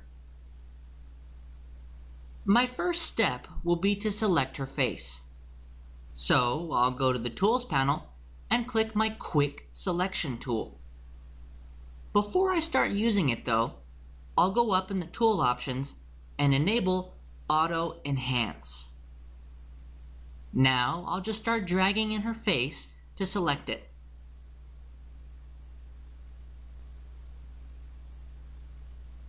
Auto Enhance should automatically be working to make my selection more accurate.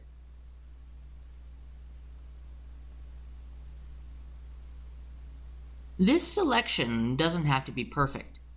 I just want to make sure that all of her skin is selected. The most important areas to focus on are her nose, lips, and chin.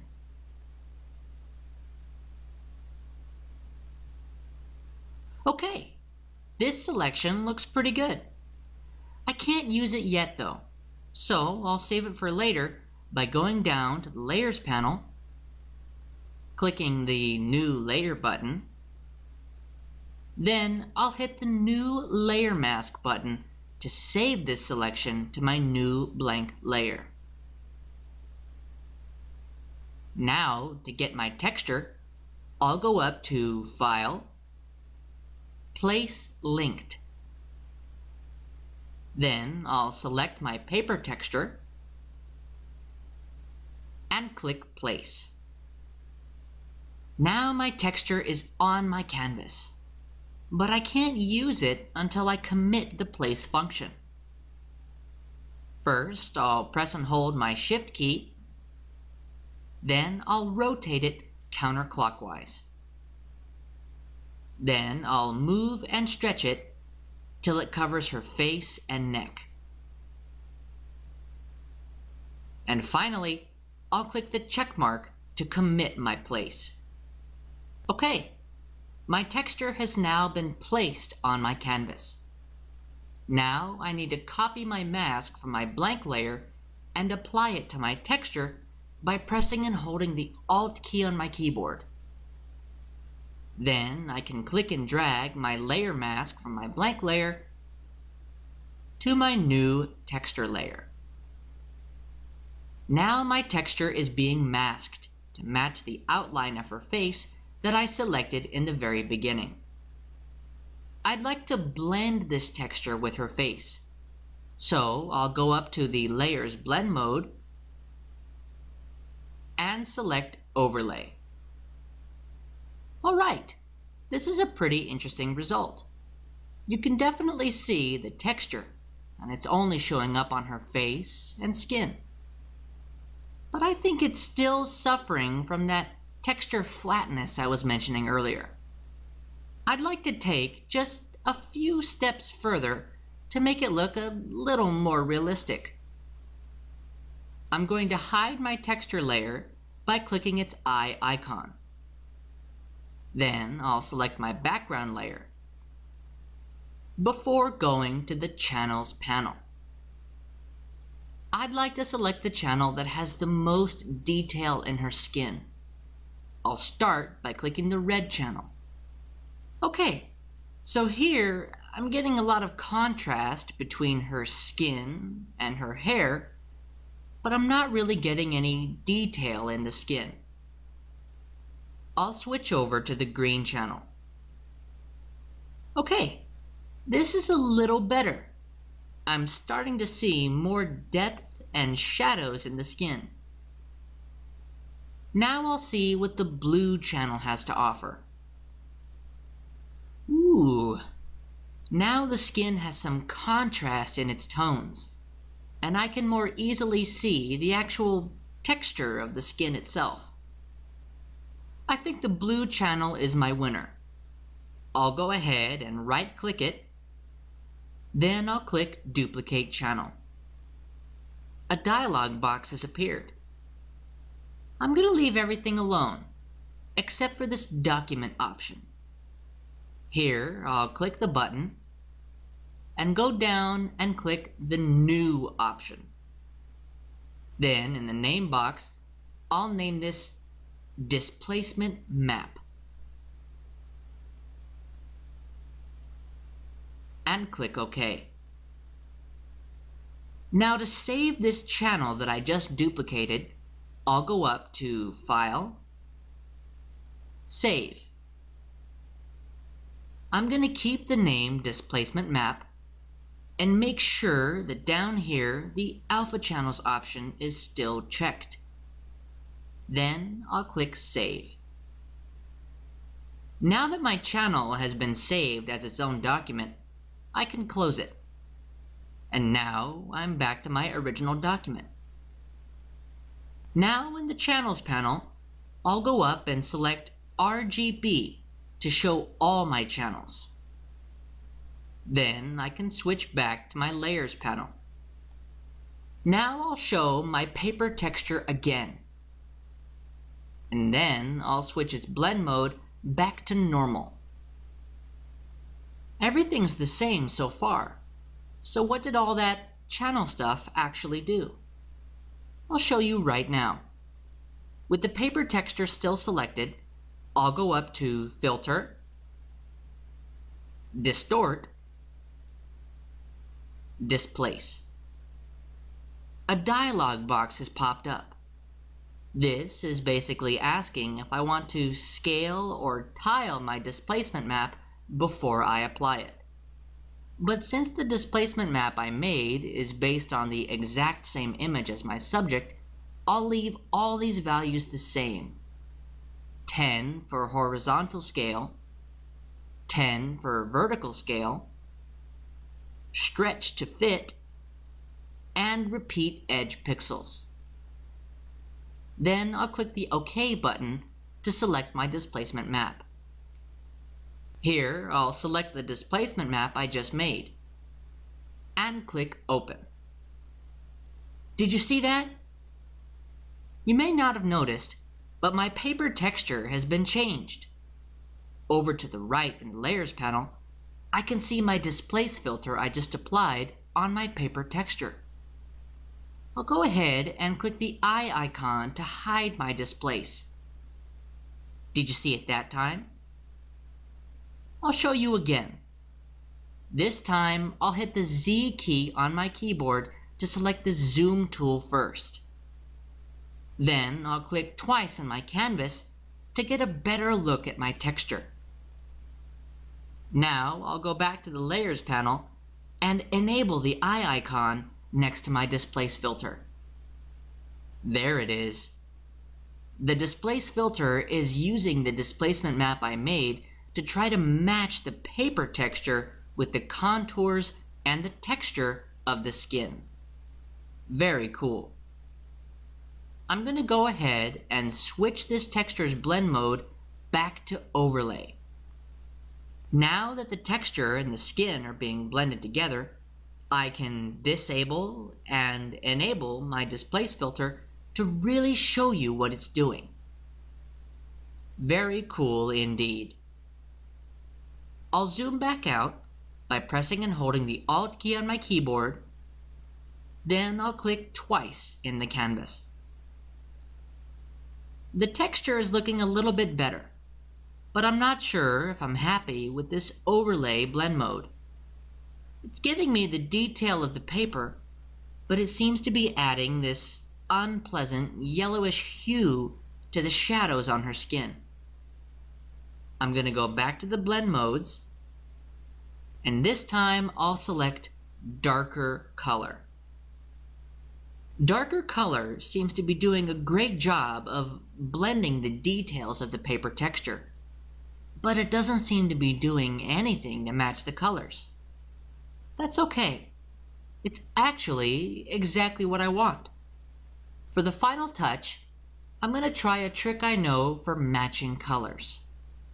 I'll go down to the bottom of the Layers panel and select the New Adjustment Layer button.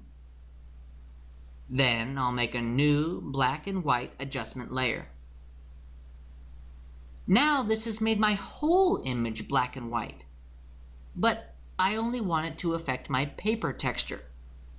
So I'll link it to my paper texture by pressing and holding the Alt key. Then I'll click in the space between my two layers. Now the black and white layer is apparently affecting my paper texture, but personally, I don't see any difference. This is probably because the paper texture was black and white to begin with. If I go to my black and white layers options, there's an unchecked box here called Tint. I'm going to go ahead and check this. Now I do see a little bit of difference.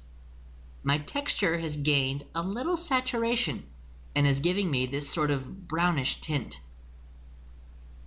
I want this tint color to match the color of her skin, so I'll need to get a sample of her skin color. I'll go down to my layers panel and select the background layer that she's on. Then I'll go over to the Tools panel and click the foreground color swatch to bring up the color picker. Then I'll get a sample of her skin color by clicking over here near her jawbone.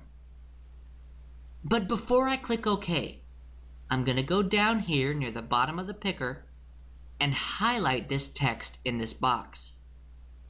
These are the letters and numbers that represent my color that I sampled. I'm going to copy these by hitting Ctrl-C on my keyboard. Now I can click OK. Now I'll go up and select my black and white layer again. Then I'll click the brownish box beside my tint option. Then I'll hit Ctrl-V on my keyboard to paste my sampled color. This is replacing the default brownish color. Then I'll click OK. Now the paper texture is not only not black and white anymore, its color actually matches the color of her skin. For the final touch, with my black and white layer still selected, I'll go to its blend mode. Then I'll switch it to overlay. This really condenses the details of the texture and the texture color, making it look fairly realistic on her skin. Okay, that will do it for adding a texture to a person's portrait. I'll go over another effect and technique in the next video. Hello, and welcome back to another Eduonics tutorial. In this section, we're going over effects and techniques in Photoshop. And in this video, we'll be drawing more focus to our subject by blurring out the background. Naturally, our eyes are drawn to crisp edges and clear details, rather than blurred edges and muddy details. This is what gives us a sense of depth and spatial awareness. Usually, as a photographer, you'd be able to manually adjust the focus using the settings on your camera before you take the photo. But how would you go about changing the focus after you've taken the photo? In this tutorial, we're going over some of Photoshop's blur features to see if we can blur the background of this pre-existing photo and create the illusion of some extra depth. Blurring the background can be a very effective way to put all the attention on your subject in the foreground. So the first thing I'll have to do is to separate my subject from the background. I'd like to isolate this lady so I can place her on her own layer. To do that, I'll go to my Tools panel and grab the Quick Selection tool. Then I'll just start dragging to create my outline. Now the Quick Selection tool is probably the easiest selection tool to just pick up and start using.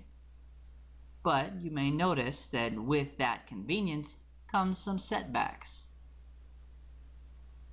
I'll show you what I mean once I'm done making my outline. Again, I'm just trying to make a general outline of this lady, and if there's any areas I want to remove from my selection, I can just hold the Alt key and drag in those areas to remove them. This selection should be pretty easy to make.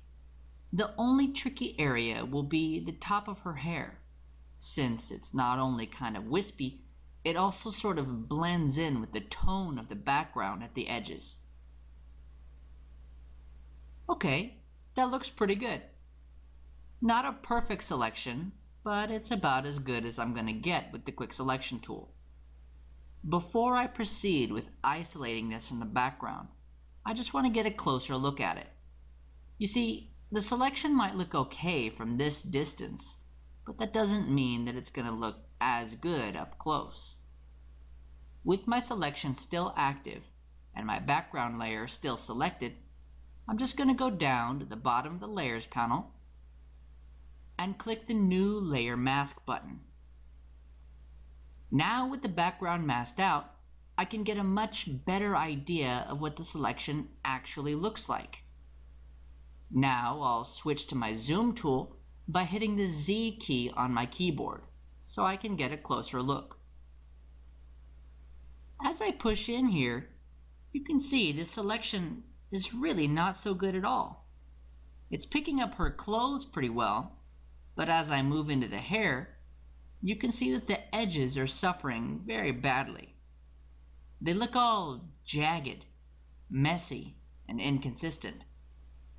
Sometimes that's the trade-off with using the quick selection tool. You can make a very general selection very quickly, but be prepared to deal with some very poor edges. I'm going to take a couple steps back. First, I'll zoom back out. Then I'll just hit Ctrl-Alt-Z on my keyboard to step backwards in time and undo the history state where I converted my selection into a mask. Now I'm back to just having the same raw selection I had before. So I'll switch back to my quick selection tool. And instead of using this selection as is, I'm going to try a very helpful feature up here in the tool options. I'm going to click the Refine Edge button. The Refine Edge dialog lets you manage the finishing touches of your selection, and is especially useful when it comes to the edges of the selection. The first thing I notice is that the Refine Edge has made it very easy to visually distinguish my selection from the background. And if I click here in the View thumbnail, I have multiple options for viewing my isolated selection as I make adjustments to it. I could click on Marching Ants, which is the default selection view. I could click on Overlay to see my selection in a quick mask mode with the red tint. I could click on Black to see my selection up against a plain black background. I could click on White to see my selection up against a plain white background. I could click Black and White to see the mask itself without any other colors or details. I could click on Layers to see my selection up against the checkerboard pattern again. And finally, if I want to see my original layer without any hint of my selection, I can click Reveal Layer. I think in this case, I liked my selection up against a white background the best, so I'll switch back to On White. Now I can get to work on these sliders to help improve my edge. I'd like to invite a bit more detail into the fringes of this hair, so I'm going to increase the radius to about 8 pixels. The hair is already looking a little better now, but it's still looking a little bit rough. So I'll go down to Smooth and increase that to around 40. Wow, the edges are looking much smoother now. I want to get a bit of a closer look at my edges. So I'm going to select the Zoom tool in the Refine Edge dialog. Then just click 2 or 3 times in my canvas to get a closer look at my subject. Now I'll go down to the feather option, and I'll increase that to about 3. This isn't making a huge difference, but it's just enough to make my edge look a bit kinder on the eyes. Now with the feather, I ended up making the edges a little blurry. I'll draw a bit more focus by increasing the contrast option around 40. Now my edge is really getting some definition. The only thing is these clothes. They still have this sort of outline from the background. No worries. I'm going to go down to Shift Edge, and I'll bring that down to around -25. There we go.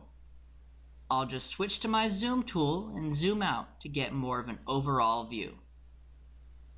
Very nice.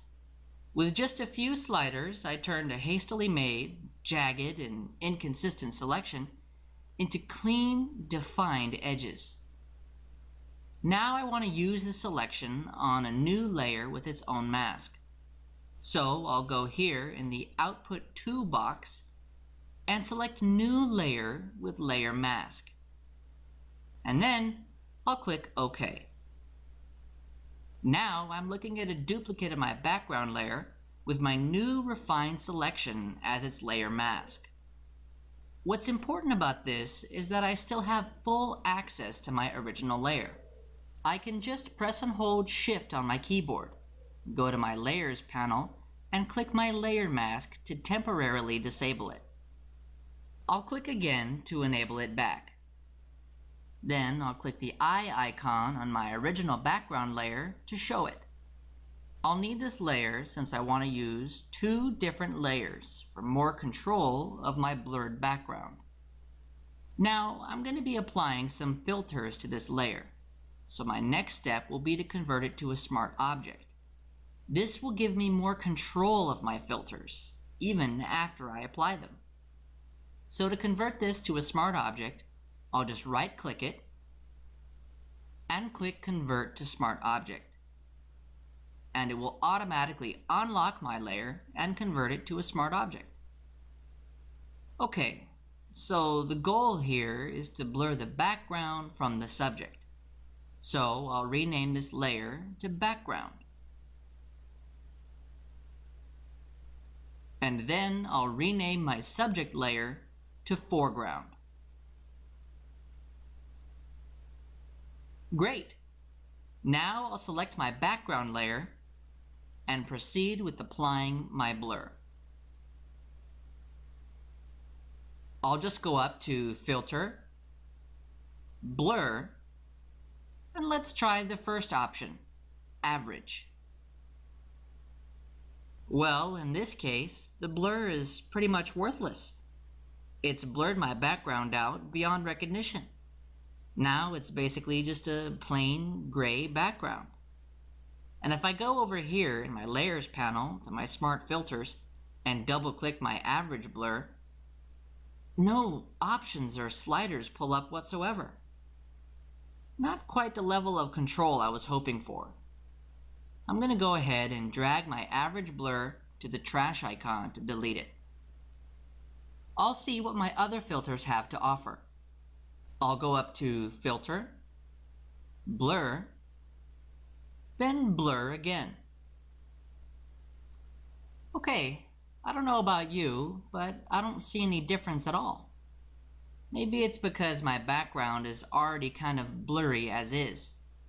Anyways, I'll drag this filter to the trash icon. Now I'll go back up to Filters, Blur, and this time I'll try Blur More. Okay, maybe that did blur my background a little bit, but I'm still not seeing any worthwhile difference. On top of that, there's still no sliders or options to manually control the blur amount. I'll drag this one to the trash icon as well. I'm going to keep trying. So I'll go up to Filters, Blur, Box Blur. Oh, here we go. Now I actually have a slider I can use to control my blur. Finally, I can make my background as blurry as I want. The only problem I'm seeing is that since this blur is influenced by a box shape, it seems to be pushing all edges out from themselves in each direction individually. As a result, I'm not really getting the soft, natural blur I'm looking for. I'll cancel this and go back up to Filters, Blur, and Gaussian Blur. Alright, I'm getting the same sort of radius slider I had before. I'll try increasing it. Ah, there we go. Now do I not only have a blur that I can control, it is also giving me that soft, feathery naturalness I wanted. Very cool. I'm going to go ahead and cancel this for now because I want to see what else Photoshop has to offer. I'll go back up to Filter, Blur, Motion Blur. This one is very interesting. Like the box blur, it pushes straight out. But unlike the box blur, it only seems to blur out in two directions. This allows me to simulate the illusion of movement with my blur. Very interesting. As an added bonus, I can also change the angle of the blur, which lets me decide what direction I want both sides of my blur to be coming from. I'll hit cancel, go up to Filters, Blur, and Radial Blur. Now the dialog box for this blur is pretty different.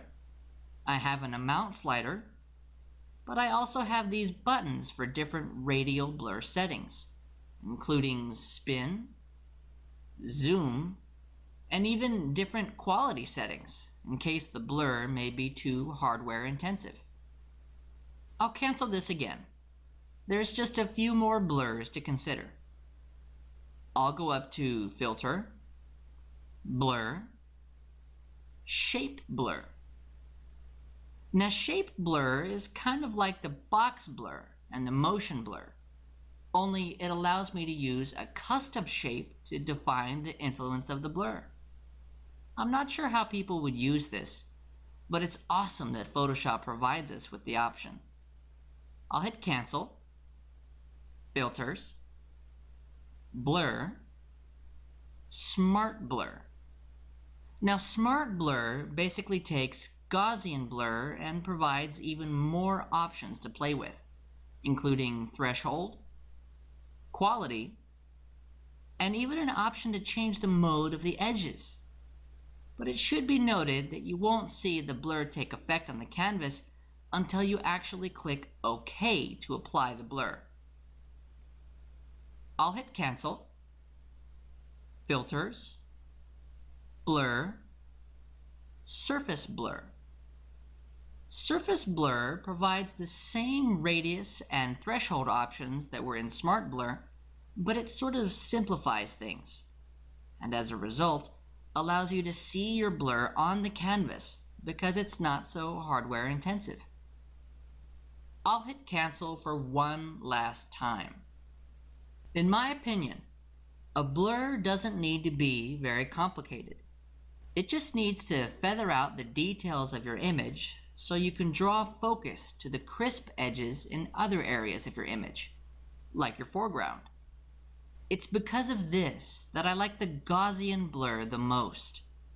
I'll go up to Filters, Blur, Gaussian Blur. The Gaussian blur is quick to pull up, simple with just one slider to worry about, and the blur itself is easy on the eyes. And finally, you can see all your changes in the canvas in real time. I'm going to bring my Gaussian blur radius up to 15 pixels and click OK. And since the layer I'm applying it to is a smart object, I can always double click it in the Layers panel and change it to whatever I like. Okay, that will do it for background blurring. I'll go over another effect and technique in the next video. Hello, and welcome back to another Eduonics tutorial. In this section, we're going over effects and techniques in Photoshop, and in this video, we'll be combining several different techniques to make a vintage style haze effect. Up till now, we've pretty much been applying techniques that draw focus to our subject, whether by adjusting colors, adding textures, or blurring backgrounds. Now we're going to try a step in the opposite direction and intentionally reduce the quality and visibility of our image. If you've ever used a picture sharing application like Instagram, you might be familiar with the concept of photo filters. These filters act like presets, and some are applied to simulate sort of a vintage style, as if to make the photo seem physically aged, or like a photo taken with a more classic model of camera. In this tutorial, I want to apply a haze effect to this photo. Now, if I go up to my filter menu, I will never be able to find a preset haze effect, no matter how hard I look. So, I'll be using a combination of my own techniques to achieve my desired look. Now, a haze effect usually has a few different components. Its colors are generally washed out or faded. It also doesn't have many shadows, but instead has a very warm and inviting tone. Sometimes the details will be degraded and have physical imperfections like color noise. And finally, a haze effect will occasionally have a vignette, which is basically just a very soft, dark border around the edges of the photo.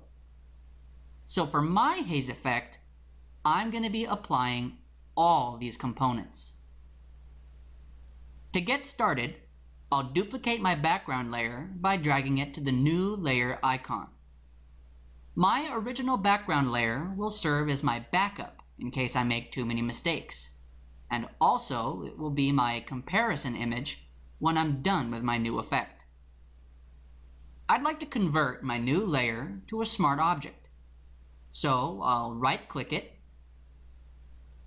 and select Convert to Smart Object. Now I'll go down to the bottom of the Layers panel and click the New Adjustment Layer button, and I'll select Curves to make a new Curves Adjustment layer. Now in the Curves property panel, I have a box here with some gray waves and a solid line going up diagonally across them. I'm going to click the bottom left point of the line and drag it up vertically. I'm going to drop it right in the middle of my vertical space. What this has done is brighten up the shadows to give the photo a bit of a faded look. Now I'll go up in the histogram and click the button that says RGB. Then I'll select the red option. Now in the histogram, I have these light red waves. These represent the levels of red within the image. I'm going to go ahead and click right in the middle of the diagonal line and drag up and left a little bit. What this has done is sort of intensify the levels of red, especially in the midtones and highlights of the image. I'll go back up and click the button that now says red. There are already plenty of greens in my image. I don't really need to be messing with them, so I'm going to go ahead and skip the green option, going straight to the blue option. Then I'll click in the middle of the line again, only this time I'm going to drag it down and to the right a bit. This is really working on the yellows of the image, and this, combined with the intensified reds, is resulting in a much warmer photo overall. So now I have the faded photo I wanted. Using the curves adjustment, I've brightened the shadows, washed out the colors, and warmed the photo a bit. Now I'd like to degrade this photo by adding some noise to its pixels. I'll hide my Properties panel and select my Smart Object. Then I'll go up to Filter, Noise, Add Noise. This brings up the Add Noise dialog box and shows a preview of the filter on the canvas. I'm going to go ahead and set the amount to 10%. Then, under Distribution, I'll select Gaussian. Then I'll check the box next to Monochromatic. What this is doing is adding some pixel distortion without adding any sort of new colors. I'll click OK to apply my noise filter. Now I have a faded photo with some physical damage. Very cool. I'm going to take this a few steps further and add a vignette to the photo. This will darken the edges of the photo and give it a bit more depth since I've faded it out so much. I'll select my curves layer, then go down in the layers panel and click the new layer effect button. Then I'll pick gradient overlay. So now the layer style dialog box has popped up, and here I have my gradient overlay options. I'm going to go over these options one by one to create my vignette.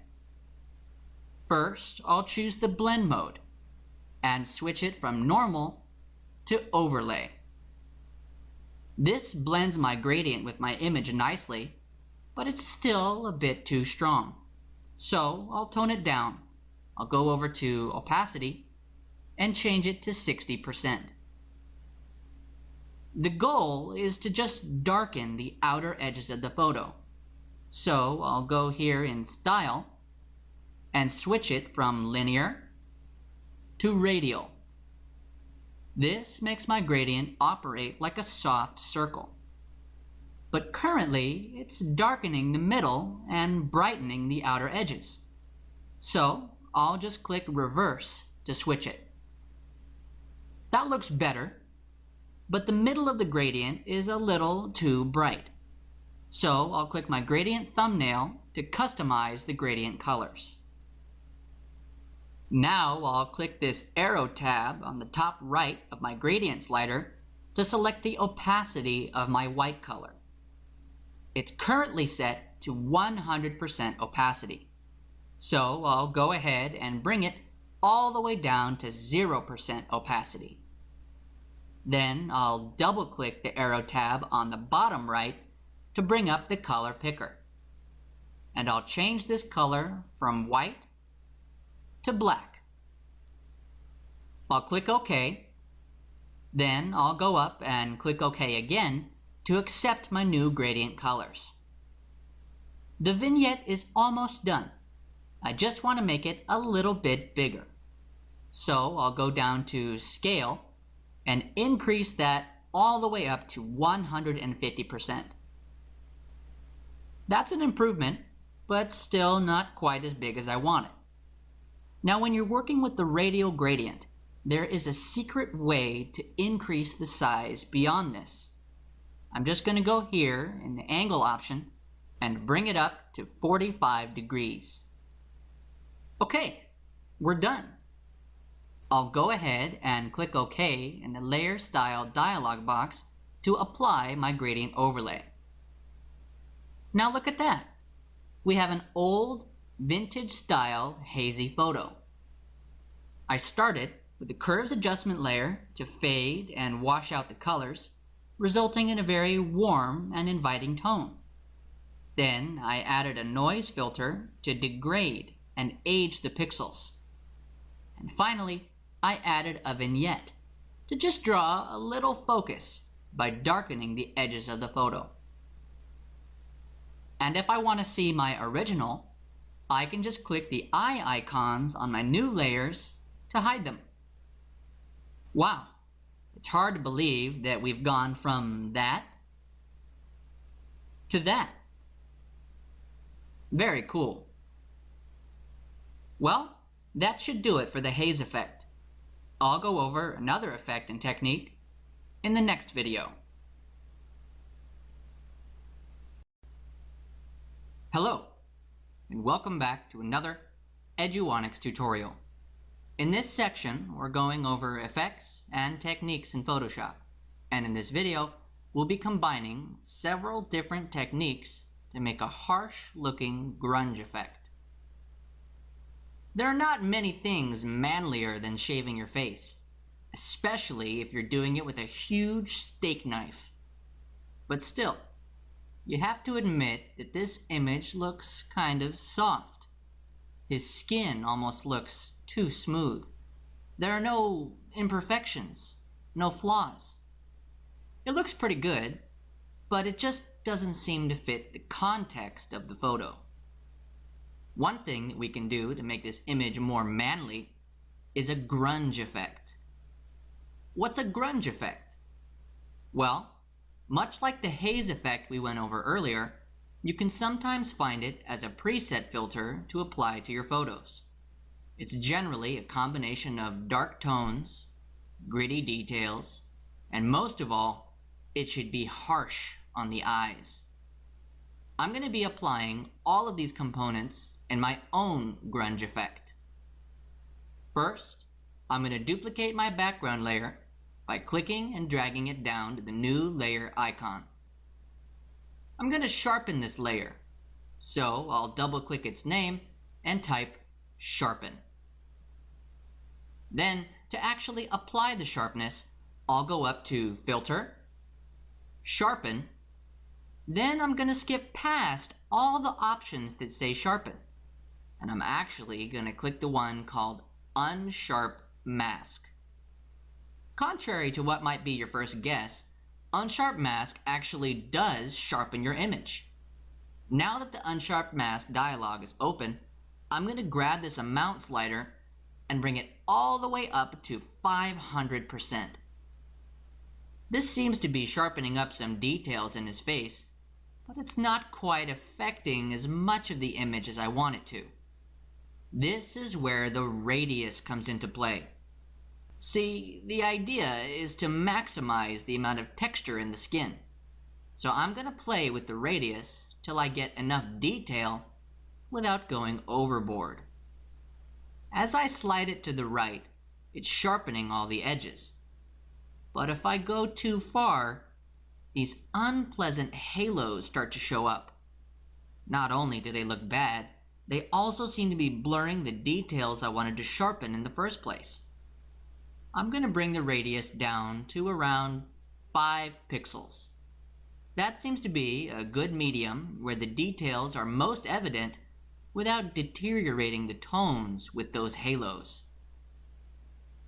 Now, threshold is just here to let me reduce my effect if I want to. I'm happy with my effect as is, so I'll leave threshold at 0. Then I'll go up and click OK to apply it. You know, that sharpness worked so well, I think it might be a bit too sharp. I'm going to blend this new sharpness layer with my original background layer.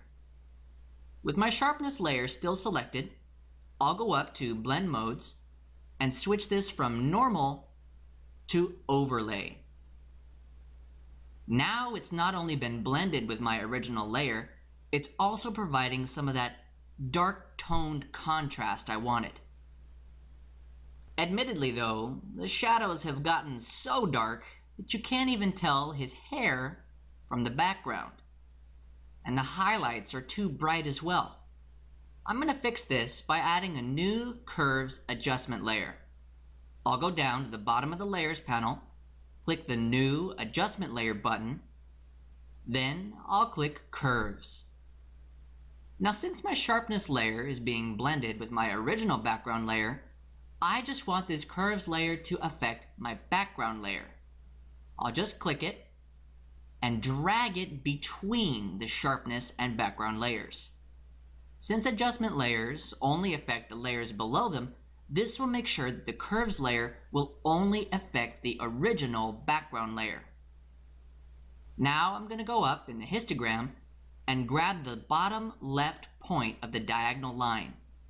Then I'll drag it up 1/4 of the way across the histogram. This is brightening the shadows of my background layer. Now I'll move on to those highlights. I'll go up and click the point on the top right of the diagonal line and drag it downwards 1/4 of the way.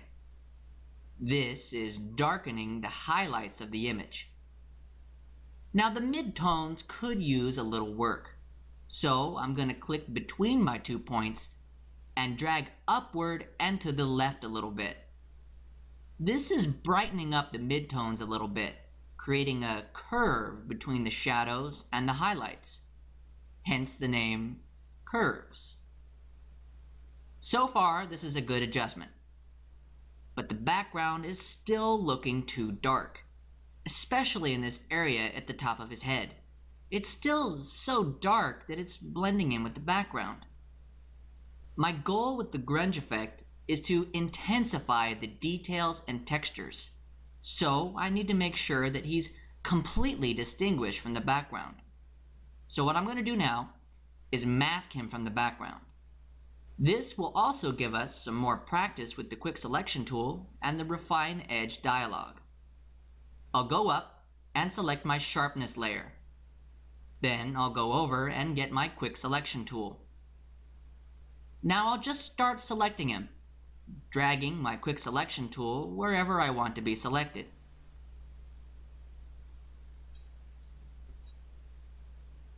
Making sure to avoid the background.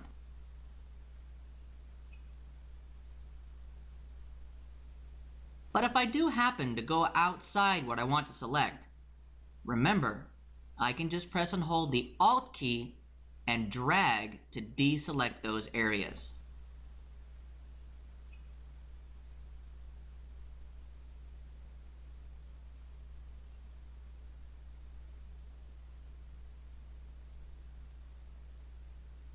Okay, this selection is about as good as it's going to get with the quick selection tool. I'm going to finish this off by going up to the tool options, and I'll click the refine edge button. Okay, so this has brought up the refine edge dialog. I'm going to start using these sliders to see if I can't get some better quality out of my selection's edges. I'm going to bring up the radius to about 6. This is just inviting a bit more detail into my edges, allowing the software to more loosely sample my selection here. Still, it's looking a bit jagged, so I'll go down to this smooth slider and I'll bring that up around to 40. This is just taking those sharp protruding edges and kind of sanding them down a little. Then I'll set the feather around 3. This is just softening things up a bit before I rein the selection back in to a more solid line. I'll go ahead now and bump that contrast up around 40. And this is really doing a great job of pulling things into a more refined selection. Now I just have a bit of black outline remaining from the background. You can especially see it on the outside edges of his skin, near his shoulders. I'll go down to Shift Edge and slide it to the left till I get around -20. Okay, that should do it for my refined edge. Now I'll just go to Output and switch that from Selection to Layer Mask, because I want to use this instantly as a layer mask on my sharpness layer. Then I'll just click OK. Now we've completely isolated him from the background in this layer, but we can sort of still see the background because I haven't applied this to my original background layer. That's actually okay. I think I like it like this. The real thing that's bothering me though is that in succeeding in making this background brighter, I think I actually made it a bit too bright. I think I'm going to tone down the opacity of my new mask. To do that, I'm just going to select my layer mask thumbnail on my layer. Then, up here in my properties panel, I have these 2 sliders to choose from. I'm going to go ahead and pull this density down from 100% about halfway, down to 50%. There we go. Now the background isn't too dark or too bright. It's just right. Okay, my grunge effect is almost done. It's just missing a little something. Grunge effects usually have a bit of desaturation to them. The colors should be muted just slightly. So I'm going to go down to the bottom of the layers panel and click the new adjustment layer button. Then I'll go up and pick black and white. So this has made a new black and white layer, but it's desaturated my image entirely. I don't think I want to take it that far.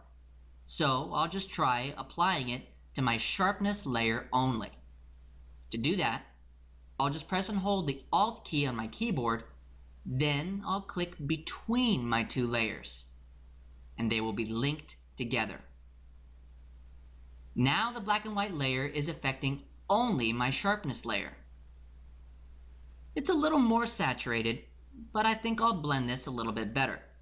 By making sure that my black and white layer is selected, then I'll go up to Blend Modes and switch it from Normal to Soft Light. Then, to blend it even more, I'll go over to Opacity and bring it down to 50%. There we go. That is just about perfect. Let's see how it looks compared to my original. I'll press and hold my Alt key, then click the eye icon next to my original background layer. This will solo that layer, making it so that I can see only that layer out of all the others. Wow, huge difference. There's so much more texture and grunge with all the other layers. It makes my original layer look so soft. And using curves and masks, I was able to bring more details into this without harming the other areas of the image. Very cool. You know what? This actually looks like it could be an action movie poster. I want to try adding a title to the bottom just to see what it looks like. First, I'll go over to the Tools panel and get my Type tool. Then I'll just click in the canvas to create my type layer. Now I'll type shave in all capital letters. Then I'll go up and click the check mark to commit my type. This text is so small though, I can't even see what it says. I want to make this bigger. I'm going to press Ctrl T on my keyboard to enable free transform. Then I'll just press and hold Shift as I'm dragging to constrain this to the same height and width ratio it was made with. I'm going to pay attention to this box here on the right, and I'm going to stop this transform once I see its width is about 11 inches. Then I'll go up and click the check mark to commit this free transform. Now this font is alright, but it's not quite the movie font I was hoping for. I'll go up in the tool options to the font box, then I'll change the font to Arial Bold. There we go. That's nice and thick, like an action movie font might be. I just want to change its color. I'll go up in the tool options and select the color thumbnail. Then I'll choose a nice dark red. Not too bright, not too dark, just right where it looks serious, but not over the top. I'm going to go ahead and duplicate this text by pressing and holding the Alt key. Then I'll drag this text below itself. This will simultaneously duplicate this text and create a new line of text to work with. I just want to change what this text says. I'm going to go ahead and double click the T icon in the Layers panel to highlight my new line of text. Now in this line, I'm going to type hard in all capital letters. Then I'll go up and click the check mark to commit my type. I want the hard text to be big enough to match the shaved text though. So once again, I'm going to hit Ctrl T on my keyboard to go into free transform. Then I'll just resize this and sort of move it around as I go to make it line up with the top text. Then, once I'm happy with it, I'll hit Enter on my keyboard to commit the free transform. The lines of text look good. They're nice and matched up, but I'd like them to be vertically apart from each other by about 30 pixels. So I'll just press and hold my Shift key, then hit my arrow key on the keyboard 3 times. This will space them out exactly 30 pixels apart. Okay, I'll just make sure that these are nicely centered on the canvas. Then I'll proceed with adding a drop shadow to them. I'll make sure that Shave is above Hard in the Layers panel. Then, with Shave selected, I'll go down to the bottom of the Layers panel and click the Layer Effects button. Then I'll select Drop Shadow. Now that my Layer Style dialog is open, I'm going to drag this opacity up to 100% because I want a very bold shadow. Then I'll uncheck Use Global Light. And I'll go ahead and set the angle to 90 degrees. Now I'll bring the size to 0 pixels. And finally, I'll adjust the distance slider till it's just about touching the bottom text. I find it's pretty good at around 29 pixels. Okay, this drop shadow is good. I'll just go up and click OK to apply it. I'll just copy this drop shadow to the bottom text by pressing and holding the Alt key, then dragging the drop shadow layer effect to my bottom text in the Layers panel. Alright, I've got my drop shadow on both lines of my text. Now, as a final touch, I want to make this text sort of lean to the right, almost like an italic font. The only issue with using an actual italic font is that it won't line up with the text the way I want it to. So I'm going to manually lean or skew this text. First, I'll press and hold my Shift key, then I'll select both my text layers. Then I'll right-click one and click Convert to Smart Object. Now to skew these, I'll go up to Edit, Transform, Skew. This has placed my text in sort of a free transform box. But this box operates a little bit differently. I'll just press and hold my Alt key, then I'll drag the top line to the right a bit. And I'll keep dragging it to the right till I get to about a 9-degree skew. Then I'll hit Enter to commit this transform. There we go. We're done. Now my image has that 90s action movie look. Let's take a look back at my original. I'm going to press and hold the Alt key, then click the eye icon in my background to isolate it. Wow. We've gone from a manly yet soft image to a hard, gritty movie poster with grunge effect. That will do it for the grunge effect. I'll go over another effect and technique in the next video.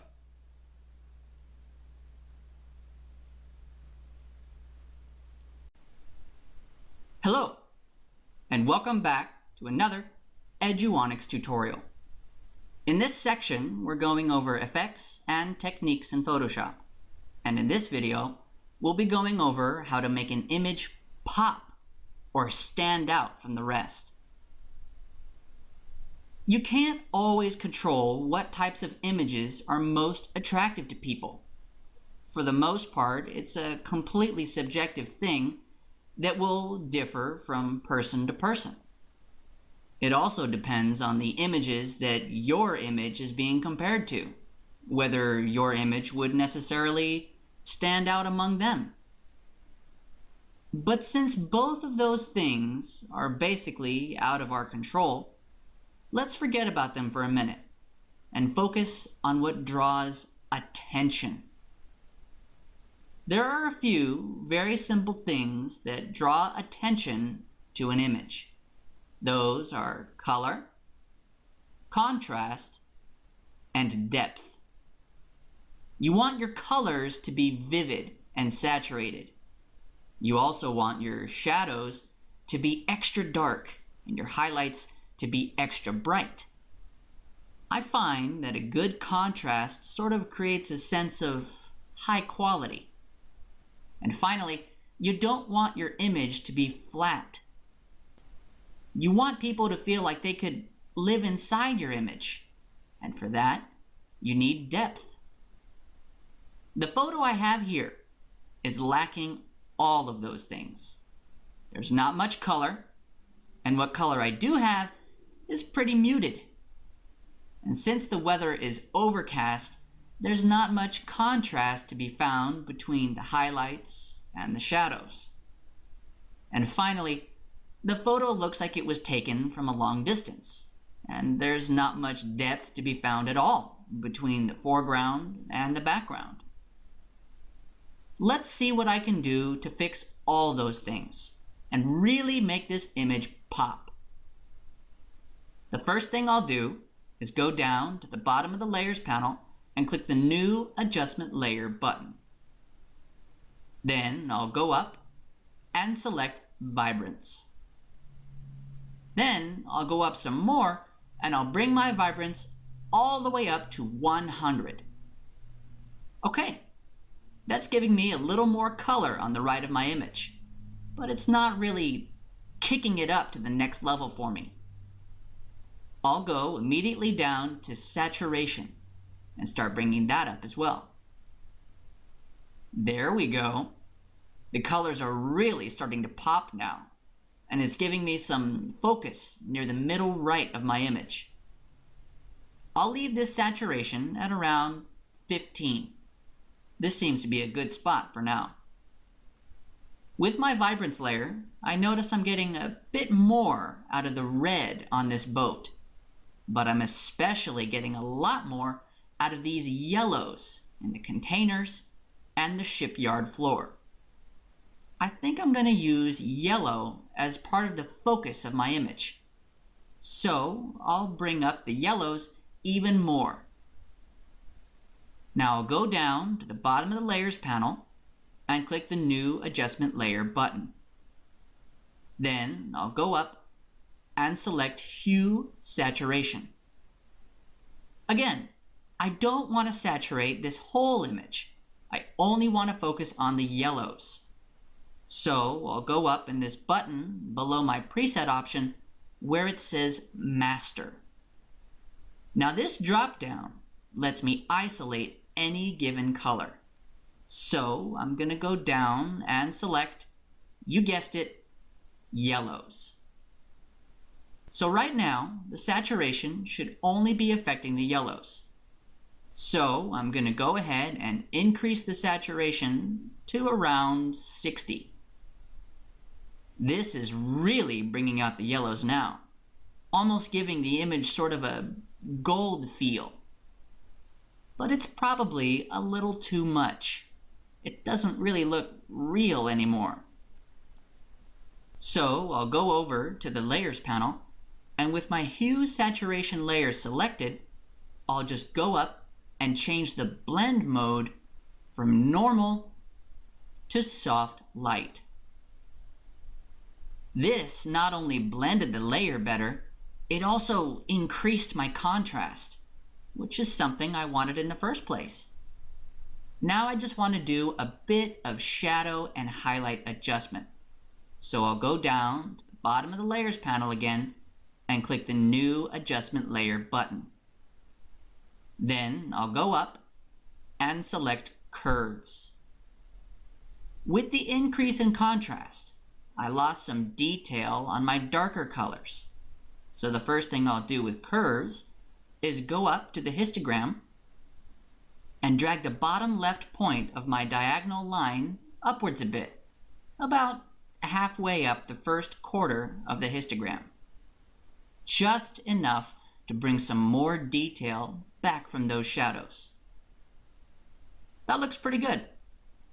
Now I'll go up about 1/3 of the way up the diagonal line. Click to make a new point, and this time I'll drag that down and to the right a bit. This will bring my midtones down just a bit. Finally, I'll go up near the top third of the diagonal line and click to make a new point. Then I'll drag this one up and to the left a bit.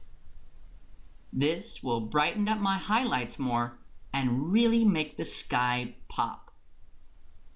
Okay, now this image is just soaking with color and contrast.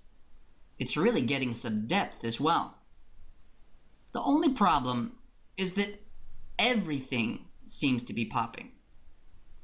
The idea of drawing attention often involves making one part of your image stick out, and this is your subject and your overall focus.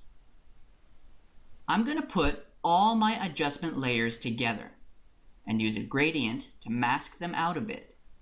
So first, I'll go down to the bottom of the Layers panel, and this time I'll click the New Group button.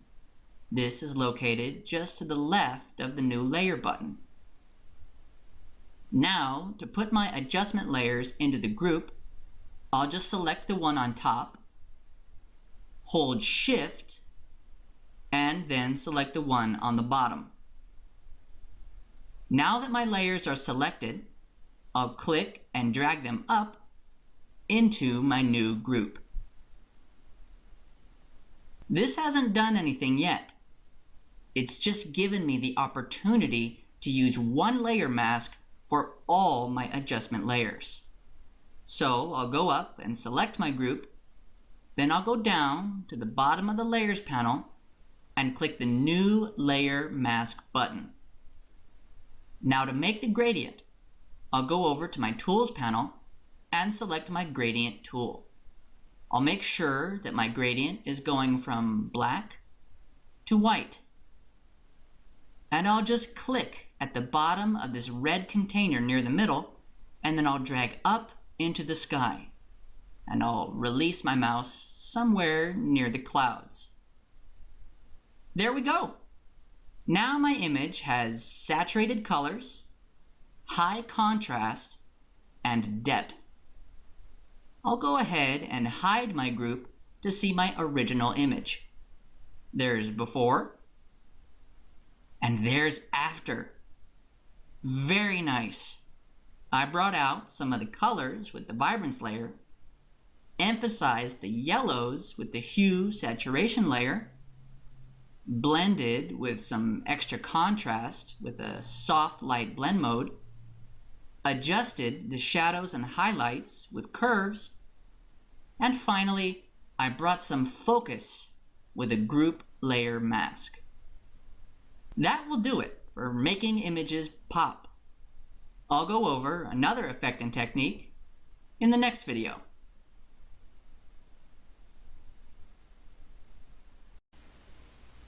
Hello, and welcome back to another Eduonics tutorial. In this section, we're going over effects and techniques in Photoshop. And in this video, we'll be going over a few different ways to make a vignette. I already touched on vignettes in a previous video, but since we're on the subject now, I'll just go over it again to refresh your memory. Basically, a vignette is a very soft, dark border around the edges of your image, usually drawing focus to the centermost part of the image in either a circle or oval shape. In this video, I'll be going over 3 different ways to make a vignette. To start off on my first method, I'll just go to my Layers panel and drag my locked background layer to the New Layer icon to duplicate it. Then, with the duplicate layer still selected, I'll go down to the bottom of the Layers panel and click the Layer Effects button. Then, I'll click Gradient Overlay. Now in the Layer Style dialog box, I'm going to go over to my Blend mode, and I'll change it from Normal to Multiply. The Multiply blend mode removes white, so we're left with just the black portion of the gradient. Now I can actually see through my gradient and get a better idea of how it will blend with the layer. Then I'll go down to Style and change that from linear to radial. This is basically giving me a circle gradient, which is what I want for my vignette. But remember, I want to darken the outside edges of my layer, not the middle. So I'll go up to this box where it says reverse, and I'll check it to reverse my gradient. Now I'll increase the size of my gradient by going down to scale, and I'll increase that all the way to 150. That's better, but it's still a bit too small. I want to see more of my image. So my trick here is to go to Angle, and I'll pull that clockwise till I get to about 0 degrees. Then I'll just click OK to apply my gradient. There we go. There's a very easy way to make a simple circular vignette. And if I want to change any settings, like the vignette's opacity, I can just double-click my layer effect and bring down the opacity whenever I want. I'm going to delete this layer effect so I can move on to my next method. Okay, now for the second method in making a vignette. I noticed that whenever people are making a vignette, they like to go up to the Tools panel and get the elliptical marquee tool. Then they just drag an oval onto the layer to use in their vignette. I don't agree with just dragging the oval and aligning it by eye alone. I prefer to make the vignette perfectly straight and centered onto my canvas. I have a very quick and easy way to do this. I'm going to go ahead and deselect this by hitting Ctrl D on the keyboard. Then I'll bring up my rulers by hitting Ctrl R on the keyboard. Now why would I bring up my rulers? Well, I'm not going to be doing any measuring. That's a little too complicated in this situation. No, I'm pulling up the rulers because I can click inside them and drag out to create guides. And these guides aren't just a visual aid. They're actually magnetic, and any selection I make near them is automatically going to want to snap perfectly against them. I'll show you what I mean. I'll just make sure I have a guide on the left, on the right, on the top, and on the bottom. Now, using the elliptical marquee tool, I'll start clicking and dragging in the top left of the canvas. See how the guides are turning pink? That means the selection is snapping to them perfectly. I'll just continue dragging this out across the canvas till I get to the other side. There we go. There's an oval selection that matches perfectly with my canvas for my vignette. Now, to make the actual vignette, I'm going to go down to the bottom of the Layers panel, and instead of making a new layer effect, I'll click the New Adjustment Layer button. Then I'll select a new Curves layer. Okay, so now I have a new Curves adjustment layer with a layer mask cut from my selection. I'm going to go up in the Curves histogram and click somewhere in the middle of my diagonal line. Then I'll drag down and to the right. Okay, so this is making the inside of my oval darker. but I need to darken the outside of the oval for a proper vignette. I'll go over to the Layers panel and make sure that my layer mask is selected. Then I'll hit Ctrl-I on my keyboard to invert my mask. Perfect! Now the curves layer is darkening the outer edges of the image like I wanted. Generally though, a vignette is supposed to be very soft. So to soften this, I'll just go over to the Layer Mask properties and pay attention to the feather option. I'm going to click this arrow and drag it to the right. This is feathering or blurring the edges of my layer mask. I'll leave this feather at 100 pixels. And there we go. There's another really easy way to make a simple vignette. I like the method of feathering the mask because I can always go back and change it however I like. I'm going to delete this layer mask so I can move on to my next method. Finally, the last method I'm going to show you is a little more hands-on, and it allows you maximum customization of the vignette. Right now, my curves layer is still darkening my image, and since there's no more layer mask, it's darkening the entire image. I'm going to fix that by adding a new layer mask. I'll go down to the bottom of the Layers panel and click the New Layer Mask button. Then, with the layer mask selected, I'm going to hit Ctrl-I on my keyboard. This inverted the color of my layer mask from white to black. So now the mask is hiding my entire curves adjustment instead of showing it. Before I proceed, I'm just going to clean up my canvas a little bit. I'll hit Ctrl-R on my keyboard to hide the rulers.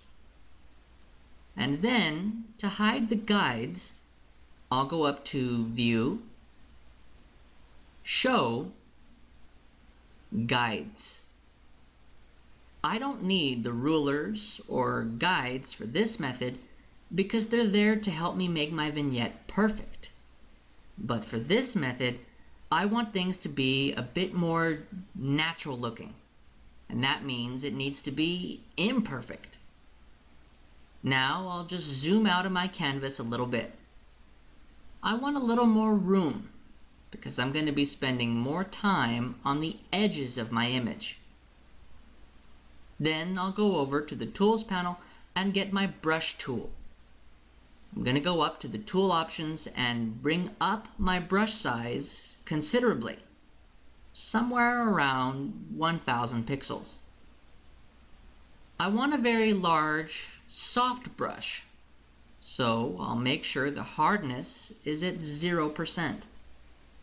And I'm going to use this brush to show areas of my mask.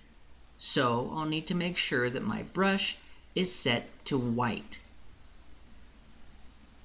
Then I'm just going to start manually brushing in the edges of my image, going around the outermost edges to show my layer mask and thus darken the image where I want the vignette to lie.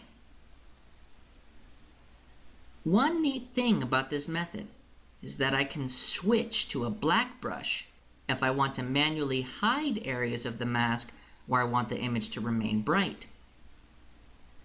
And since I'm using a brush, I can always change the hardness of the brush if I want to, and even use custom brushes to achieve different styles.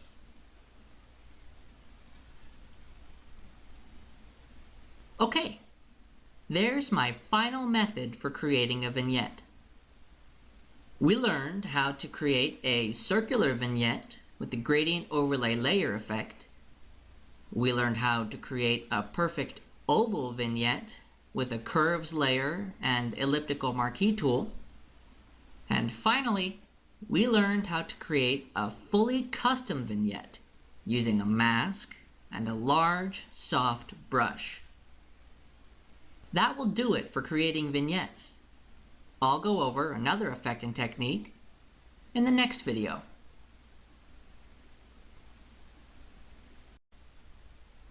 Hello, and welcome back to another Eduonics tutorial. In this section, we're going over effects and techniques in Photoshop. And in this video, we'll be going over how to create facial hair. In a previous tutorial, I went over how to fix some bald, patchy spots on a beard. It was mainly just a way to show you the clone stamp and pattern stamp tools.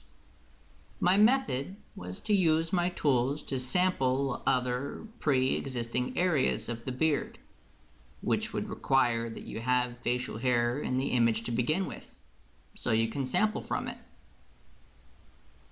But what if your existing image has no facial hair at all? How would you go about making facial hair from scratch? I've pulled up the exact same image from that previous tutorial, and it shows a man with a cigar and a pre-existing beard. Rest assured, I'm not going to sample any beard hair he already has. Instead, I'm going to show you how to make facial hair absolutely from scratch, and it will work for you no matter what image you're working on. First off, I want to get a closer look at his facial hair. So I'll go over in the Tools panel and get my Zoom tool. Then I'll just click in the canvas a few times to get a magnified view of his face. Okay, that's close enough. I'm going to be doing a bit of experimenting. So in order not to ruin this current layer, I'll go down to the bottom of the Layers panel and create a new blank layer. This will serve as my testing ground for now.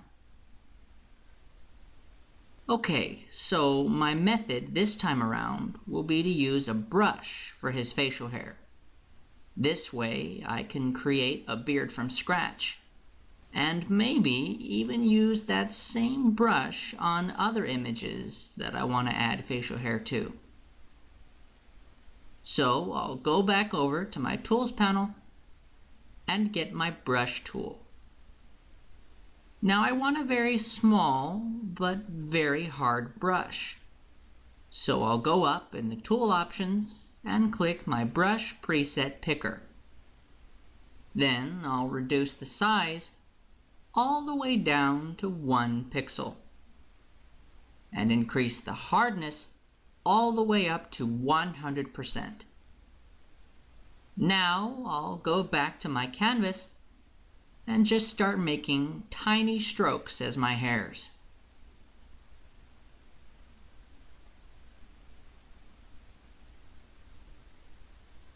Well, this presents a number of problems. Not only are the hairs all wrong, it would be incredibly time-consuming to make an entire beard this way, drawing each individual hair one at a time. I'm going to drag my new layer down to the trash icon. Then I'll make a new blank layer so I can try something else. This time I'm just going to draw one good hair. Then I'll define that one good hair as a brush. Then I'll use my brush settings to make it lay down many hairs at once. So I'm going to make a new stroke, using one of these hairs on top as a guide.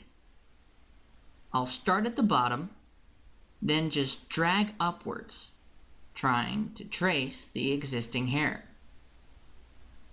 It might take me a couple tries to get a good, smooth hair, so bear with me.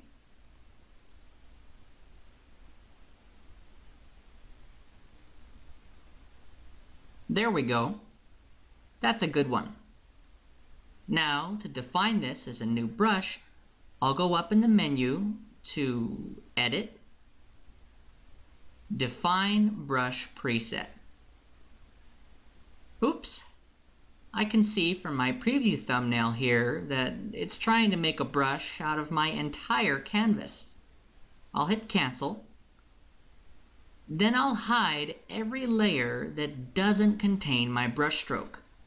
In my case, it's just my background layer. Okay, now that only one stroke is visible on the canvas, I'll go back up to Edit, Define Brush Preset. This time the preview thumbnail looks just right. I need a name for this, so I'll go ahead and name it Hair and click OK. Now I'll go back to my Layers panel and show my background layer again. And then I'll try my new brush on my top layer. It's brushing all right, but the hairs are being placed so close together that they wind up looking like a solid line. I'll delete this layer and create a new blank layer. I need to go a step further in customizing my brush. So to bring up the brush window, I'll go up to Window, Brush. Now I have a new panel to work with.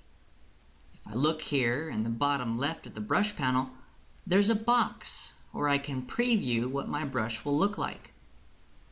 Beside it, over here to the right, there's an option for spacing. Currently, the brush is behaving like a solid line because the spacing is set very low, at 10%. I'm going to increase this up to 100%.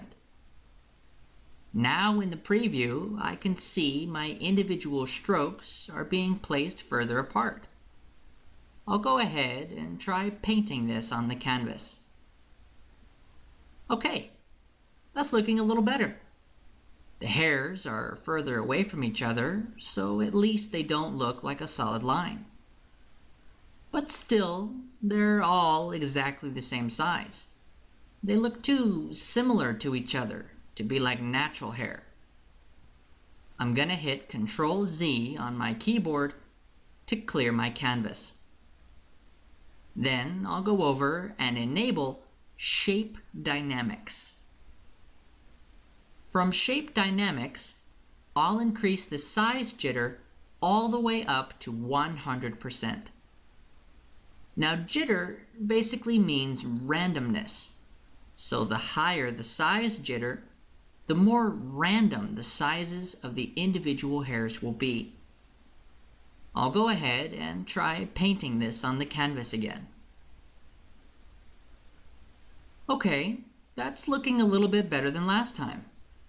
All the strokes are appearing at slightly different sizes, so it's looking a little more natural. But they seem stuck at this certain angle. Real hair grows out more randomly and tends to curve in slightly different directions. I'm going to hit Ctrl-Z on my keyboard to clear the canvas. Then I'll go over to Angle Jitter. I'm just going to increase this to 5 because I don't want the hair to point wildly in every direction. I just want it to vary a little bit. I'll try painting this on the canvas.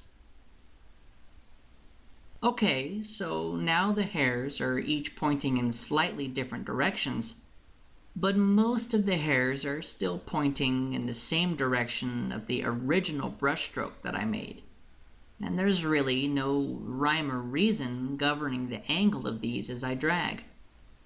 I'll hit Ctrl-Z on my keyboard to clear the canvas. And I'll go back to Angle and check out this Control option. Right now, this is set to off. I'm going to try setting this to Direction instead. Then I'll just brush in the canvas. Now the direction of the hairs is being governed by the direction I drag my brush. It's just that the alignment seems off. I want the hairs to point towards the same direction that I'm dragging. I'll hit Ctrl Z to clear the layer. Then I'll go up to Brush Tip Shape. And under Brush Tip Shape, I'm going to go here in the angle. And then I'm going to set that to -130 degrees. Then I'll try brushing in the canvas again. There we go. Now the individual hairs are angling in the direction of my brush movement perfectly. I'll hit Ctrl Z to clear the canvas. Now I'll go back up to Shape Dynamics. I want the hairs to be a bit more random in their size. And one way to do this is through the roundness. I'll go ahead and bump up the roundness jitter to 50%. I'll also go down to the bottom of the panel and enable brush projection. I find that in this case, enabling brush projection just makes the brush a little more responsive and easy to control. I'll try brushing in the canvas. This is definitely looking much better, but still, real hair doesn't travel in a line like that. The hairs should be scattered out more. I'll hit Ctrl Z to clear the layer. Then I'll go up and directly below Shape Dynamics, I'll enable scattering. Then I'll grab this scatter option and bring it way up to 800%. Then I'll try brushing in the canvas. Much better. Now the hairs are being scattered out randomly. I'll hit Ctrl Z to clear the layer. To make the scatter even more random, I'll go up and enable both axes. This should spread the hairs out in 2 different directions now, instead of just one. I'm going to leave count and count jitter alone, because if I were to increase the count, it would lay down more hair. But I prefer to keep it as is, because it allows me to drag over the skin multiple times to get the amount of hair that I want, giving me more control as I go along. Next, I'll go down to Color Dynamics. This is where a lot of the realism is going to take effect. Up till now, all my hairs have been pure black.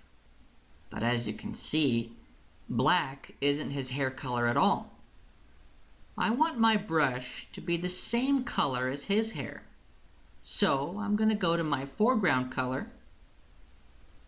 Then I'll sample one of his hairs to get the color I need. Now I'll try brushing in the canvas. Wow, that looks even better than last time. But you may notice that in his beard, some of his hairs are different colors. That's just the way hair works. Not every strand will be the exact same color as the last. I'm going to go to my background color swatch and sample a second hair color. Now, within Color Dynamics, I'll increase the foreground-background jitter to 50%.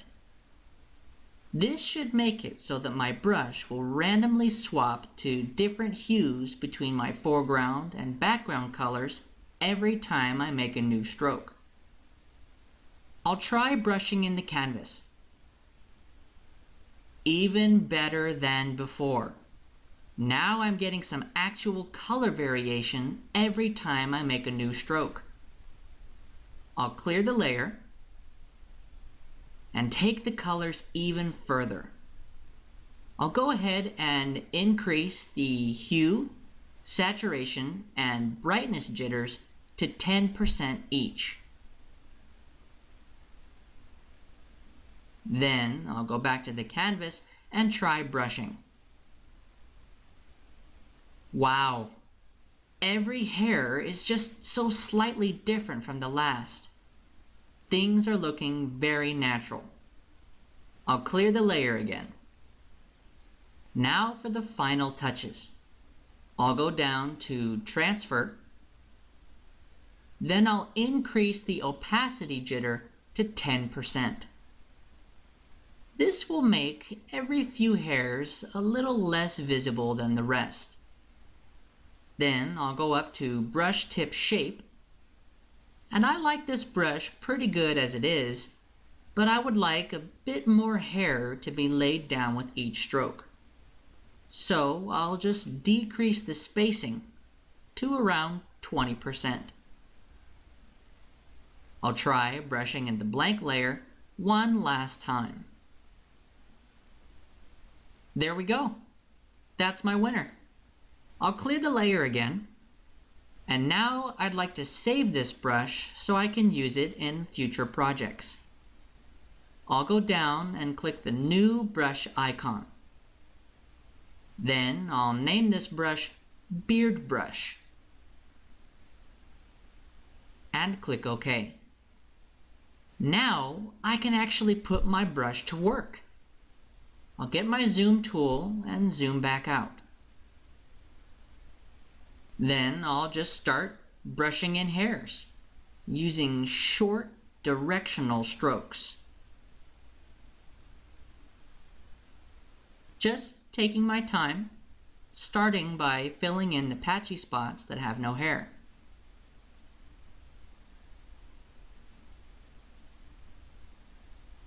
I want to try to match the directions the hairs are already going with each stroke, so that they look more like they belong. Then, if I want to make the entire beard look more thick, I can go over certain areas multiple times for that effect.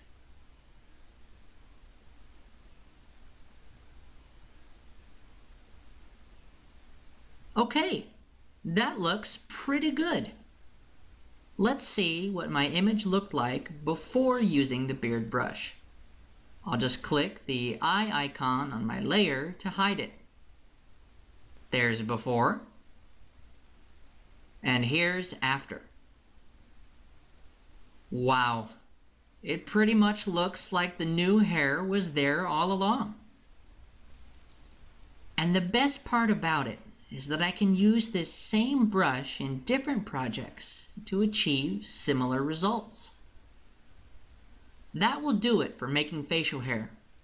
I'll go over another effecting technique in the next video. Hello, and welcome back to another Eduonics tutorial.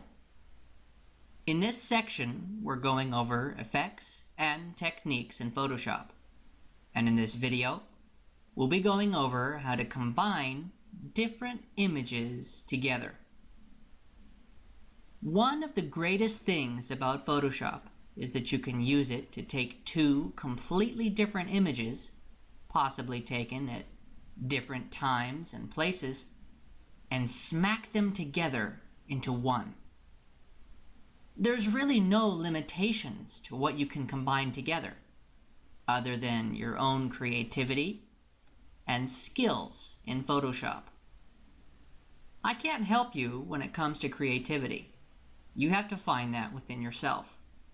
But I can help you with the skills and steps you need to take to successfully bring your vision to life. Here I have an image of a snowboarder flying off of a snowy slope in midair. And if I go to the top of my Document tab and go to the right, I have another tab with another image. Here I have an image of an urban-style dancer who's also flying in midair. In my imagination, I would like to replace the snowboarder with the dancer. But there's a few different obstacles standing in my way. First, I'm going to switch back to my snowboard image. Then I want to view these documents side by side. To do that, I'll go up to Window, Arrange, then I'll click 2 up vertical. So as I said, I have a few different obstacles. Number 1, these images are in fact 2 completely separate documents. So I would have to cut her out and paste her onto the other document. Number 2, the snowboarder is taking up the spot that I want to put her in, and he doesn't seem to be going anywhere. So I'll have to remove him without removing the background around him. And number 3, the color tones of each image are completely different. So even if I did somehow manage to get her on there, she wouldn't look realistic up against the rest of the image. Let's see what I can do about all that. I'm going to switch back to the snowboarder image by going up to Window, Arrange, Consolidate All to Tabs. Now I want to get a bit of a closer look at my snowboarder. I'll go to the Tools panel and get my Zoom tool. Then I'll just click a few times till I'm a bit closer.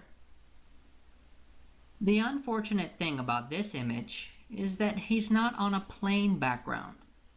If he was, it would make it very easy to remove him. But instead, the snow is all around him, so I can't remove him without removing the snow as well. Instead of removing him, I'm going to try painting over him. And instead of using just a solid color to paint over him, I'm going to paint him in with other parts of the same image. But before I make any changes, I'll just duplicate my layer by clicking it and dragging it down to the new layer icon. Now I'll go back to the Tools panel and get my Clone Stamp tool. I want to start by painting over his hand. So I'll find another spot on the image that looks similar to the area around his hand. This spot looks pretty good. To sample this spot, I'm just going to press and hold the Alt key, then click to set my sample. Okay, now I'll go back to his hand and try painting in. Hey, not bad. I think I want to add some snow to this empty area under his body. I'll find another spot that might blend in well, and I'll press and hold the Alt key and then click to set my sample. Then I'll go back to the empty spot and try painting in some snow. Hey, not bad at all. I'm going to repeat this process of sampling and painting a few more times.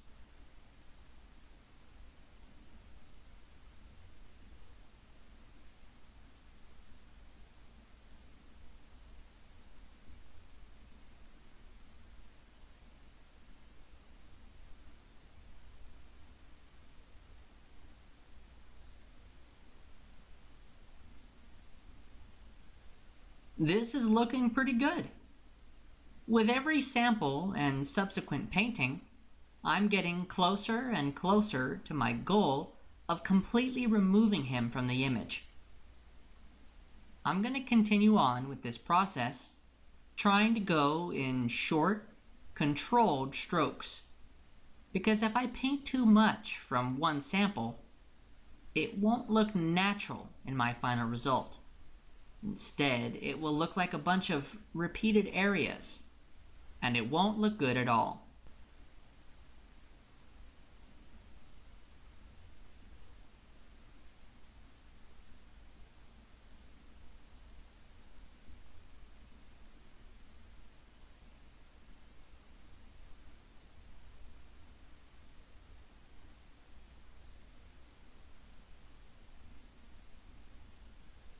Okay, this is almost there. I'm just going to do a little touching up here and there to make everything look a little bit smoother.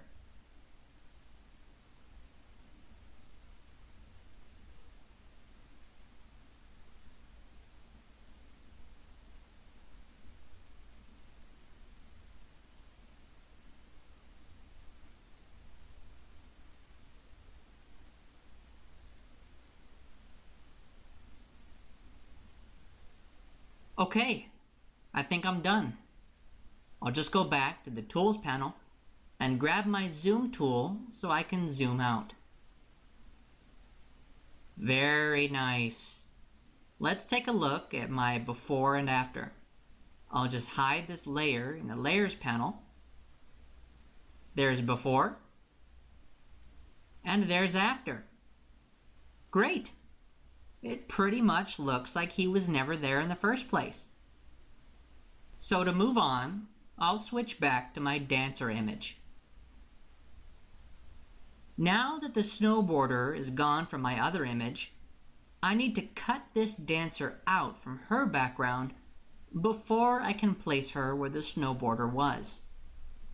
Usually, I like to use the quick selection tool to select things. But in this case, I don't think I'll need it. You see, in this image, the background is mainly one color. And there's another selection tool that's more suited to selecting single color backgrounds. I'll go over to my Tools panel, right-click my Quick Selection tool, and select the Magic Wand tool. The Magic Wand tool is at its best when it's selecting a background consisting of as few colors as possible. Before I use it to select my dancer's background, I'm going to reduce the tolerance down to 15. The Magic Wand tool is meant to function as a one-click selection tool, but reducing the tolerance gives me a bit more manual control over what I want to be selected. Setting the tolerance to 15 will make sure that it will select less than 15 shades of color beyond the first color I click.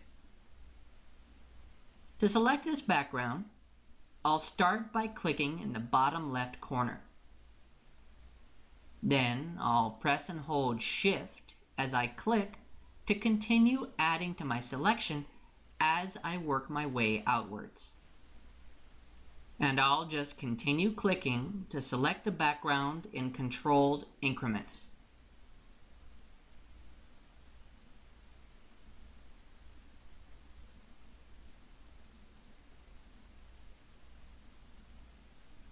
Okay, so now I have the entire background selected. I'll just switch to my Zoom tool to get a closer look at the edges of my selection. Ah, just as I suspected. Some areas of the selection have gone too far and selected parts of the dancer. No worries, I'll just touch these up real quick, and then we can move forward. Before I proceed, I'm going to switch to Quick Mask Mode. To do that, I'll just hit Q on my keyboard. Alright, now I'm in Quick Mask Mode. You can see that the areas I'm not selecting have been highlighted in red.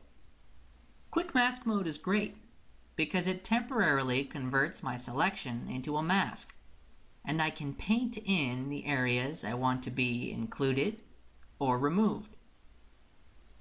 I'll go over to my Tools panel and get the Brush tool. I'm going to use this brush to help refine my selection. So I'll go up in the Tool options and make sure my brush is at 100% hardness to match the hardness of my current selection. Then I'll make sure that my brush color is set to black. Now I'll just zoom in and start refining my selection.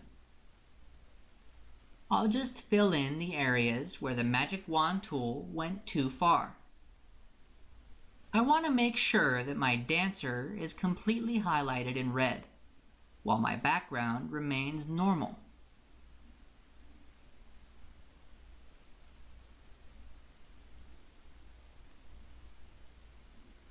I'm going to continue to brush around my image, just making minor adjustments and touch-up.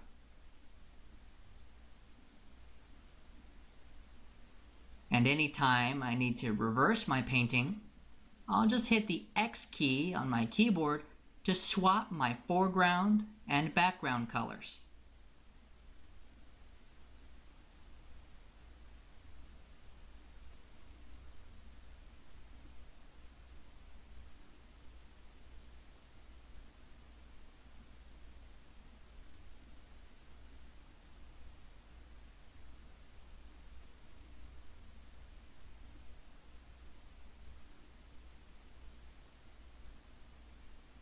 Okay, that looks pretty good.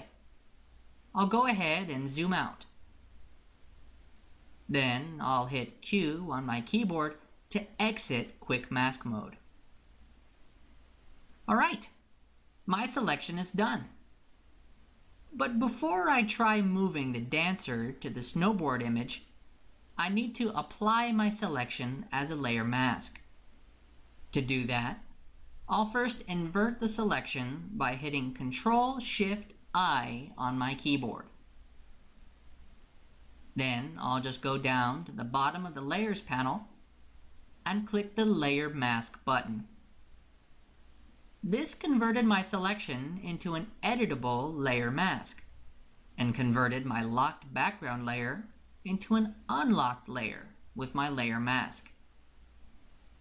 To bring this over to my snowboarder image, I'll go over to the Tools panel and grab my Move tool. Then I'll just click and drag this layer up to my Snowboarder tab. Then I'll just drop it in the middle of the canvas. Okay, now my dancer is on my snowboarder image. It's looking good so far, but she's just a little too big. I'll hit Ctrl-T to enter Free Transform. Now I'll size her down to a size comparable to the snowboarder, probably around 50% of her original size. Then I'll hit the check mark to commit the transform. This is looking good, but I think it might work better if she was facing the other direction. I'll go up to Edit, Transform, Flip Horizontal. Ah, that's better. I'll just use my Move tool to position her in the best spot according to the lighting of the image. There, perfect. Since I'm done with the mask on my dancer, I'm going to apply it to its layer. I'll just go over to the Layers panel, right-click my layer mask, and click Apply Layer Mask. This image is almost done. There's just one more thing I need to do. You see, she's on the image, but she kind of sticks out like a sore thumb. I need to match the color tone of my dancer layer with the color tone of my background. With her layer still selected, I'll go up to Image, Adjustments, Match Color.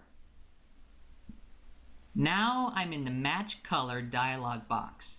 From here, I can sample any other layer in my document as a color guide for my current layer. All I have to do is go down to Source and choose the layer that I want to be changed. So I'll select my dancer image. Now I'll go down to Layer and switch it to the image that I want to draw colors from. So I'll select my original background layer. Look at that! Now you can see the color changes previewing in the canvas. Match Color is sampling my original background layer to adjust the colors of my current dancer layer. Very cool. For me though, this effect is a little intense. I'm going to reduce it by going over to the box that's labeled Fade. And I'll increase that to 40.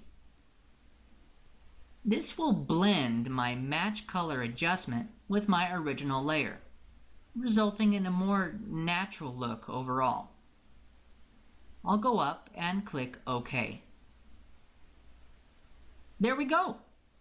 I successfully combined my dancer image with my snowboarder image. Let's look at the before and after. I'll go over to the Layers panel and hide my two top layers. There's before, and there's after. Wow, big difference. In this tutorial, we learned how to use the clone stamp tool in small steps to hide an entire person from an image. Then we used the magic wand and quick mask features to select a person from a simple background. Then we went over the match color adjustment to automatically change the tone of a layer to match the tone of another. That will do it for combining images. I'll go over another effect and technique in the next video. Hello, and welcome back to another Eduonix tutorial. In this section, we're going over effects and techniques in Photoshop. And in this video, we'll be going over how to create a realistic drop shadow effect. Whenever people cut out an object or person for use in their document, they often neglect the shadow that the object or person is casting.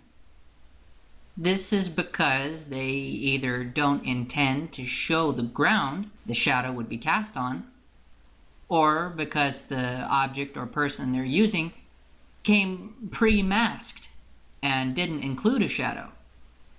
Or they simply just got carried away with selecting their object and forgot to select the shadow with it. Whatever the case, there are plenty of circumstances in which you'd want to include your shadow. If you just paste your subject on a simple background like this, a shadow can vastly improve the effectiveness of the image. When a person casts an actual shadow, it gives the entire image a better sense of depth and makes it feel like a real, physical space.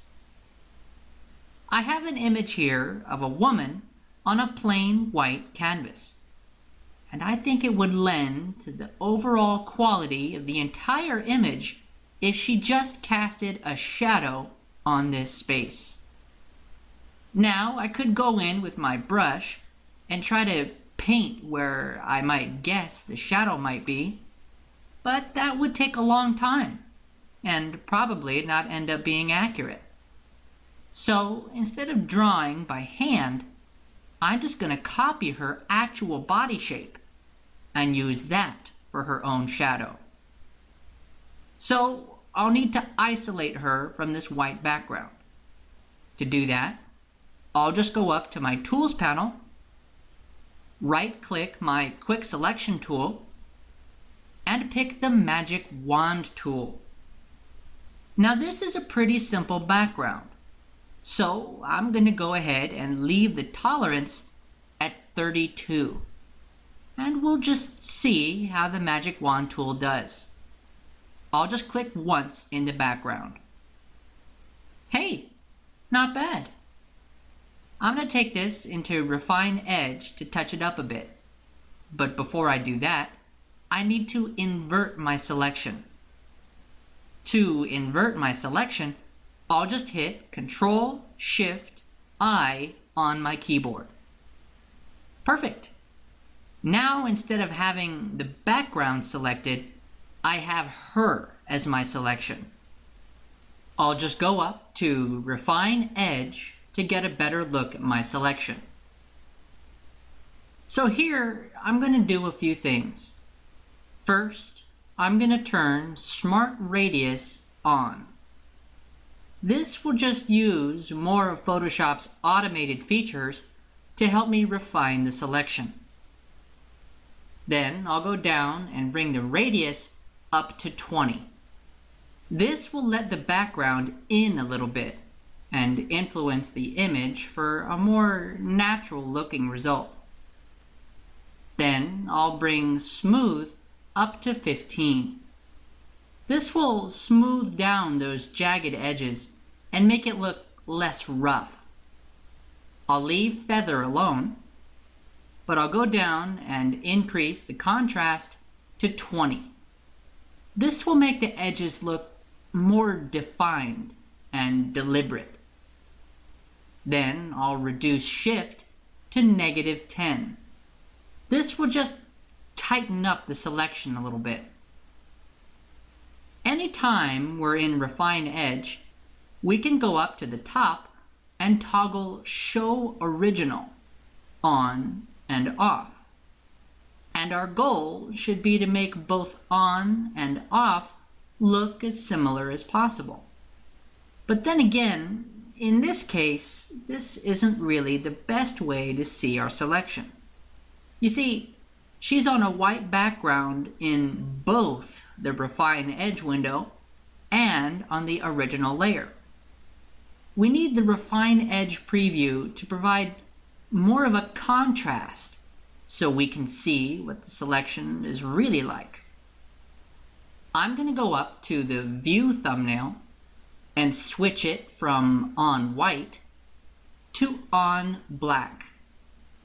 Now I can see my selection for what it really is, without the white background making it look like my selection is perfect.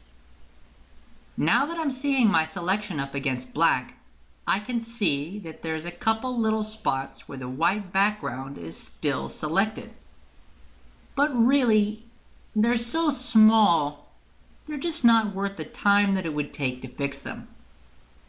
Besides, I intend to keep this lady on a white background anyways, so it's not like anyone's gonna really notice. I want to output this selection onto its own layer without any background.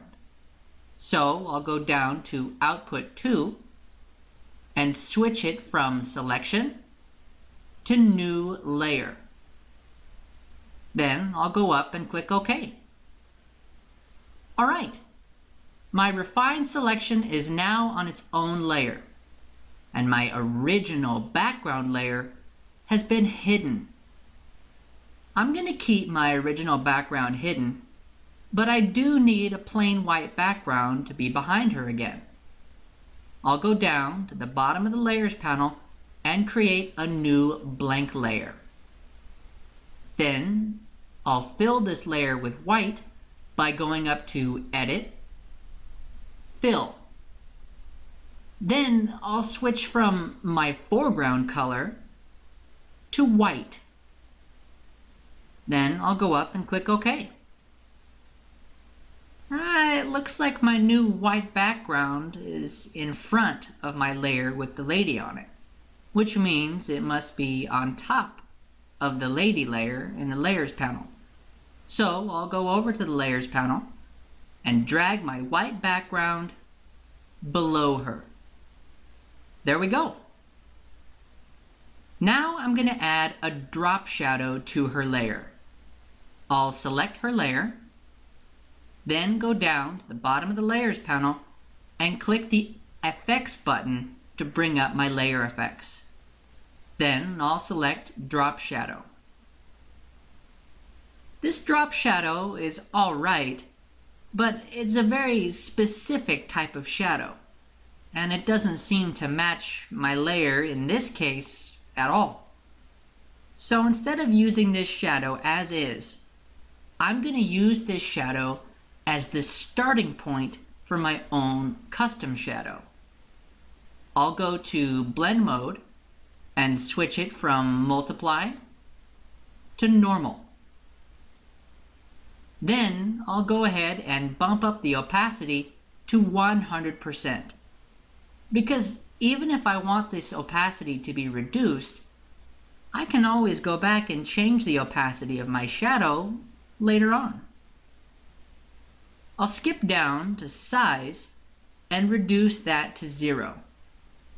Size is basically a way to blur your drop shadow. But if I'm going to blur my drop shadow, I want to blur it in my own way later on. Okay, that's about it for my drop shadow effect. I'll go up and click OK to apply it. Now I want to cut my drop shadow out and paste it on its own layer. So I'll just go over and right click it. Then I'll go down and select Create Layer. And there's a warning box. Some aspects of the effects cannot be reproduced with layers. So what this is saying is that once I convert this layer effect into a regular layer, I will lose the current layer effect settings. And some of the effects that I have available simply can't be converted into layers.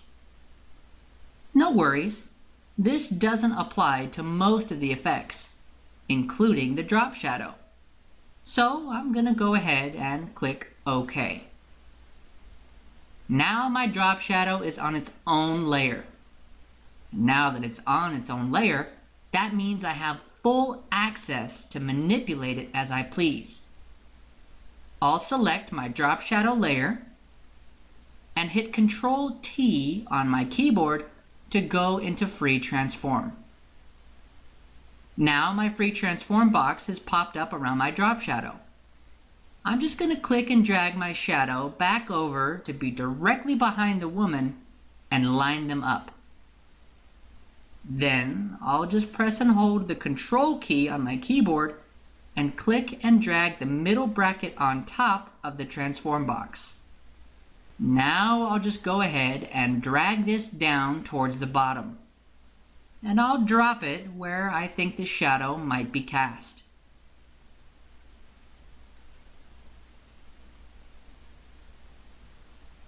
That looks pretty good. I'll go ahead and leave this here.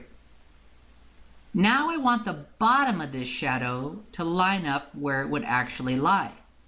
So I'm going to focus on this point in the bottom of the heel and just hold the Control key and drag these other points so they match up nicely.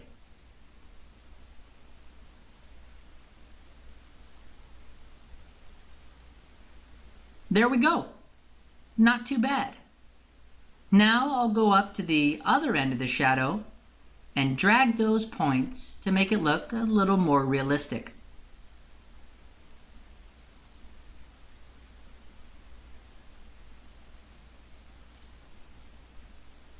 And I'll just tweak these around a bit till I'm happy.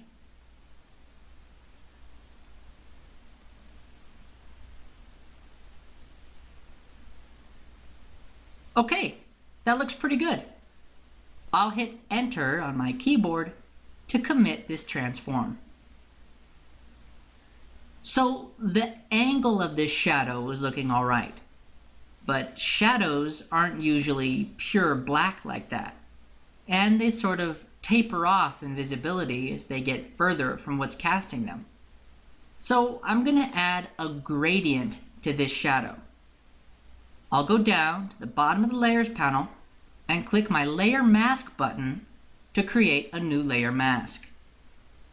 Then I'll go over in the Tools panel and grab my Gradient tool. I'll just check my foreground and background colors, making sure that my gradient will be going from white to black. Then I'm just going to go down and click in the bottom of her heel. Then I'll drag out to the edge of her shadow's head. This is making it so that my shadow is most visible at the bottom, but tapers off near the top. But it's probably tapering off just a bit too much at the top. The shape of her head should still be visible. So I'll go over to my Properties panel to bring up my Layer Mask properties. Then I'll go up and drop the mask density down to 80%. There we go. Now the shadow tapers off, but not so much that any of it is invisible. Still though, shadows are supposed to be softer than this, aren't they? The edges look too sharp. They ought to be blurred. I'll go in the Layers panel and make sure that the regular portion of my layer is selected. Then I'll go up to Filter, Blur, Gaussian Blur. Then I'll bring the radius of the blur up to 2 pixels and click OK. That's looking better here in her heel. But shadows should get even softer as they go out. So I'll go up to the rectangular marquee tool, right click it, and get my elliptical marquee tool. Now I want to make a perfectly circular selection starting in her heel. So I'll click there in her heel and hold the Shift and Alt key as I drag out. This will simultaneously constrain my selection to be a perfect circle while also making it center where I first clicked in her heel. Then I'll go ahead and drop this about midway through the shadow, somewhere near her torso. Perfect. I don't want to select the left half of the shadow though. I want to select outside where I've set my circle. So I'll just invert my selection by hitting Ctrl-Shift-I on the keyboard. Now I can see the selection on the edges of the image, so I know it's been inverted. Now I want to blur the selection so that it will be more blurry than the blur in her heel, so it will look like the shadow is getting softer as it goes out. So I'll go up to Filter, Blur, Gaussian Blur. Then I'll go ahead and bring the radius up to 15 and click OK. Then to deselect, I'll just hit Ctrl-D on the keyboard. Well, that doesn't look right at all. I mean, yeah, the shadow gets softer as it goes out, but the shift is just so abrupt. It doesn't look real at all. I'm going to take a few steps back to where I first inverted my selection. Now, instead of blurring it on a selection with a perfect edge, I'm going to feather the edge of my selection. I'll go up to Refine Edge, then go to Feather, and increase that to 200. And I'll click OK. Now the selection might not look different, but basically it now has a very blurry edge. So whatever effect I apply to this layer will be applied in a very blurry fashion. So now I'll try again. I'll go up to Filter, Blur, Gaussian Blur. Then I'll go ahead and make sure that the radius is at 15 again. And I'll click OK. Then, to deselect, I'll hit Ctrl-D on the keyboard. Ah, much, much better. Now the selection not only gets lighter as it goes out, it also gets softer and blurrier. One more change I'm going to make to this. The shadow still looks a little too dark. So I'll go over to the layer opacity and bring that down to 85%. Ah, perfect. Let's take a look at my before and after. I'll go over to my Layers panel, and while holding down the Alt key, I'll just click my original background layer to solo it. So there's before, just a woman standing in a white background. And here's after. Now she actually casts a shadow, and the image has that much more depth and feel as a physical space. So in this tutorial, we went over the importance of having shadows to immerse your subjects in physical space. We went over how easy it can be to use the magic wand tool when it's in the right setting. We went over how to use free transform to break the boundaries of a default drop shadow, how to use a gradient to make a shadow less visible over space, and finally, how to blur an object exponentially without making it look abrupt. That will do it for adding a drop shadow. I'll go over another effect and technique in the next video.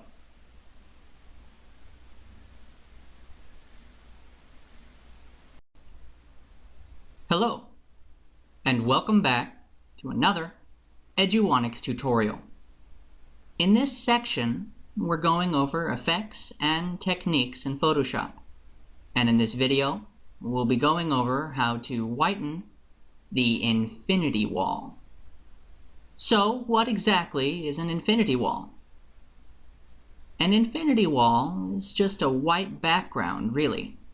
Sort of like a green screen, only instead of being green, it's white. It's also called a cyclorama, a cyc wall, and an infinity curve. It's usually made and used by photography studios whenever they want to shoot photos on a pure white background. So why are infinity walls not just called white backgrounds? The issue with plain white backgrounds comes to when you have to show anything near the ground, including someone's legs and feet. There's always an awkward shadow where the wall meets the floor, and it can be incredibly distracting. With infinity walls, though, this problem is solved because the bottom corners are usually softened by curves, creating the illusion of an infinite space. Hence the name, infinity wall. The difference between a white infinity wall and a green screen is that green screens are used as masks for you to insert other backgrounds entirely, whereas white infinity walls are used as is, and they are just there to serve as a pure white background. So, if an infinity wall is already white, why would you need to whiten it? Well, remember that an infinity wall is a physical object that people touch and walk on. So it's subject to dirt, damage, and unwanted shadows. I'm just going to zoom in near this man's feet to show you what I mean. You see all these cracks and debris? Not exactly what we're looking for with an infinity wall. Since this infinity wall is basically just a white background, this tutorial will apply to really any white background that you're trying to clean up. Okay, so I want the white on this image to be completely white. And I don't really need these studio lights on the right and on the left. So I'll go over to my Tools panel and grab my Crop tool. Then I'll press and hold my Alt key and click and drag one of these edges inwards until both studio lights are hidden. Then I'll click the check mark to commit my crop. To increase the whiteness, I'm just going to try bumping up the exposure. To do that, I'm going to go down to the bottom of the Layers panel and click the New Adjustment Layer button. Then I'll select Exposure. Then I'm going to go ahead and go up here and increase the exposure to about +3. Okay, so the background is completely white, but it's also degrading the rest of the image. You can see that the colors on this guy have been overexposed, and as a result, I'm losing some detail and getting unwanted color noise. So in order to get a high quality image, I'm going to have to select this guy and isolate him from the background. I'm going to delete my exposure layer by clicking it and dragging it down to the trash icon. Then, before I try selecting this guy, I'm going to see if I can try making it easier for myself. You see, with this specific image, I have an advantage in that he's kind of in the dark, whereas the background is mostly in the light. So, if I exaggerate both the shadows and the highlights, it should make him stand out more. And in turn, this will make him easier to select. To do that, I'm just going to go down to the bottom of the Layers panel and click the New Adjustment Layer button. Then I'll go up and select Levels. Then I'll go up to Levels in my Properties panel and drag the Shadow slider to the right till I get to about 50. This will darken my shadows, so it will be easier to distinguish the man from the background. Then I'll go over and drag the Highlight slider to the left till I get to about 160. This will brighten up the highlights and make it even easier to distinguish the man from the background. Now I'll go up to the Tools panel and grab my Quick Selection tool, located directly above the Crop tool. Then I'll just start selecting him. I'll make sure that I've got his pants, his torso, his shoes, and his shoes' soles. That looks pretty good. I'll go up in the tool options to Refine Edge. Now, with the Refine Edge dialog open, I'll go over to Radius and increase it to 5 pixels. This will let a little more detail into my outermost edges. Then I'll go down and increase the smoothness to about 20. This will sort of sand down any rough parts of the selection. I'll go ahead and keep the feather at 0 pixels since I don't want to blur this selection at all. Then I'll go down and increase the contrast to 30. This will really help define the edges and distinguish them from my background. Then I'll go down to Shift Edge and bring it down to around -20. This will clean up any unwanted outlines from my selection. Then finally, under Output 2, I'll keep it as Selection, since I just have my Levels layer selected and I don't intend to use this as a mask for my Levels layer. Remember that the Levels layer is just temporary. I simply use the Levels layer to make it a little easier to make a good selection. Now I'll go ahead and click OK. I'm going to delete my Levels layer by dragging it down to the trash icon at the bottom of the Layers panel. Then I'll click the New Adjustment Layer button and go up and select Exposure again. Now I have a new exposure layer with my refined selection as its layer mask. I'm going to go ahead and increase my exposure again to about +3. Oops! Looks like my mask is making the exposure affect him instead of the background around him. I'll go ahead and invert my layer mask by making sure it's selected. Then I'll hit Ctrl-I on my keyboard to invert the mask colors. There we go. That's better. This looks just about perfect.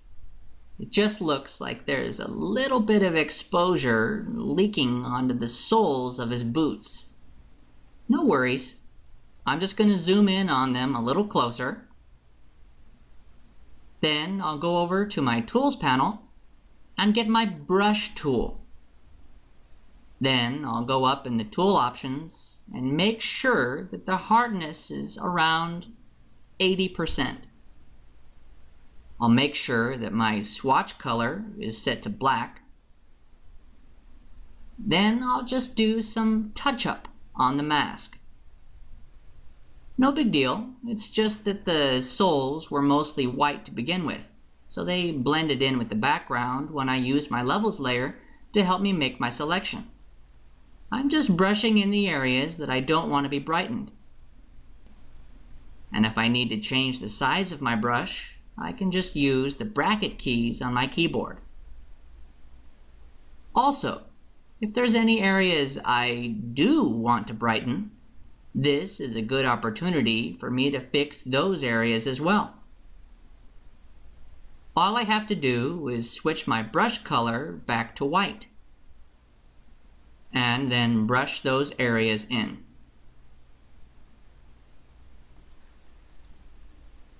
There we go. Perfect. I'll zoom back out to get a better look. Now he's truly on a white background. It even looks like he's staring off into infinity. You know what? Now that I have this pure white background, I can play with it a bit. Having a pure background makes it incredibly easy to add new elements to it. I'm going to go up here in my Documents tabs and select this one to the right of my current document. On this image, I have a bunch of different people, and they're already on a pure white background. I think I want to add this guy to my other document, the guy in the far right in the second row. I'm going to select him. I'll go over to the Tools panel and get my Zoom tool. Then I'll click on him a few times to magnify in his direction. Now, since he's already on a white background, I don't need to get all fancy with my selections. I can just go over to the Tools panel, grab my lasso tool, and make a very rough selection around him. Again, no need to make this perfect. As long as my selection doesn't include any other parts of other people, I should be fine. Okay, that's all I need. To copy him, I'll just hit Ctrl-C on my keyboard. Then I'll go up and switch back to my original document tab. Now to paste him onto this document, I'll hit Ctrl-V on my keyboard. There he is. Oops, there's a lot of white overlapping in the selection. No worries, I'll just go over and get my Move tool, and I'll move him over to the right a bit. That's perfectly fine.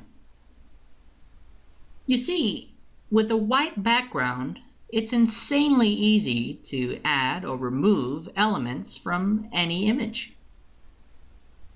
Whitening the infinity wall, or really any off-white background, is very easy. If you need to isolate your subjects from the background, you can use levels to make them stand out a little more before you select them. Then, after you've made a rough selection, you can use Refine Edge to improve the quality of the selection's edges. Once your subject is isolated, you can use an exposure layer to brighten the background as much as you like. And finally, once you've got a pure background, there's no limit to the things that you can add to your document. That will do it for whitening the infinity wall. I'll go over another effect and technique in the next video. Hello, and welcome back to another Eduonics tutorial. In this section, we're going over effects and techniques in Photoshop. And in this video, we'll be going over how to create weather. I have an image here of a bunch of men with umbrellas. It looks like they're being tossed around by stormy conditions. But if we look around, there's no storm at all. In a good storm, there should be dark clouds, lots of rain, and lightning. Let's see what I can do to add all that to make this photo make a little more sense. I'll start by going down to the bottom of the Layers panel and creating a new blank layer. Now I'll go up to Filter, Render, Clouds. So this has added a render of clouds to my blank layer. I'll try to blend it with my background layer by going over to Blend Mode and switching it from Normal to Hard Light. Now I can actually see through my clouds, and they're interacting with my background layer. But perhaps this is too much. Clouds should probably stay in the sky where they belong. So I'll need to isolate the sky in my background layer. I'll hide my clouds layer and select my background layer. Since the sky is mainly just one color, I'll go over to my Tools panel, right-click my Quick Selection tool, and get my Magic Wand tool.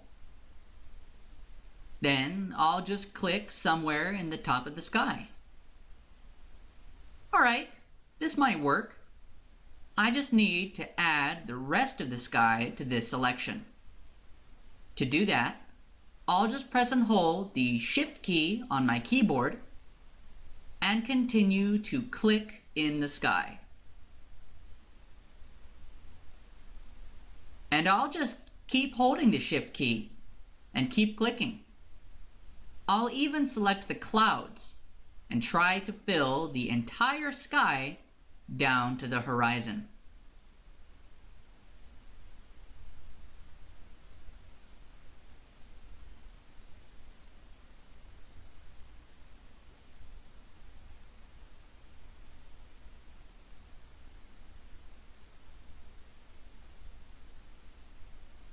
Okay, that looks pretty good. This really doesn't have to be perfect, so I'm not even going to be using Refine Edge for this. I'll just go straight back to my Layers panel and show my clouds layer again. Then, to use this selection I just made as a mask, I'll just select my clouds layer and go down to the bottom of the Layers panel and click the Layer Mask button. Okay, now that my layer mask has been applied to my selection, it's only showing the clouds in the sky, just like I wanted. Now that I have the clouds in the sky, I should probably add some rain. I'll add a new blank layer, and this next effect requires that something be on the canvas before the effect will work. So I'll fill this layer with a solid color.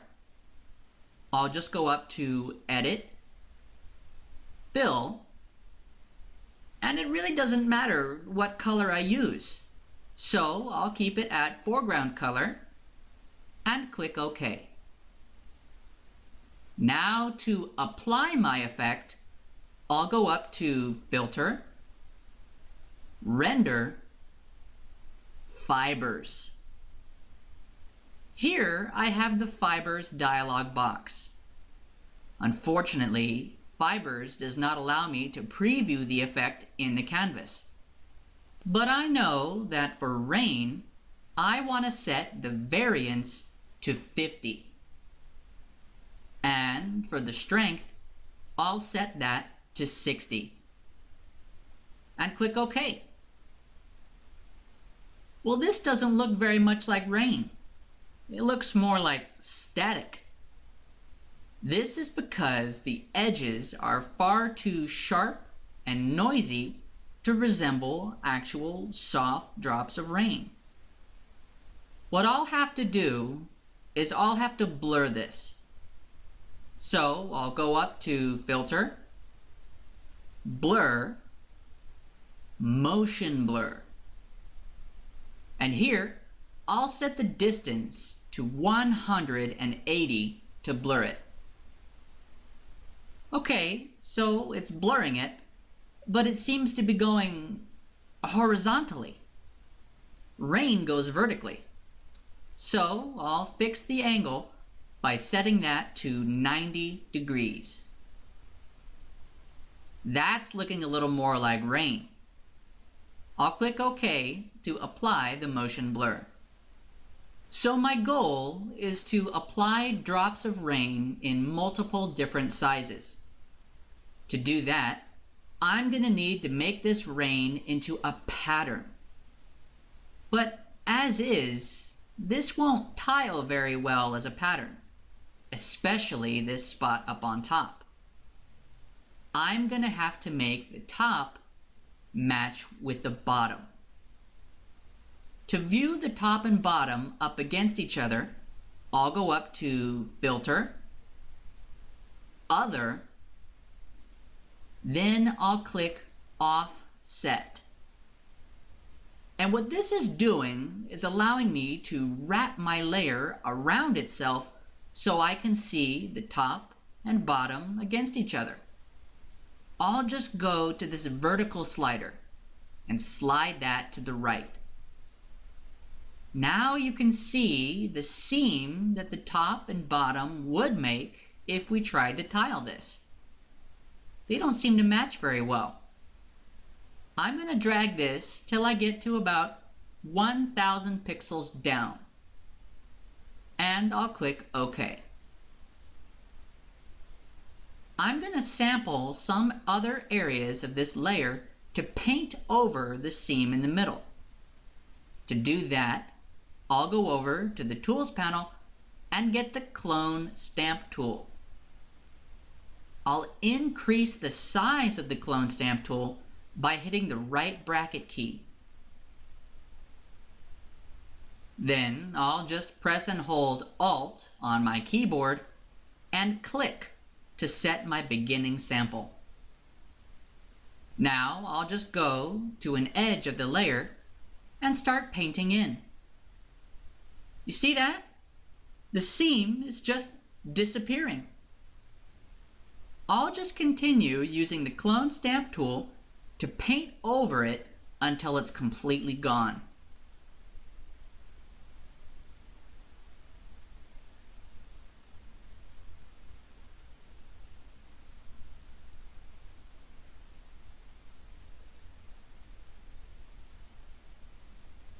Okay, that looks great. As is, this layer would just have too many drops of rain. So I'm just going to isolate a few drops with a levels layer.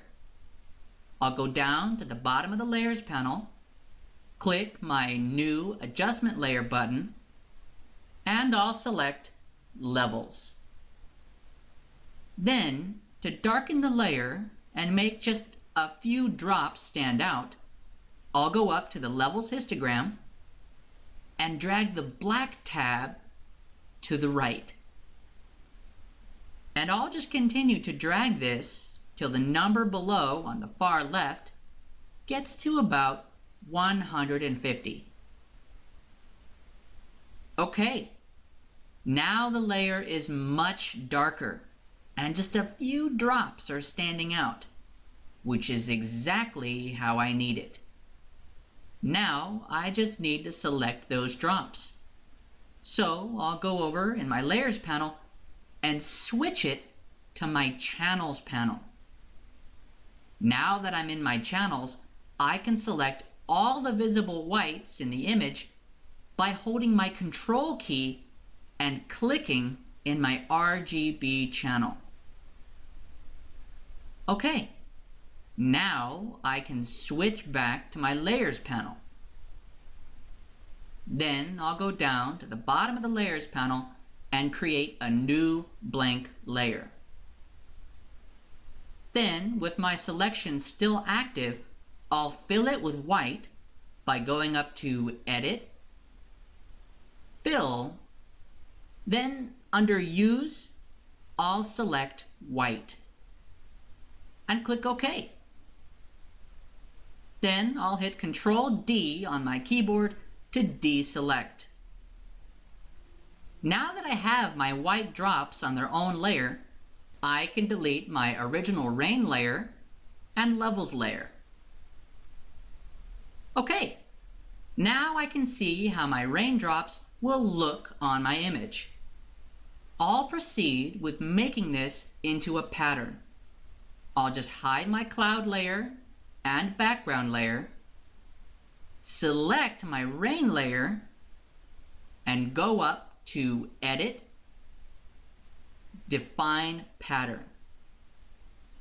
I'll go ahead and name this Rain and click OK. I'll show my cloud layer and background layer. Then I can delete my rain layer since I have it saved into Photoshop as a pattern preset. Now I'll get on with adding my rain as a pattern. I'll go down and create a new blank layer. Then I'll fill this layer by going up to Edit, Fill, and this time I'll use black and click OK. This is the layer I'll be applying the pattern to. So I'll go down and click the layer effect icon and select Pattern Overlay. From here, I can go to my pattern picker and click the last pattern on the list. This is my custom rain pattern.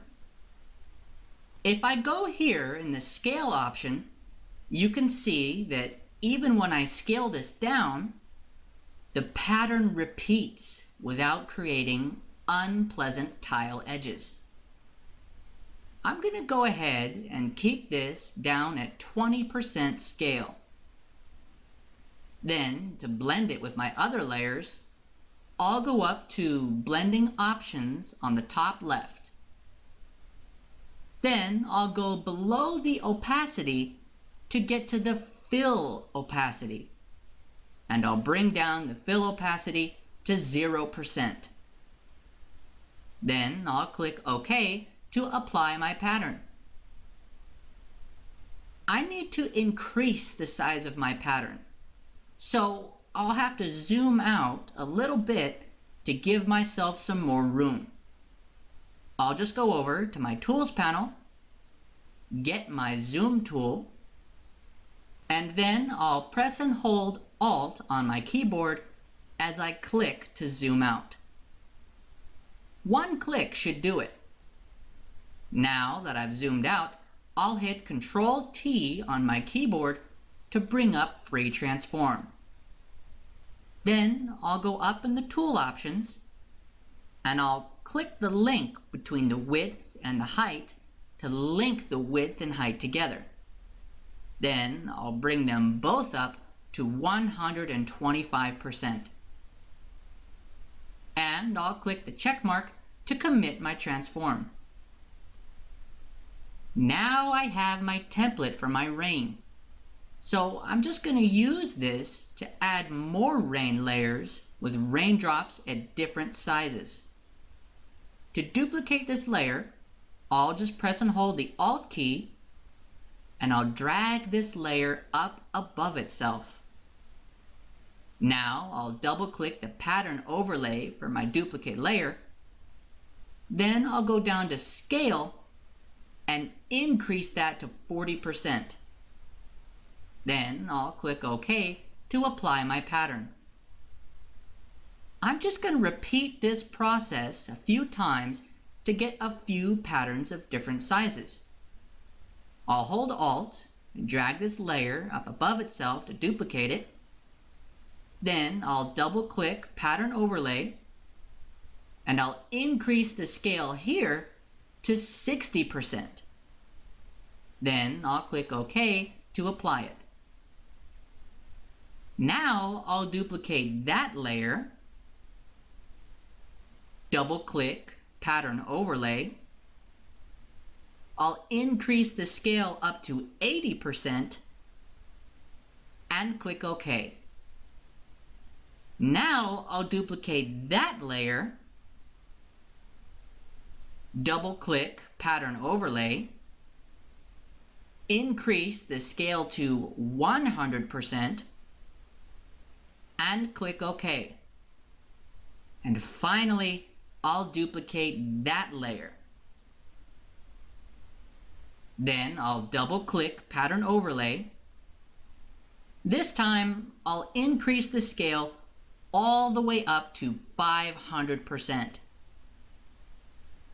Then I'll go up and decrease the opacity to 50% and click OK. That should do it for my rain layers. I've got rain droplets of all different sizes throughout the whole canvas. But in reality, rain doesn't really come down perfectly straight like that, does it? It usually comes down in all sorts of different angles. Before I rotate these though, I'll have to rasterize these layers so I can rotate the layer and patterns at the same time. I'll just hold the Shift key on my keyboard and click the rain layer on the very bottom to select all the rain layers. Then I'll just right-click one and click Rasterize Layer Style to rasterize all these at the same time.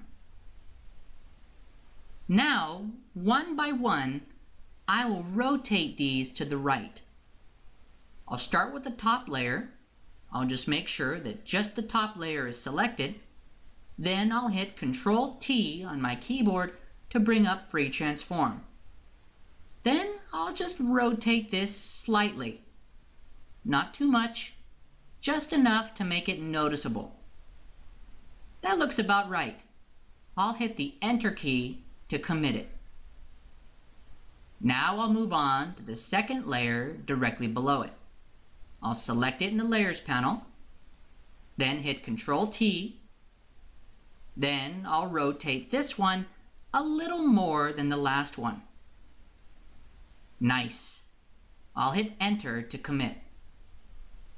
Then I'll go to the third layer, go into Free Transform, rotate it even more. Then I'll hit Enter. Then I'll go to the fourth layer. I'll go into Free Transform, rotate it even more, then hit Enter. Then I'll go to the fifth layer, go into Free Transform, rotate it, and hit Enter. Finally, I'll go to the sixth and final layer go into Free Transform, rotate it, then hit Enter. That should do it for the rain layers. I'll use my Zoom tool to zoom back in. Then I'm going to merge all these rain layers together. With the bottom rain layer still selected, I'll press and hold Shift on the keyboard. Then I'll click the top layer to select all of them. Now to merge these into one layer, I'll just right-click one and click Merge Layers. Perfect! So far, this image has all the elements of a storm except for one, lightning. To create lightning, I'm basically going to use my brush tool to make the basic shape of a lightning bolt. Then I'll use layer effects to make it look more realistic. I'll go to the bottom of the Layers panel and make a new blank layer. Then I'll go over to the Tools panel and get my brush tool.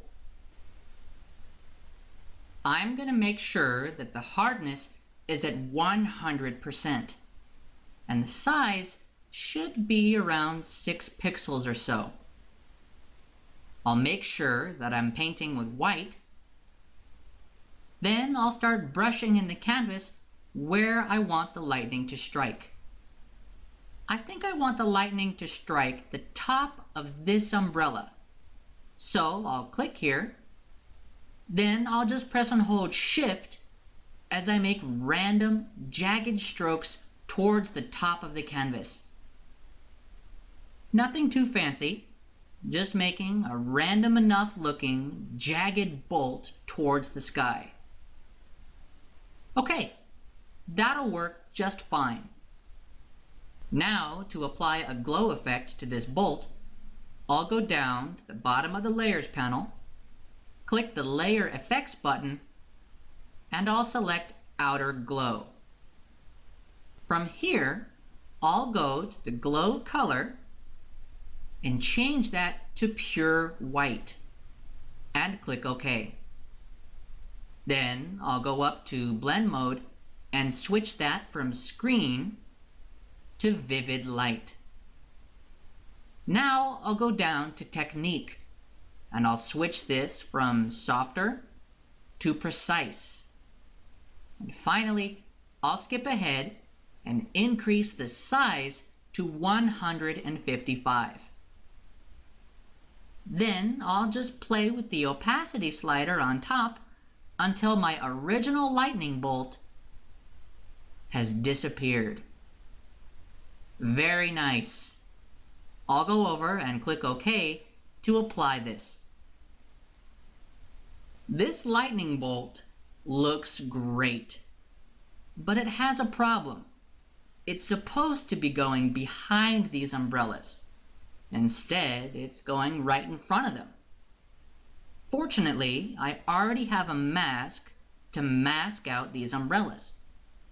I'll just go down to my cloud layer that I made in the beginning, then I'll press and hold my Alt key and drag its layer mask up to my lightning layer. Perfectly done. Now, as a final touch, I just want to bring a little of that lightning back into the umbrellas. So, with the layer mask still selected, I'll go up to the layer mask properties and reduce the density to around 90. Very nice. Now it looks like the lightning bolt is bright enough to shine through the umbrellas a bit. One thing that's really neat about this basic style of lightning is that I can always select my lightning layer and continue to add lightning bolts if I want.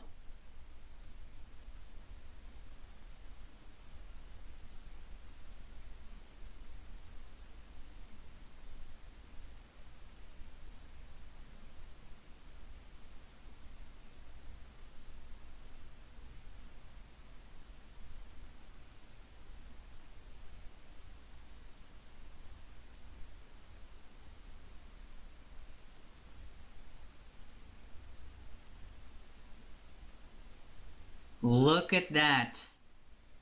Awesome. Now it really does look like a storm. And these men have a reason to be panicking around all over the place. Very cool.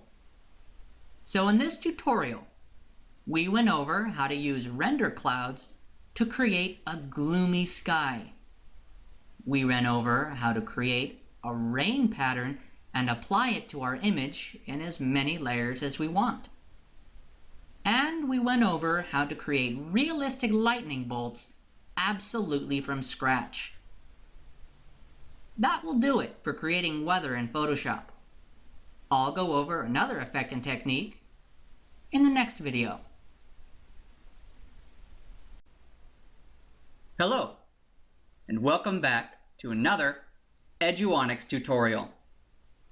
In this section, we're going over effects and techniques in Photoshop. And in this video, we'll be going over how to create smoke. I've noticed that whenever people want to add smoke to their image, they like to get a stock photo with smoke already on it. Then they blend that photo and mask it to match their image. This is perfectly fine, and it's a fast way to add smoke if you're in a hurry. But I think you might be surprised how easy and fast it can be to make your own smoke. So in this tutorial, I'm going to show you how to make realistic smoke completely from scratch. I have a photo here of a man with a cigar. And while it's a good photo, the cigar doesn't seem to have any smoke whatsoever. In fact, it doesn't even seem to be lit. So to start off, I'm going to make this cigar seem like it's actually lit before I add the smoke. I'll go over in the Tools panel and get my Zoom tool. Then I'll zoom in to the tip of this cigar to get a closer look. This is a good distance, right about here. Now that I'm a bit closer, I can see that the cigar actually does have some embers on the tip. This is good news. Now I know I have something to work with. I'm going to brighten up these embers with an exposure layer. So I'll go down to the bottom of the Layers panel, click the Adjustment Layer button, and select Exposure. Then I'll go up in the Properties and increase the exposure quite a bit, all the way up to 5. Now the embers are looking brighter, but so is the rest of the image. So I'll go back to the Layers panel and make sure the Exposure Layer Mask is selected. Then I'll hit Ctrl-I on my keyboard to invert the mask. Now my mask is hiding my entire exposure layer. I want to just show the exposure layer in the tip of the cigar. So I'll just have to brush it in. I'll go over to the Tools panel, get my brush tool, then I'll make sure my hardness is around 70%. And I'll make sure that my foreground color is set to white. Then I'll just brush in the tip.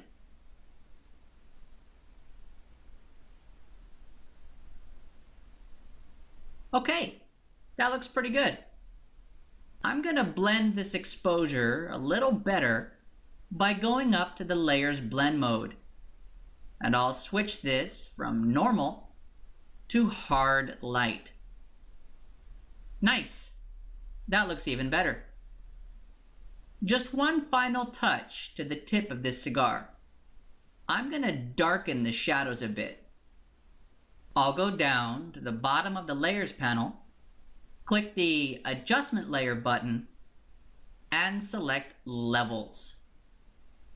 Then I'll apply my Exposure Layer Mask to this layer by pressing and holding my Alt key.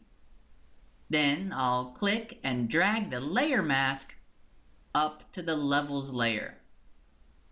A box has popped up. Yes, I want to replace the layer mask. Good. Now I'll switch from the layer mask to the actual levels layer. Then I'll go up in the levels histogram and drag the shadow slider to the right. And I'm going to leave this around 115 or so. Perfect. Now the tip of this cigar looks like it's actually lit.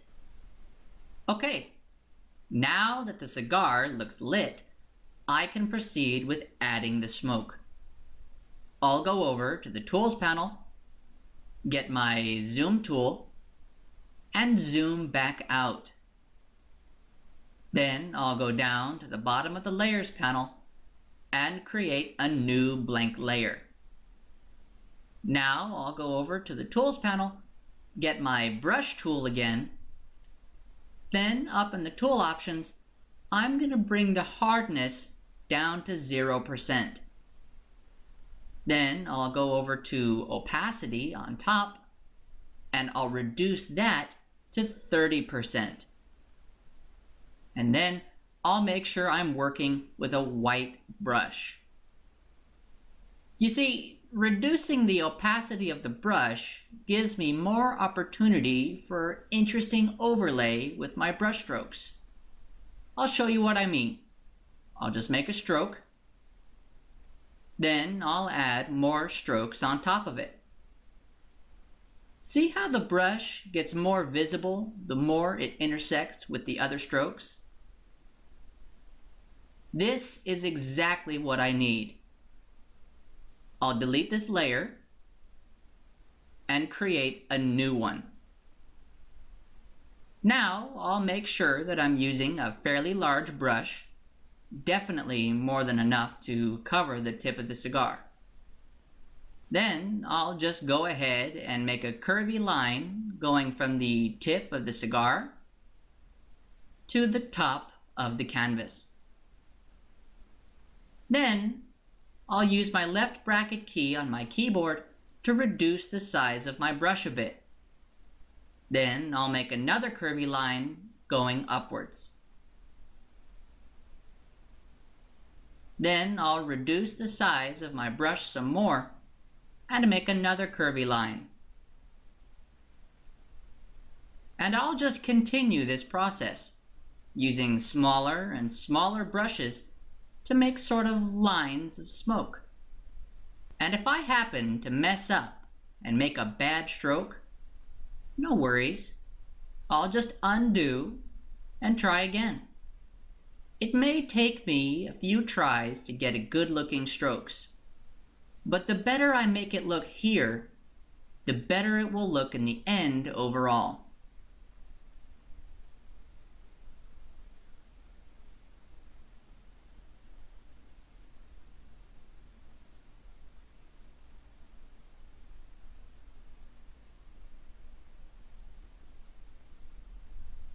Okay, great.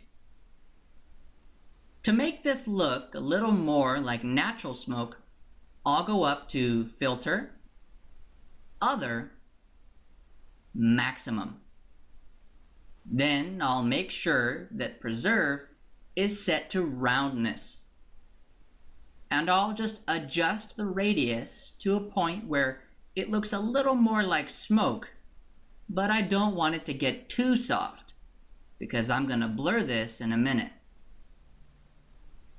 The radius should be fine somewhere around 6 pixels. And I'll click OK to apply it. Okay, now to blur this a bit, I'll go up to Filter, Blur, Surface Blur. Then I'll make sure that the radius is somewhere around 10 pixels. And I'll limit this blur by keeping the threshold around 15 pixels. And click OK. This is already really starting to look like real smoke. I just want to do a few more things to really sell this. With my smoke layer still selected, I'll go up to Edit, Transform, Warp. Then I'll just use this warp box to adjust my smoke to the shape I prefer.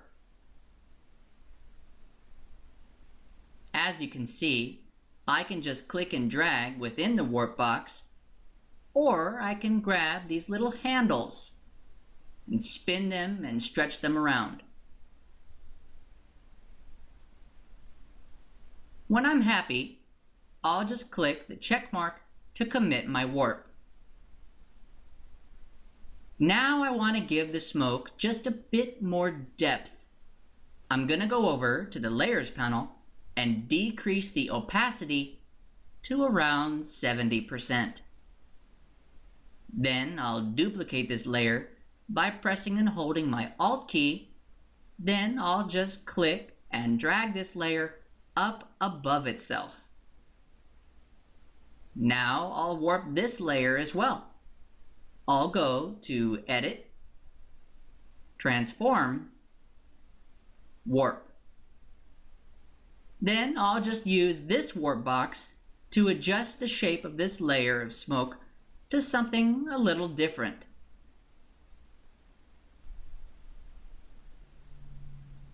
This time I'm still dragging within the warp box, but I'm trying to create some sort of differentiation from this smoke to my original smoke.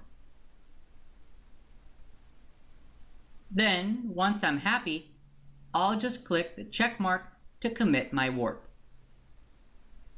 Great! Just a couple more things until we're done. I'm going to create a new blank layer.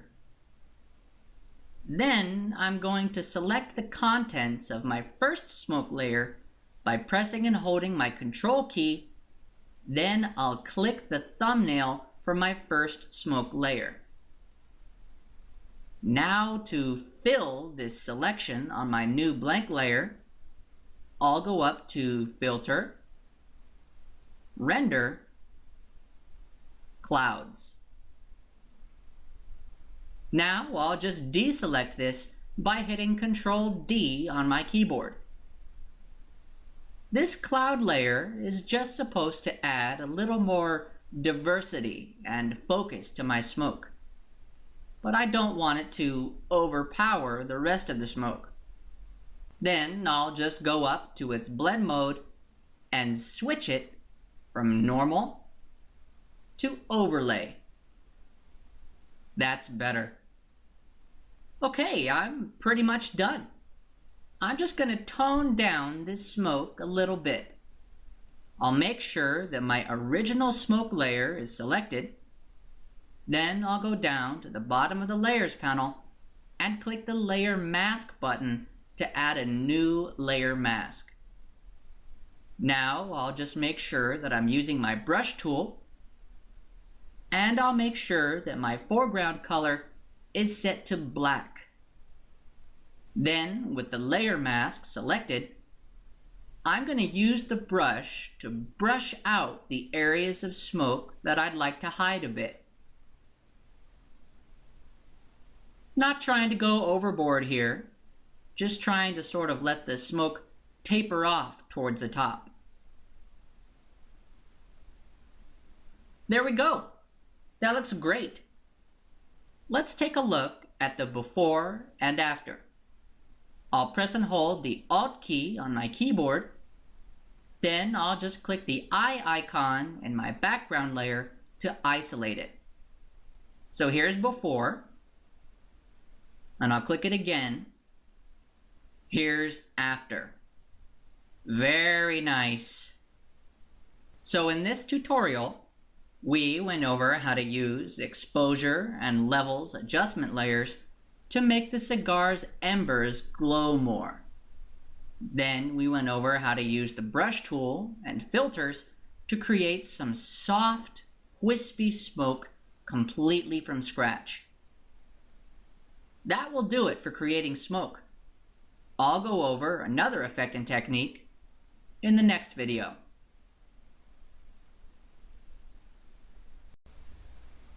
Hello, and welcome back to another Eduonics tutorial. In this video, we're finishing off the Effects and Techniques section in Photoshop. To finish off this section, we'll be going over how to create an alien skin effect. Whether you believe in the existence of alien life or not, you have to admit it's a pretty interesting idea, and it makes for some great television, movies, and photos. I'm not sure if aliens do exist, but I'm going to try making my own version of what they might look like. It's been said that aliens might have some human-like features, so I'm going to be working with this photo of a woman. I'll do my best to make her look like a creature from outer space. I'm going to start by duplicating my background layer. I'll just go to my Layers panel and click and drag my background layer to the new layer icon. This has duplicated my background layer as an unlocked layer. Now that I have an unlocked duplicate, I don't intend to use my original background layer anymore. So I'll click the eye icon next to it to hide it. There are a lot of ideas as to what aliens might look like, but the general opinion is that they have bigger eyes than us. So I'm going to increase the size of her eyes. I'll go up to Filter, Liquify. Now that I'm in the Liquify window, I'll go over to the left and select the Bloat tool. Then I'll use the right bracket key on my keyboard to increase the size of my bloat tool. I'm going to pay attention to the tool options over here on the right and increase the size of my bloat till the brush size gets around 500. Okay, that's good. Now I'll just use my bloat tool to increase the size of one of these eyes. I may have to click a few times, but I'll continue to get a good size that's just a bit bigger than my original eye size. That looks all right. Now I'll move on to the other eye, and I'll use the bloat tool to increase the size of that as well. My goal is to make it perfectly match the eye on the left so they will be completely symmetrical. That's pretty good. These eyes look pretty good. They're definitely more alien-like. Now I'll take it a step further and increase the size of the pupils within the eyes. I'll just decrease the size of my bloat tool a bit. Then I'll go into the left eye and increase the size of the pupil. Nice. That's pretty good. Now I'll just do the exact same thing with the other pupil. Now remember, I'm just trying to make it match with the other pupil, so I'll try not to get too carried away. That looks pretty good. These eyes are definitely more alien-like, but this nose is still very human. Most alien noses lack any sort of protrusion, or are much smaller than regular human noses. I'll just go over to the Liquify tools, get my Pucker tool, and I'll use it to make the nose smaller. I'll just be careful to avoid the lips below, and make the nose smaller and more alien-like. There we go. Now we're getting into alien territory. I'll go up and click OK to apply this liquify filter. Since I made the eyes bigger on this layer, I'll double-click the layer name and rename it to Big Eyes. And I'm going to be applying some filters to this layer. So I'll convert it to a smart object by right-clicking it and selecting Convert to Smart Object. Now that I have some more physical alien features, I'll do what I can to make the skin look more alien. I'll add a new blank layer. Then I'll go up to Filter, Render, Clouds. Now to blend this with my layer, I'll go over to the blend mode and switch it from normal to vivid light. Now it's not only blending in with her skin, it's also not showing up in the white background, which makes it that much easier to control. I'll just reduce the visibility of this clouds layer by going up to opacity and reducing it to about 25%. Now the clouds are acting as sort of skin blotches or bruises. So I'll double-click the layer name and rename this layer to Bruises. Alien skin is usually portrayed as green too. So I'll sample the skin color of this woman and do my best to give it an alien green. I'll go down to the bottom of the Layers panel, click the Adjustment Layer button, and select Hue Saturation. Now I want to target her skin only. So up here in the Adjustment Layer Properties, I'll change the sample from Master down to Yellows. Then I'm going to try to target the tone of her skin without affecting anything else. To make it easier to see my color range, I'll go ahead and change the hue. I'm going to bring this up to around positive 85. This will give me the green color that I want. Then I'll go down to these sliders on the bottom. First, I'll drag the tiny dot on the far left, and I'll pay attention to the numbers above the color range on the far left again. And I'm just going to drag this tiny dot to the left till the numbers above get to about 300 degrees. Then I'll select the next line in the color range and drag that to the left till the corresponding number gets to about 15 degrees.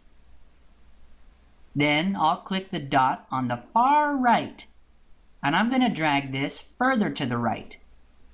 And I'll drag this till the number above on the far right reads about 165 degrees. Finally, I'll click the line near the far right and I'll drag that to the right till the corresponding number gets to about 135 degrees. Okay, perfect. Now I'm going to go back up to the lightness slider, and I'm going to drag that to the left to reduce it to around -65. Now this is looking a little desaturated. So I'll go up to Saturation, and I'll click and drag this slider to the right till I get to around +60. That looks much better. The only problem is that some of the green is showing up here in her lips and in her teeth. Not exactly the look I'm going for. So I'll make sure that I have the Hue Saturation Layer Mask selected. Then I'll go and get my brush tool. I'm going to use a black brush to brush out her teeth and her lips.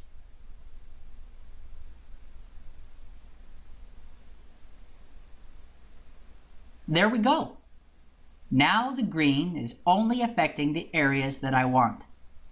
So I'll go ahead and rename this hue saturation layer to green. Now I'm going to duplicate my big eyes layer.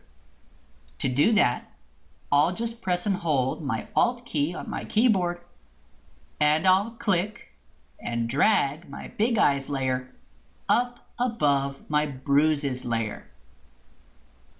Then I'll go up to Filter, Filter Gallery. Then I'll activate the Artistic tab, and I'm going to select the Plastic Warp filter. Then I'll make sure that the highlight strength is around 13. I'll set the detail to around 13 as well, and I'll set the smoothness to around 8. Then I'll go up and click OK to apply my plastic wrap. Now I'll go in the Layers panel and switch the blend mode from normal to multiply. This should offset the highlights that were brought on when I applied the plastic wrap. Now I'll rename this layer to Plastic. The only thing is that with this filter came some outlines on my white background. I'm going to have to mask these outlines out. I'm going to select my original Big Eyes layer. Then I'll go over to the Tools panel, right-click my Quick Selection tool, and get my Magic Wand tool. Then I'll just hold my Shift key and click in the white spaces outside of my subject to select the background. Perfect. Now I'll just invert my selection by hitting Control, Shift, I on my keyboard. Then I'll select my plastic layer and click the Layer Mask button to add a new layer mask. There we go. The change may not be that noticeable, but the outlines from my plastic wrap are gone. The only other thing about the plastic wrap layer is that it really darkened her eyes quite a bit. So I'm going to go back to the Tools panel, get my brush tool. Then I'll use a black brush to hide the areas of her eyes that I don't want to be darkened by the plastic wrap.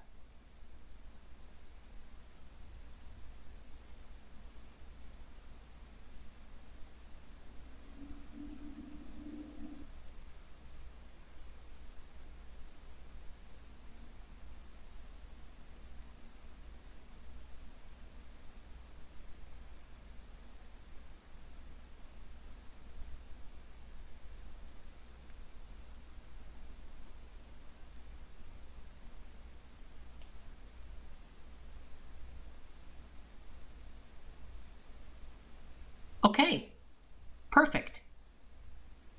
So far, the cloud's render has added some shadow diversity into her face. And beyond that, the plastic wrap has made her skin look more translucent and alien-like. Now I'd like this skin to have a bit more of a gritty texture to it. To make another copy of my Big Eyes layer, I'll just press and hold Alt on my keyboard and click and drag the Big Eyes layer up above the plastic layer. Then I'll make sure that my foreground color is set to black, and I'll go up to Filter, Filter Gallery. Then I'll enable the Sketch tab, and I'll select Bas Relief. Now I'll just make sure that the detail is at 13 and that the smoothness is at 1.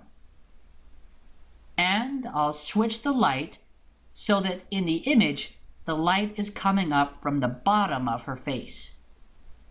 Then I'll go up and click OK. So this has added a lot of texture to my image. I'm going to go ahead and rename this layer to Texture. Then I'll go up and set the blend mode to Overlay. Then I'll reduce the opacity to around 70%. This is looking pretty good, but I think it added just a little too much texture into her lips. So I'll copy the layer mask from the green saturation layer into this texture layer. To do that, I'll just press and hold the Alt key, then I'll click the layer mask in my green layer and drag it down to my texture layer. There we go. That's better. All right, we're almost done. I've noticed that sometimes images of aliens show that the aliens have some scales on their skin. So I'm going to add some scales onto my image here. I'll Alt-click and drag my big eyes layer again and drag it above my texture layer. Now I'll make sure that my foreground color is set to white and my background color is set to black. Then I'll go up to Filter, Filter Gallery. Then I'll go down and enable Texture. And then I'll select the Stained Glass filter. Then I'll make sure that the cell size is at 13. And I'll make sure that the border thickness is at 2. And I'll make sure that the light intensity is at 0. Then I'll click OK to apply the stained glass. Well, this looks neat, but it doesn't look much like scales at all. Well, I'm not quite done yet. I'm going to go ahead and rename this layer to Face Scales. Then I'll set its blend mode to Multiply. Now I'll apply the plastic layer mask to this layer. To do that, I'll just press and hold Alt and click and drag the plastic layer mask to my new Face Scales layer. Okay, that's looking a little bit better. But I'm still getting some unwanted scales in her lips and her fingers. I'll Control-click the layer mask from my green hue layer to select the lips. Then I'll invert the selection by hitting Control-Shift-I on my keyboard. Then I'll fill in the lips by going up to Edit, Fill, then I'll choose Black and click OK. Then I'll deselect by hitting Control-D on my keyboard. Okay, I'm a little bit closer, but I still have scales in her nostrils and her fingers. I'll go ahead and use my black brush to paint in the nostrils and hide the scales.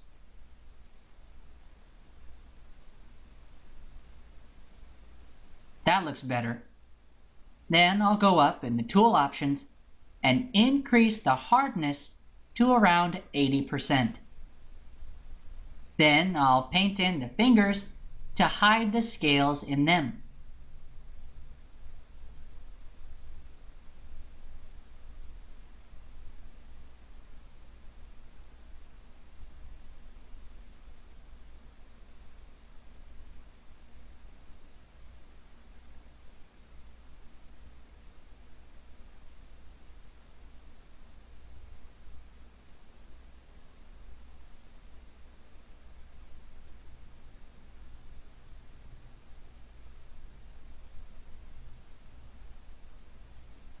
There we go.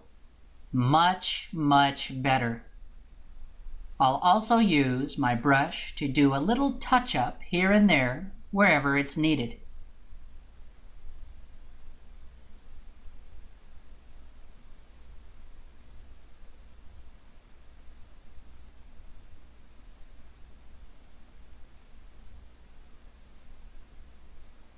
Okay, we're getting very close.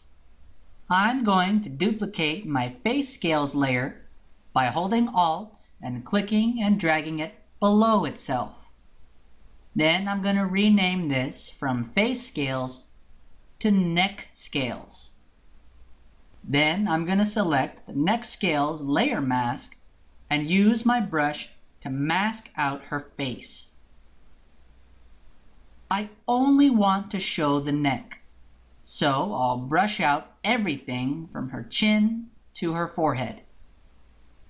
I'll start with just a general outline.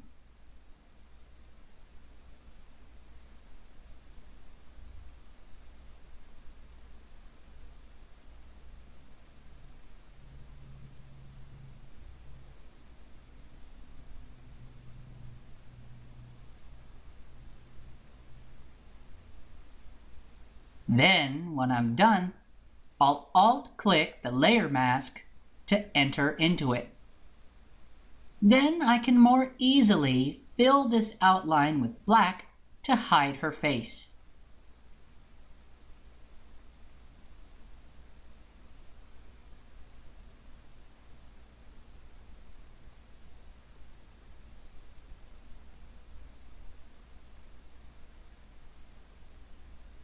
Great! I'll click one of my layers to go back into my layers again. Now I want to subtract this neck portion of the selection from my face scales layer. So I'll just Control-click the layer mask from my neck scales layer. Then I'll go up and click the face scale layer mask. Then, to cut this from my face scale selection, I'll go up to Edit, Fill, I'll make sure that it's using black, and click OK. Then, I'll hit Ctrl-D on my keyboard to deselect. Now I'd like to decrease the size of the neck scales. So I'll go back down and double-click the filter gallery to enter my stained glass filter. I want the neck scales to be roughly around half the size of the face scales. So I'll bring the cell size down to around 7. Then I'll keep the border thickness at 2 and the light intensity at 0. And I'll click OK. And finally, I want the neck scales to be a bit less visible. So I'll go up to opacity and reduce it to around 30%. Perfect. Okay, that looks pretty darn good. Let's take a look at the before and the after. I'll just press and hold my Alt key, then click the eye icon next to my original background layer to isolate it. So there's before, and here's after. Wow, this is definitely much more alien. The facial features are very different, and the skin looks like it's from another world entirely. And one of the best things about this is that I can go back to any one of the effects and tweak them to my liking, including the skin color. I can just go up and double-click my green hue layer. Then, to select the skin, I'll switch from Master to Yellows. Then I can just drag this hue slider to change the skin color to anything I want. Very cool. In this tutorial, I went over how to use Liquify to alter the facial features of your subject. I went over how to add some shadow diversity to skin with render clouds. I went over how to change skin color with a hue saturation layer, how to make sort of a translucent alien look with plastic warp, how to add some rough skin texture with bas relief, and finally, how to add scaly skin with stained glass. That will do it for creating an alien skin effect. I'm going to wrap up my effects and techniques in a course overview in the next video. Hello, and welcome back. In this video, I'll be doing a brief overview of everything we've gone over in the Eduonics Adobe Photoshop Beginners course. We've learned a lot over this course. We went over how to get started with Photoshop, setting up factory defaults, and exploring default workspaces, opening photos and creating new documents from scratch, how layers and blend modes operate. We also went over the tools in Photoshop, isolating pixels with the selection tools, changing those pixels with the manipulation tools, creating content from scratch with the creation tools, and changing how we view our documents with the workspace tools. We went over workflow in Photoshop, how to go backwards and forwards in time with the history panel, how to save a series of steps as an action, the color panels, adjustment layers, and layer styles, how to convert regular layers into smart objects, using channels to see your image under different types of light, and masking areas of your layers that you want to hide. We also touched on photo correction, correcting buildings and objects with perspective distortion, how to push and pull pixels around with the liquify adjustment, performing a double raw conversion to get the most out of photos, and saving groups of images in one fell swoop with Image Processor.